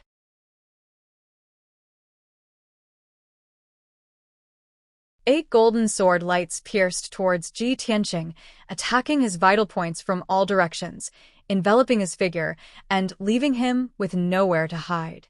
Ji Tianxing did not retreat. A cold light flashed in his eyes. He immediately activated the power of the sword embryo and displayed 6 flashes of sword chi. Swish, swish, swish, swish, swish. The 8 golden sword lights were immediately broken and dissipated in the blink of an eye. Zhang Baiyu's expression changed. He pounced towards Ji Tianxing again and slashed out 8 sword lights. Golden Snake Wild Dance. Ji Tianxing's expression did not change. He held the black dragon sword in his left hand and performed the sword control art with his right hand, controlling the 6 flashes of sword chi to counterattack. Swish, swish, swish, swish. The 6 flashes of sword chi instantly split into 12 flashes of sword chi. They danced and intertwined rapidly, forming a sword net. The sword net blocked the 8 flashes of sword chi and enveloped Zhang Baiyu, killing him at lightning speed. Zhang Baiyu immediately fell into a perilous situation and was forced to retreat repeatedly by the sword net. In the blink of an eye, several wounds appeared on his body from the sword chi, and dark red blood flowed out. Damn it! What kind of sword technique is this? Zhang Baiyu was shocked and furious. He swung his sword in a flurry to block the sword net. Ji Tianxing was just 6 meters away from him. He used the sword control art to control the sword net to attack, and closed in step by step. Zhang Baiyu did not have the strength to counterattack at all. He could not block the sword net's attack at all, let alone get close to Ji Tianxing. The tens of thousands of commoners in the square were also dumbfounded. Everyone revealed a horrified expression and erupted into disbelieving exclamations and discussions. Oh my God! What kind of sword technique is that? Why have I never heard of it before? This is too unbelievable. Ji Tianxing can actually control sword chi and form a sword net to attack? Is this something a true element realm martial artist can do? It is said that only origin core realm martial artists can control sword chi to attack from a distance, right? This kind of sword technique is simply unimaginable. Today is really an eye-opener. No wonder Ji Tianxing is so confident and arrogant and does not take Zhang Baiyu seriously. It turns out that he has mastered such a miraculous sword technique. He has the capital to be arrogant. Zhang Baiyu can't even break through that sword net. He can't even touch the corner of Ji Tianxing's clothes. How can he still fight? Sigh. Zhang Baiyu will lose for sure. Soon, 100 breaths of time passed. Zhang Baiyu's white robe was cut into threads by the sword chi and turned into a pile of rags. It was really not enough to cover his body. Moreover, he was covered in wounds all over. There were at least 60 wounds all over his body.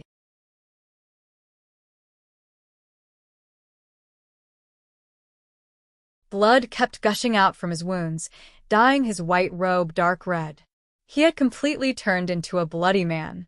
Jiang Baiyu tried his best to break out of the encirclement and unleashed his full strength without caring about anything else, wanting to break through the sword net's blockade and strangulation. However, the sword net covered a radius of 3 meters. Under Ji Tianqing's control, it seemed to have intelligence and spirituality. Even if Jiang Baiyu could tear a gap in the sword net, Ji Tianqing would immediately control the sword qi to patch up the gap. In this way, Jiang Baiyu would never be able to escape from the sword net's strangulation. His injuries kept worsening.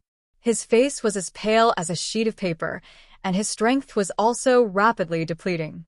After 10 breaths of time, the sword in Jiang Baiyu's hand was sent flying by the sword qi and fell far away from the arena.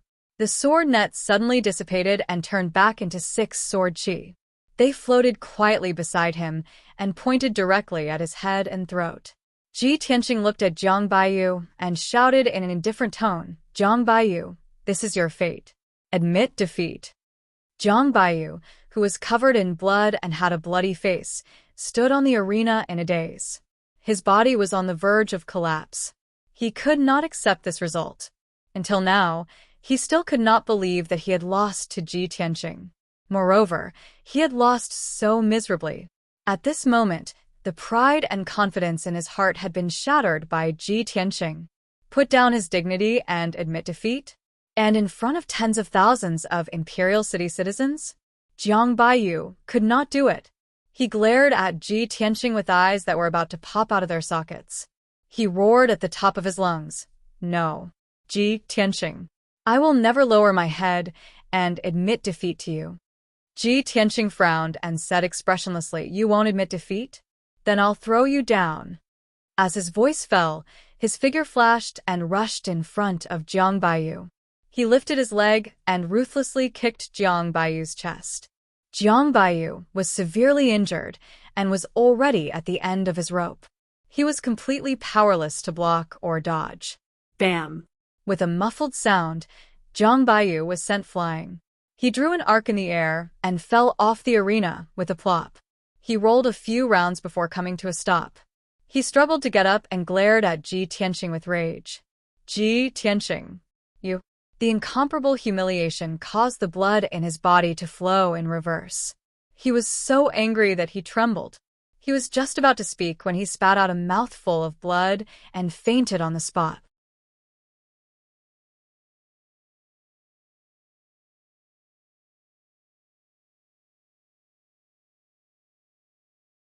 Chapter 78. A moment ago, Jiang Baiyu stepped onto the stage full of confidence. He threatened to defeat Ji Tianqing in public and prove that he was the genius. But at this moment, Ji Tianqing was completely unscathed, but he was covered in cuts and bruises, becoming a bloody man. He was utterly defeated. He refused to admit defeat and was kicked off the stage by Ji Tianqing. He even vomited blood and fainted on the spot. What kind of disgrace was this? The tens of thousands of commoners and martial artists in the square all witnessed this scene with their own eyes. After today, this matter would definitely spread throughout the Imperial City and the Azure Cloud Empire. Jiang Baiyu would definitely become the laughingstock of everyone. The tens of thousands of commoners in the square discussed animatedly.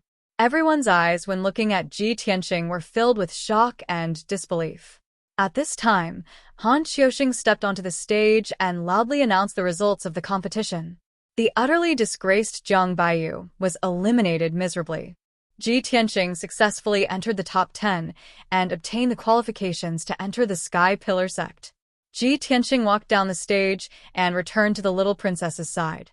The little princess danced with joy, her eyes surging with thick excitement and agitation. Too inconceivable. Big brother Tianqing, what sword art did you execute just now? It's too marvelous. Ji Tianqing smiled slightly and did not explain. The little princess pulled his arm and said joyfully, "That's great. Big brother Tianqing, you finally got your wish and can enter the Sky Pillar sect. Both of us passed the competition and can enter the Sky Pillar sect. This has always been my goal and dream." Ji Tianqing understood her intentions and also knew the reason why she was so excited. He revealed a gentle smile and reached out to pinch the little princess's pretty face. Coco, we'll be senior brother and sister in the future. N. The little princess nodded repeatedly, her big clear eyes revealing thick anticipation. Following that, pairs of young martial artists stepped onto the stage one after another and began the crucial decisive battle. About 2 hours later, the remaining 5 pairs of young martial artists all finished their matches. The second round of the competition ended here. Han Xiaoxing stepped onto the stage and loudly announced the final results. The second round of this year's grand entrance competition has ended. 10 young martial artists have successfully advanced and obtained the qualification to enter our sect. These 10 martial artists are Ji Ling, Jian Wuxing, Ji Tianxing, Wei Lingfeng, Ji Ke. Han Xiaoxing read out 10 names. These 10 people would become disciples of the sky-bearing sect. The martial artists and commoners in the square immediately started discussing noisily. Some people cheered happily, some were full of regret, and some had complicated expressions.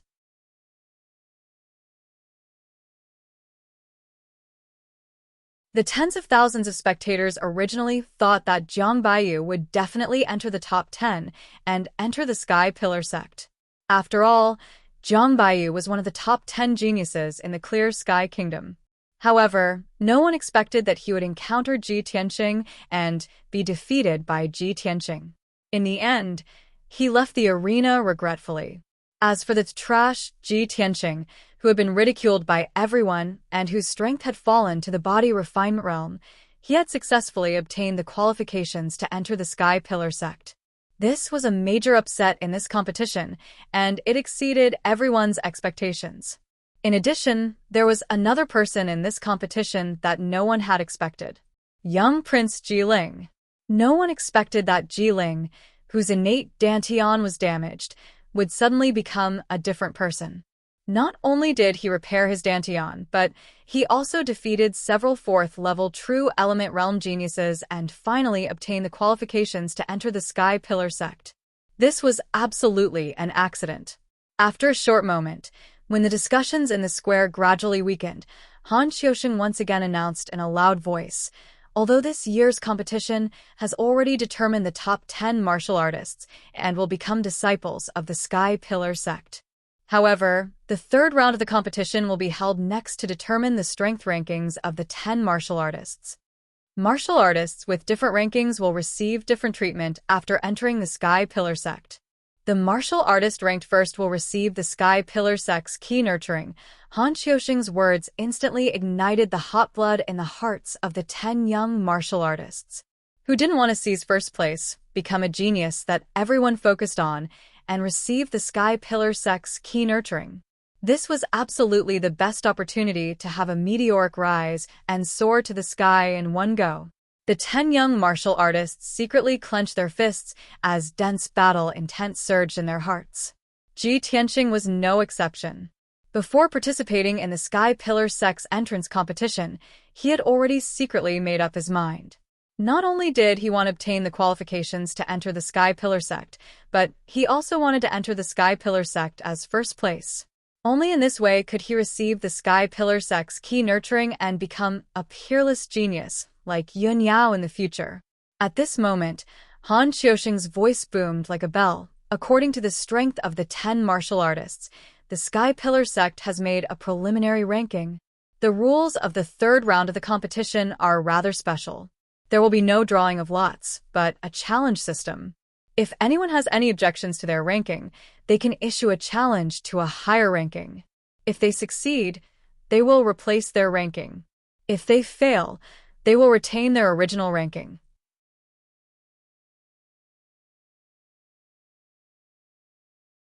The rules of the third round of the competition were rather simple, and everyone understood as soon as they heard it. Immediately after, Han Xiaoxing loudly announced the rankings of the 10 martial artists. First place, Ji Ling. Second place, Jian Wuxing. Third place, Ji Tianxing. Fourth place, Wei Lingfeng. Fifth place, eighth place, Ji Ke. Ninth place. After Han Xiaoxing announced the rankings of the 10 martial artists, the tens of thousands of people in the square were in an uproar. Everyone revealed shocked and puzzled expressions as they discussed in confusion. The young prince is actually ranked first? How is this possible? Although the young prince easily defeated Wulong, who was at the 4th level of the true element realm, he might not be able to defeat Jian Wuxing. How can he be ranked first? The Sky Pillar sect has always been fair and just. There shouldn't be a mistake. The young prince must have concealed his strength. Ji Tianxing is actually ranked 3rd? There's something wrong with this ranking. I feel that it's reasonable for Ji Tianxing to be ranked 3rd. He mastered that sword net and easily defeated Zhang Baiyu. Hee, I guess they're all dissatisfied with this ranking, right? There will definitely be a good show to watch later. The discussions of tens of thousands of people converged into a torrent of sound waves that wantonly surged and spread throughout the square. The 10 martial artists also had complicated expressions. Obviously, they were dissatisfied with the ranking and were eager to issue challenges. After Han Qiuxing announced the start of the 3rd round of the competition, someone immediately stepped onto the stage. This person was dressed in black and had a scar on his face. It was Jian Wuxing, who was ranked 2nd. Ever since Ji Tianxing had fallen to the body refinement realm and become a cripple, he had been recognized as the #1 genius. But now, the young prince Ji Ling was ranked 1st, and he was ranked 2nd. Among the 10 martial artists, he was the most depressed and dissatisfied. No one was surprised that he would be the first to jump onto the stage and issue a challenge. They all thought that it was natural. Jian Wuxing stood on the stage with a cold expression. He stared at Ji Ling below the stage and shouted in a deep voice, "I, Jian Wuxing, challenge the young prince. Please enlighten me."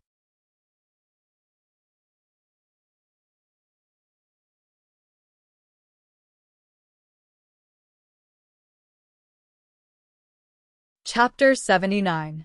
When Jian Wuxing's voice spread throughout the square, everyone's eyes were focused on Ji Ling. Ji Ling seemed to have expected that Jian Wuxing would challenge him. His expression was calm, as usual. He stepped onto the arena and stood 10 meters away from Jian Wuxing. There was still a confident smile on his face. Jian Wuxing, Deacon Han's ranking is the final result. No matter how unwilling you are, it's useless. You're no match for me, Ji Ling said calmly. His tone was firm, as if he was stating a fact. Jian Wuxing's expression became gloomier. His eyes were filled with fighting spirit. He sneered in a low voice. "Young prince, it's too early to say that. We'll only know who's #1 after we fight." "Young prince, I'm sorry." After saying that, he drew his sword and charged at Ji Ling at lightning speed. He was so fast that he left an afterimage behind him. Swoosh. It was an extremely sharp and fast sword. The tens of thousands of spectators were stunned. They held their breaths and worried for Ji Ling. That sharp and dazzling sword light was like a thunderbolt tearing the night sky apart. The young genius's expressions changed. They knew that they couldn't block Jian Wuxing's sword. However, Ji Ling's expression didn't change. He was still calm and confident. Crimson Fire Overlord Sword. Ji Ling also drew his sword. He let out a low shout and swung his sword, creating a crescent-shaped sword light. The crimson sword light surged with flames, creating surging heat waves and strong winds in the arena. Bam. The two sword lights collided with a muffled sound. Jian Wuxing's stunning sword was defeated by Ji Ling's sword. Jian Wuxing was also pushed back 5 steps. Third slash of fire waves. Ji Ling shouted again. He swung his crimson sword and chased after Jian Wuxing, slashing out 3 flaming sword lights. Jian Wuxing was surrounded by blazing flames and had nowhere to hide. He could only hurriedly block with his sword. He was shocked, and a look of disbelief appeared on his face. Bam, bam, bam. Their swords collided again. Jian Wuxing was pushed back another 6 steps. Next, Ji Ling launched an attack as fast as lightning. Sword light filled the sky, and it was as violent and overbearing as a monstrous flame. Jian Wuxing was at a disadvantage. She was forced to retreat again and again. Seeing Ji Ling completely suppress Jian Wuxing, countless martial artists in the square exclaimed in disbelief. Only then did everyone realize that the little prince had been hiding his true strength all this time. Only now did the little prince show his true strength. This battle was the most dazzling battle since the start of the grand competition. Ji Ling and Jian Wuxing both unleashed their strongest battle prowess and fought fiercely on the stage. Their figures flickered like ghosts, and it was too much for the eyes to take in. Tens of thousands of spectators stared intently at the battle.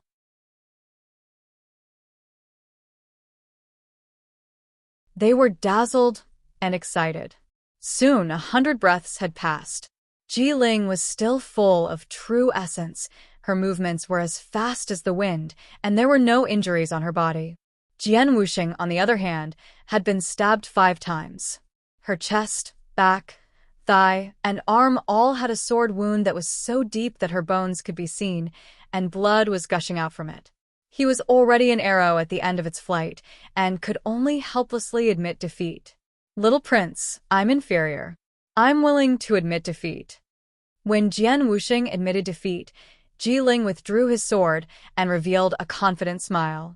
Everyone around the stage had witnessed Ji Ling's true strength. Only then did they believe what she had said. The strength rankings given by the Sky Pillar sect were basically the final rankings. It was very difficult for there to be any deviation. Jian Wuxing retreated from the stage with an ashen face. Han Xiaoxing stepped onto the stage and announced loudly, "Jian Wuxing's challenge has failed. The original ranking will remain. Who else wants to issue a challenge?" All the young geniuses were silent. They didn't dare to issue another challenge. Wei Lingfeng, who was ranked 4th, originally wanted to challenge Ji Tianqing to take 3rd place and avenge Jiang Baiyu. However, after Jian Wuxing's failure, he was full of hesitation and didn't dare to fight. The tens of thousands of people in the square also recognized the ranking announced by Deacon Han. They all believed that Ji Ling was worthy of being the #1 genius. However, just as the crowd was whispering and discussing, a tall and handsome black figure ascended the ring. "I, Ji Tianqing, challenge Ji Ling." Ji Tianqing walked onto the stage expressionlessly. He looked coldly at Ji Ling and issued a challenge. Instantly, tens of thousands of people focused their gazes on him. The crowd exclaimed in surprise. "Oh my God! Even Jian Wuxing's challenge has failed. Ji Tianqing still dares to challenge the little prince? This guy really doesn't know what's good for him. The little prince is stronger than Jian Wuxing. He's at least at the 7th level of the true element stage. How dare he question Deacon Han's ranking? How arrogant. Ji Tianqing was once the #1 genius.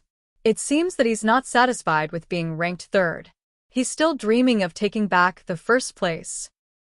I bet that Ji Tianqing is definitely not the little prince's match. He'll be defeated within 30 moves. 30 moves? You think too highly of Ji Tianqing. I think 20 moves are enough." Countless people snorted disdainfully at Ji Tianqing and sneered at his misfortune. They were certain that he would lose without a doubt. Only the little princess looked up at Ji Tianqing from below the stage. She waved her little fist at him and cheered him on. "Big brother Tianqing, I believe in you. Do your best."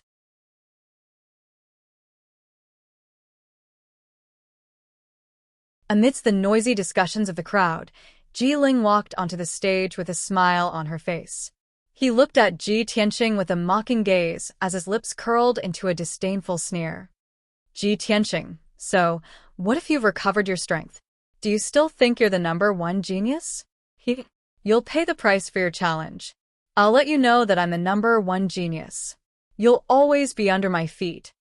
Ji Ling's tone was very cold and contained a hint of killing intent. Ji Tianqing was certain that Ji Ling was the despicable mastermind behind the scenes. He was his mortal enemy. Therefore, he wasn't surprised that Ji Ling had the intention to kill him. He looked at Ji Ling with a gloomy gaze and said in an equally cold tone, "Ji Ling, I'll also let you know that strength obtained by scheming is ultimately just a dream. Your confidence and arrogance will end here." As soon as he finished speaking, he instantly activated 6 sword beams and turned them into golden streams of light that attacked Ji Ling, flying sword technique. Flowing light sword net. He held the black dragon sword in his left hand and formed a sword technique in his right hand. He controlled the sword beams to form a sword net that covered Ji Ling's head. Whoosh, whoosh, whoosh.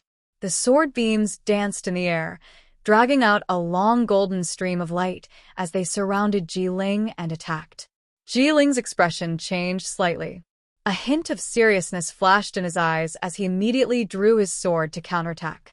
Scarlet Overlord Sword. He also erupted with his strongest strength and used his ultimate sword technique. He brandished more than 10 sword beams to forcefully break the sword net. You're tuning in to the Zhou Xian's Legacy YouTube channel. Don't forget to subscribe and join us on this journey to catch the most captivating stories.